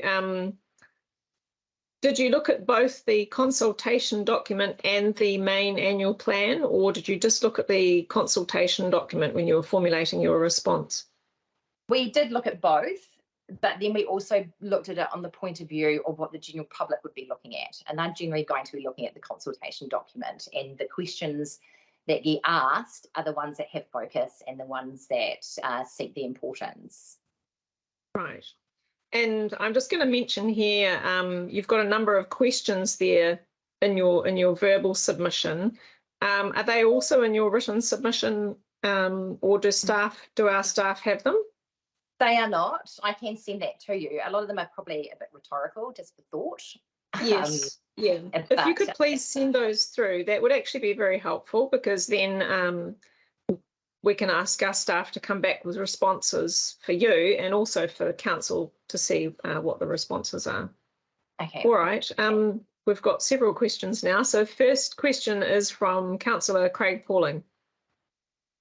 Kia ora, Sarah. Ka nui te mihi ki a koe mo tō kōrero kia mata i tēnei rā. Thanks so much for your submission to us. And I agree with you on the water issues. I think there's many, if not all of our councillors would agree with that. Public transport is something that we have to do as well, and it costs a lot of money. That's why it takes up a huge chunk of our budget. But rest assured that we are doing work on the water issues, especially around planning and the renewing of plans that are coming up in our next few years ahead of us. So just letting you know that. But I had a specific question about the climate change levy. I suppose what we were asking is, we're not going to fund it at the moment. Well, that's the proposal. We were really asking if people thought that was a good idea to fund in the future. And also, of course, in terms of what to do with it, it's purposely hasn't got detail there because we were asking the community what they thought we should fund it with. So that's really my question for you. If you've had a think, or if you had any discussions about what you think could be used for such a levy, if we did it in the future. Right. Okay. I guess the point we were trying to make is people may have an opinion, but is it a researched opinion when you ask such an open question as well? So it would be good to have some sort of grounding points to come from. So here are some things that we would look at doing or could possibly be doing. What do you think of them?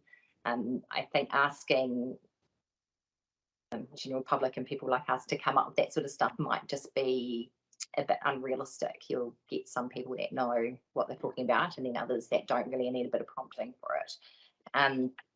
I guess for us in our ward, water is extremely important to us, especially private well owners. So with the increase in rain levels, like we're noticing on properties that groundwater is encroaching in our septic tanks regularly, and that we're having to do a lot more testing on our own groundwater. So that is obviously going to have an impact in the future. So have we research into that and knowing what it will be and trying to rectify things to a degree before they come to fruition would be a great way to spend that sort of money for us. Flood water protection as well. Kia ora, Sarah. Thank you.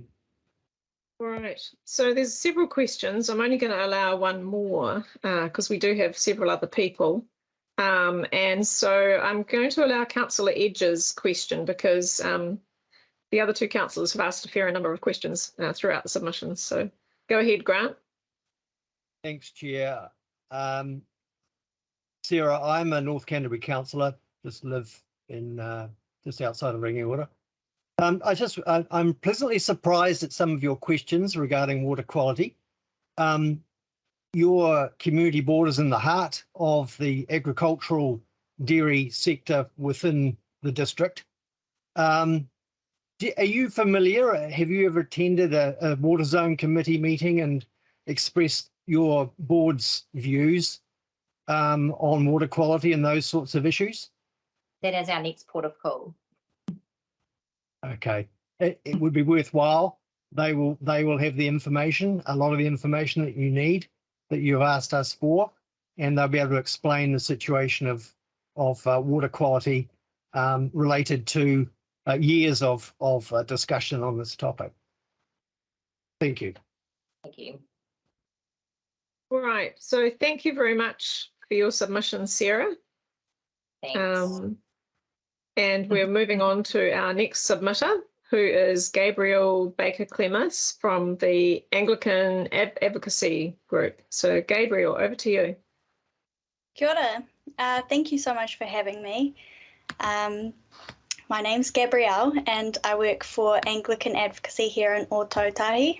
And I'm just super excited to be here to talk to you guys about our submission. In our written submission, we asked for you to consider implementing option 1 and 2 of the proposed bus fare changes. A lot of what I'm going to talk about has a driving force of need, basic needs. We have a living cost problem in Aotearoa. 41% of households in Aotearoa were classed as moderately to severely food insecure in 2008 and 2009. That's only 59% of us being classed as fully or almost fully food secure. The latest government statistics also show that in 2015 and 16, 19% of children were in food insecure households, and that's 1 in 5 children in houses where they can run out of food. Comprehensive reports about food bank use says that in 2021, food bank demand almost doubled throughout the entire country in many major cities. In Christchurch, the City Mission reported that some days it was almost triple the demand. They also reported that 20% of their callers were newcomers, and this is compared with their normal of like 7 to 8% of new clientele. And demand at food banks has not settled down to a pre-COVID normal. Deprivation like this does not just affect beneficiaries. Pre-COVID trends show that in-work poverty is increasing as well. In 2019, 12.8% of households were in-work households were in in poverty. Socioeconomic deprivation is a trap that impacts access to all types of resource that can protect and meet people's basic needs. The Productivity Commission's 2021 report scoped just how persistent disadvantage is in Aotearoa, concluding it is a big problem. I understand such poverty as a series of trade-offs, while basic needs never really get fully met. For example, the 2020 New Zealand Health Survey found that 21% of disabled adults and 12.7% of non-disabled adults weren't visiting GPs. Access to doctors was hindered not only by the consultation costs, but also by things like transport costs. Meeting basic needs can mean to people sacrificing other basic needs. And another example, it's widely cited that the biggest cause of food insecurity in our country is running out of money because of paying for other basic necessities. I'm telling you all of this because for many low-income households, transport cost is up to 28% of their income. So like I said, I'm here to talk about need, and saving up to 28% of income can dramatically increase people's ability to meet their own basic needs. So the free fares option 1, this could save people up to 28% of their income. And reducing public transport for everyone in Canterbury using option 2 alongside option 1 will have the most desired outcome for this trial. It will reduce transport emissions the most. It will remain an equitable approach with respect to those needing support. But it will also provide relief to homeowners whose ability to cope with the rising cost of living will be impacted by an increase in rates. Low-income households can save thousands every year according to your modelling, money that will have a big impact on their capacity. In turn, this will have a big impact on our city by supporting a bunch of people who have been isolated and excluded from to enter our civic and work, educational and socio-cultural life. And this can be achieved with what I view and what sounds like a very small rates increase of $1.62 per week. Using the highest of the model house rate changes provided by this council, option 1 will increase homeowners' rates by 95 cents per week, And at the high end again, option 2 will increase rates by 67 per week. $1.62 is a lot less than what low-income homeowners, students, youth, beneficiaries and disabled individuals can save according to your modelling. Changing the way that public transport, that we use public transport is a prudent step in finding an equitable way that we can live within a climate emergency. And we thank you sincerely for proposing these changes, and I hope that this is your opportunity to pave a pathway for the rest of New Zealand to follow. Thank you. Thank you, Gabrielle. Are there any questions from our councillors? We will only have time for one question if there is. It does not look like there's any questions, so thank you very much. Thank you. It's a very good submission. Thank you. Much appreciated. So we'll now have our next submitter, Nicholas Slegers. I don't know if I'm pronouncing your surname correctly, Nicholas. Slagers. Good enough. It's all good. Hi. So did I just go? Yes, you may start. Yeah, I'm speaking today to support the Environment Canterbury's plan regarding public transport. I'm a student and I'm informed by that experience, and I would support the measures to, I think it was the plan that was to reduce fees for, make fees free for students, but the ideal option would be reduced or free fares for everyone. As a student, of course, we're, like many of us, we're fueled by reducing expenses, and with that, I don't have a car. And like many of us, we would like to keep that happening, both from reduced expenses and for environmental reasons. And this is a good thing. The current system, with reduced fees, it will enable students to reduce their emissions, reduce their costs, and reduce the negative externalities that come with cars. Reduced fares will enable people like me and other students to better reduce their emissions, and it is an opportunity to make a change for other students and enable them to keep many students like me to not have cars, and that'll enable with the council's other current goals to do things like reducing parking minimums, increased density of housing. With that, we want people to reduce their uses of cars. So with free public transport or reduced fares, it will enable them to do that. With the latest IPCC report, it indicates the change needs to happen. And Christchurch has a cohort of people, students. Many of them don't have cars, and if we can enable students to continue not having cars, it will better enable the city to meet its goals of reducing emissions. Thank you. All right, thank you, Nicholas. And are there any questions from any of our councillors for Nicholas? So, Councillor Ian McKenzie. Yeah, Nicholas, thank you for your submission. We were told earlier in the submission process by, I think he was someone in the Canterbury Students Association, that in fact almost all students had cars. And so I'm really interested, you clearly don't have a car, but have you got a view as to what proportion of students do have cars? Were we misled, or are you very much a minority?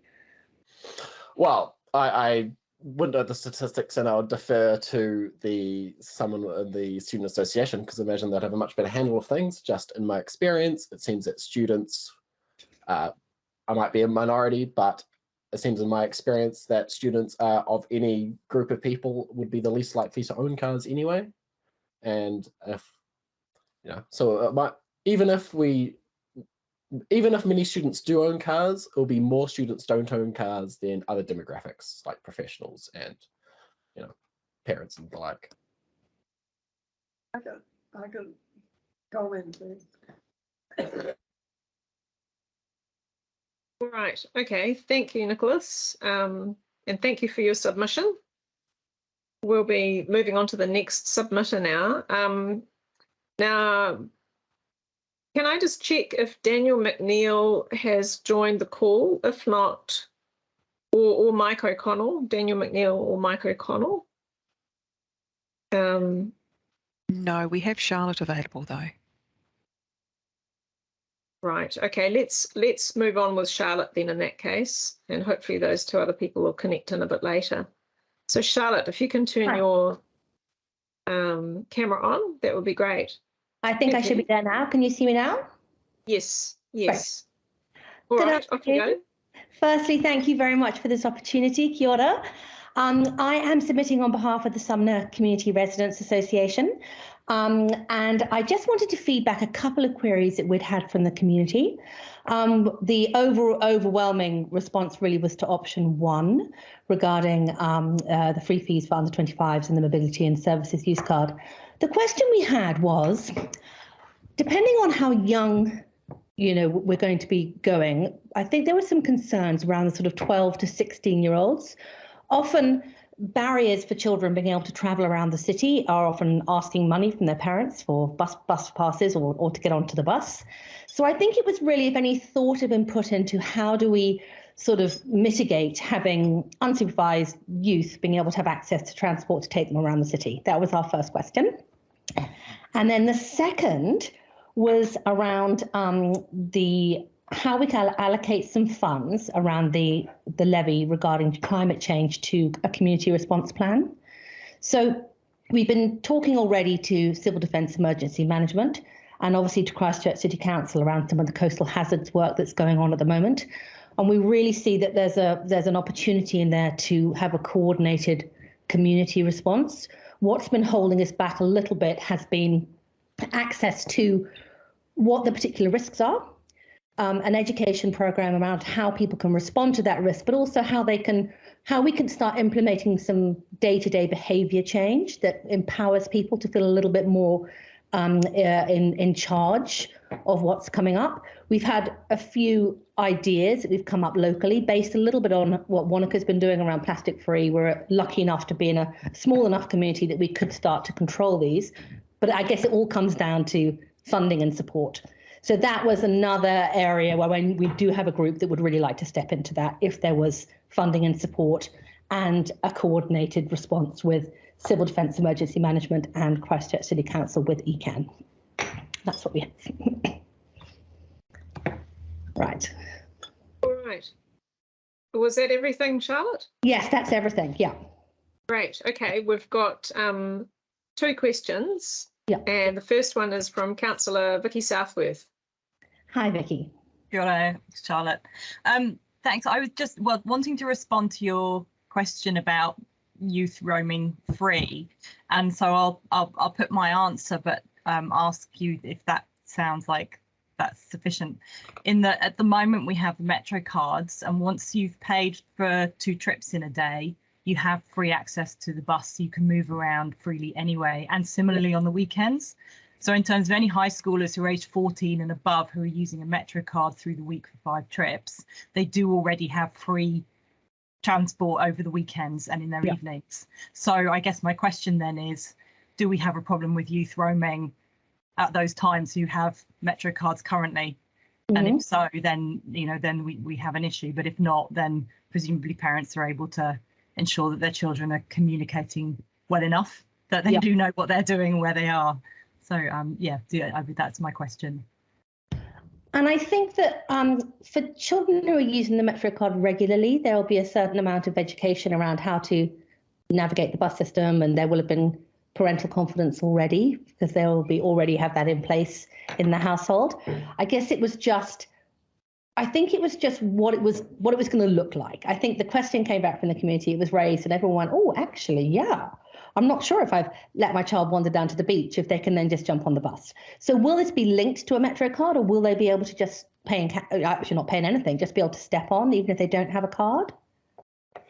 That's a good question. And I think my thinking was it would be with a card, that we would need a card system, but I'm not sure. But I think the important question you've raised is us needing to think at the very least about communicating to parents the need to ensure that their children are aware of the opportunities and the risks associated with just free roaming on a bus system. So thank you. I think that's all it was really. It was just had that been thought about. That's no problem. And I can definitely feed that back to the public we had that from. That's great.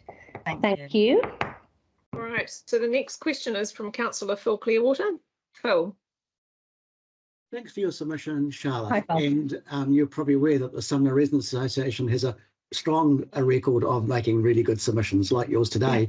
I just really wanted to make a quick comment to you, Charlotte, around your question about supporting local communities to be able to be involved in having response plans. And I myself have asked that question a number of times actually at our council.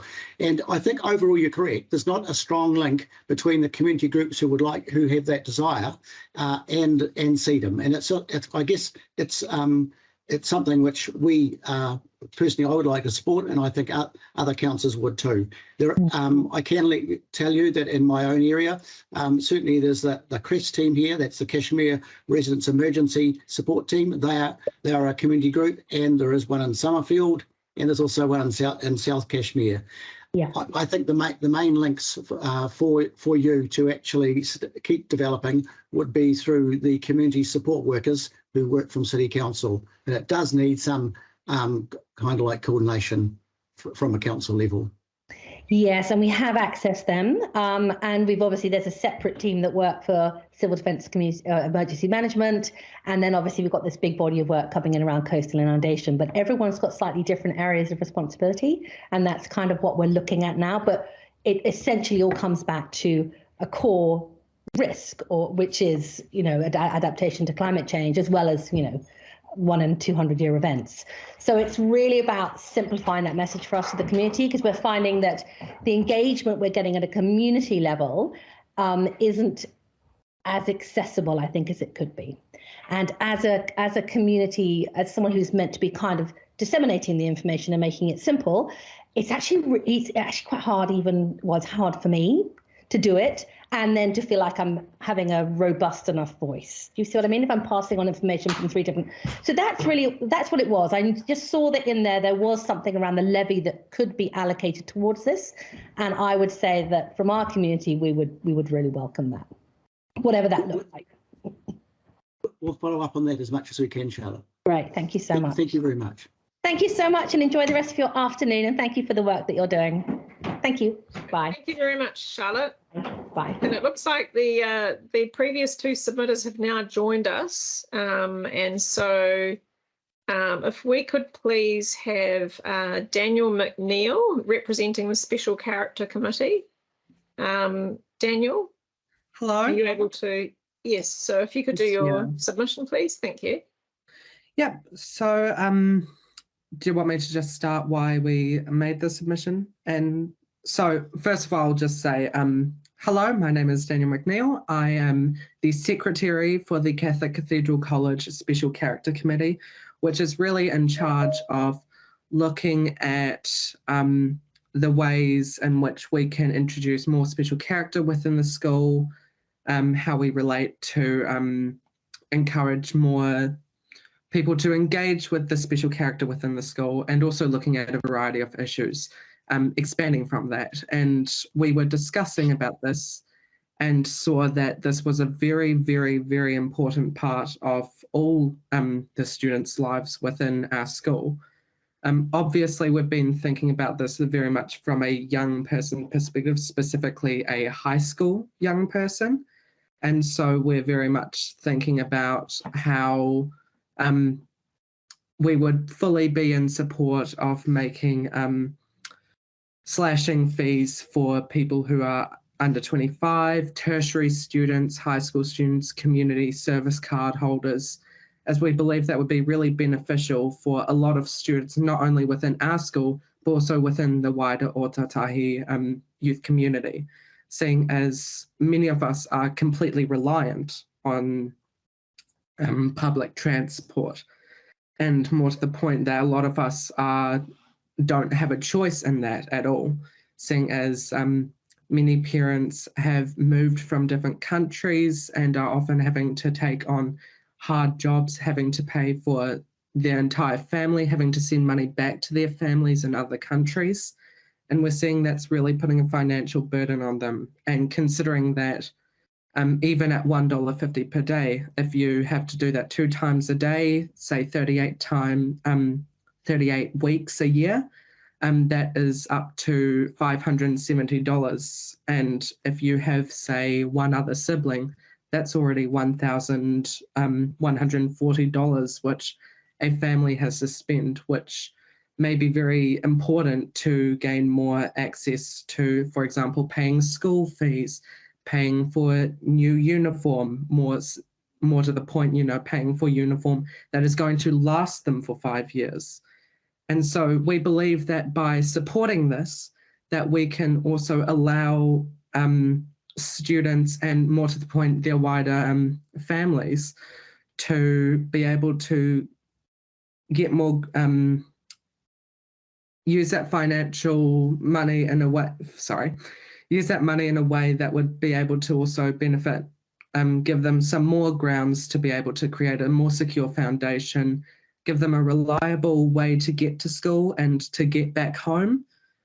And we also thought that it would be quite beneficial if we would make a flat fee for those who were not included in that, seeing as also many teachers, especially with the rise of petrol prices, that many teachers within our school have now suddenly had to rely on public transport because they simply cannot afford to pay for that petrol. And considering how much time they have to spend at school, they also have to get back, and they also have their families to take care of, or they have other family that they have to meet, or they have other things to do.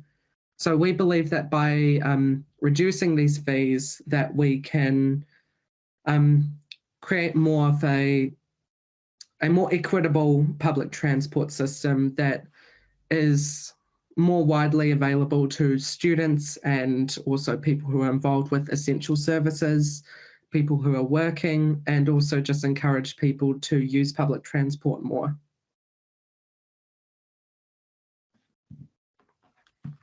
All right, so thank you, Daniel. Are there any questions from councillors for Daniel on his submission? I'm not seeing any questions, but we've got a copy of your submission, so thank you very much. Thank you. It's very good. And the next submission is from Mike O'Connell. Mike, are you online? Ah, yes, there you are. Great. So if you could start, please. Great. Off you go then. Thanks. Thank you. Thank you for having this opportunity today. Look, I have gone for, in the bus fare structure options, gone for option 1, the preferred option, the cohort of the under 25 students, the total mobility and the community services card holders. Look, I think because, our recent evidence is showing through the government that the emissions from road transport are about 15% of the gross emissions in the country. And I think from that, it's imperative that people get out of their cars. And I think this is one of the ways to do that, this bus fare structure option. It is getting harder and harder to afford to run cars. Fuel costs are rising, as we know. And statistics were saying also, if I can add, say that most households are owning 2 to 3 vehicles. So if there's an opportunity now to have people sort of get on a bus rather than consider buying a car, then that should be, and they can get into that routine of using accessible and affordable public transport, then I think that's the way to go. Also, a lot of our lesser journeys, because we're talking about, say, commuting to the central city, but we're also commuting to other hubs around the city. Christchurch's got a number of transport hubs or business hubs. A lot of our journeys, 75% of our journeys across the country are less than 2 kilometres. So that's crazy, having cars going that kind of journey, that distance. So if we can get turning that around, I think 5% of those journeys are by public transport. So we want to try and turn those numbers around and have people use public transport a lot more. Also, I think this is a good scheme also because there's the added pressures of paying for car parks at the other end. I mean, car parking is becoming exorbitant. 10 on the early bird, whatever, you know, you're paying maybe the thick end of $50 to $100 a week to park, say in the city centre. What else do I want to say? Greenhouse gas emissions. The Ministry for the Environment is actually saying that, you know, in association with the Climate Change Commission, that and the first set emission budgets, the real winners, the win-wins are out of public transport, and affordable public transport as part of that is the key. I mean, there are other things too that we can do. There's buses, but there's also the active modes and cycling, and scooters and that kind of thing. I also just wanted to say too, I think I did say that further down about incentivising. It's a good option what you've got here, but I think I said that, you know, make it free for over 25. So it's okay, but I mean half price adults would be good to get the rest of the other over 25s on the buses also. Just summarising really, I think, you know, I think this is for the greater good. It's for the benefit of everyone that we have our younger. We get that cohort of the under 25s and so on getting in and getting onto buses. What I'd like to see though is the buses bumped up, FUNK, so that we bring back coloured buses. I think that, you know, that would be great. So, you know, have people, when people see iconic symbolism on buses and things, that they want to travel on that sort of form of transport. And I'm sort of feeling that, you know, the fares. Half-price fares are about where they should be. It's a bit, I mean, just going a little bit wider for a moment, you know, our national affordability at the moment, housing, all these things, groceries, food, consumables, they're all at half price. But, you know, buses is a good example of making them half price. And hopefully the whole 3-month thing can be pushed out. But I guess that's the government that are going to make that call. I do have just a couple of additional question points to make, but maybe if you've got some questions. There is just one other thing. Part of my submission to it, make some comment, very brief comment about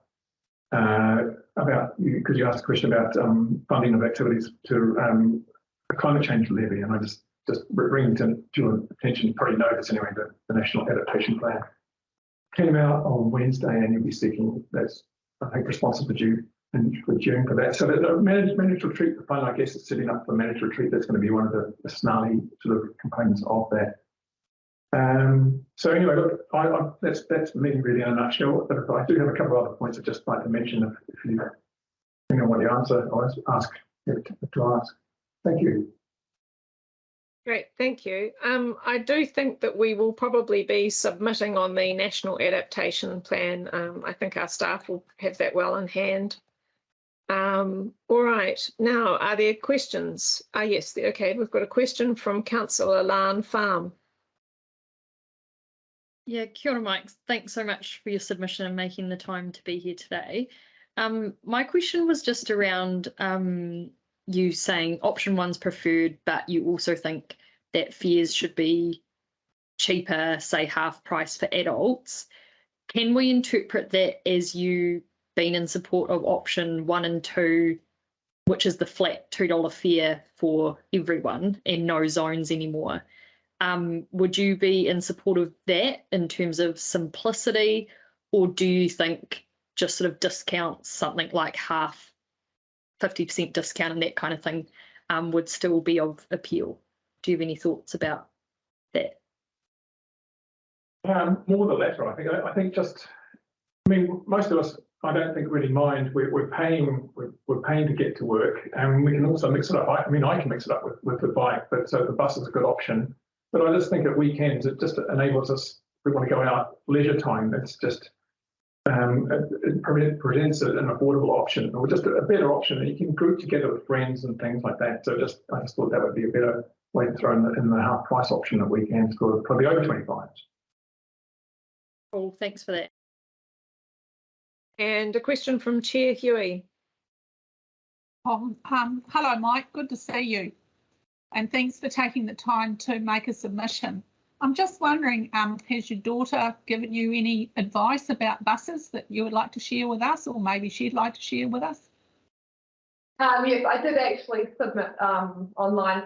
I'm in full support of option one, and I think it's kind of a no-brainer to bring the younger generation and the older generation onto buses. And yeah, option one is definitely more focused at those targeted groups, which is definitely important considering the affordability crisis. But realistically, we also need to get people over the age of 25 out of cars who are having 2 or 3 cars. That's a real focus that needs to be prioritised as well. All right, thank you very much. All right. So thank you very much, Mike, for your submission. And I think we now have the next submitter, who is Simon Britton. Oh, kia ora koutou. I'll just get the technology turned on. Thank you, and thanks for running on time too. I really appreciate that because I've got to get away shortly. A camera will be there somewhere, I'm sure. Just a couple of points. My submission was pretty brief. I want to be clear. My submission's in my personal capacity as an ECAN ratepayer. I am a member of the Waipapa Papanuianis Community Board, which fed into the council submission, but today just speaking on my own behalf. On the bus fare options, 100% support option one, really for the reasons that you've put it out there.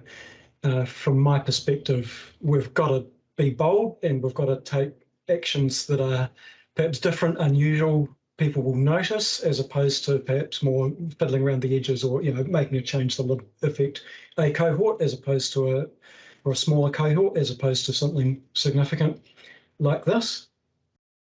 For me, getting movement onto our buses is people movement onto them is really, really important. For me, it's about access, which is about the cost, as well as, of course, about the routes and the frequency and all those other bits and pieces. It's all access.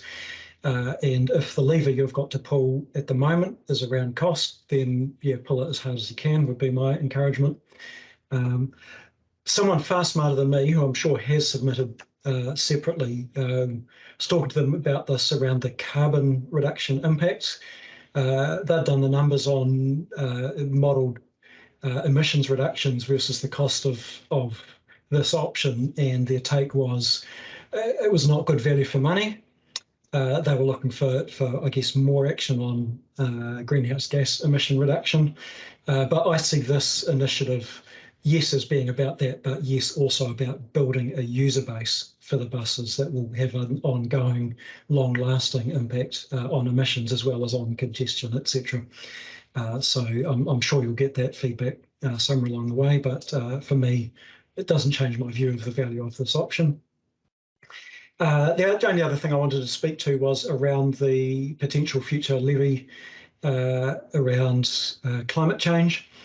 And for me, I'm happy to see a levy, wouldn't like to see it spent on community awareness. I think awareness, I don't see it as your key responsibility as a council. For me, let's start looking at central government around awareness, for example.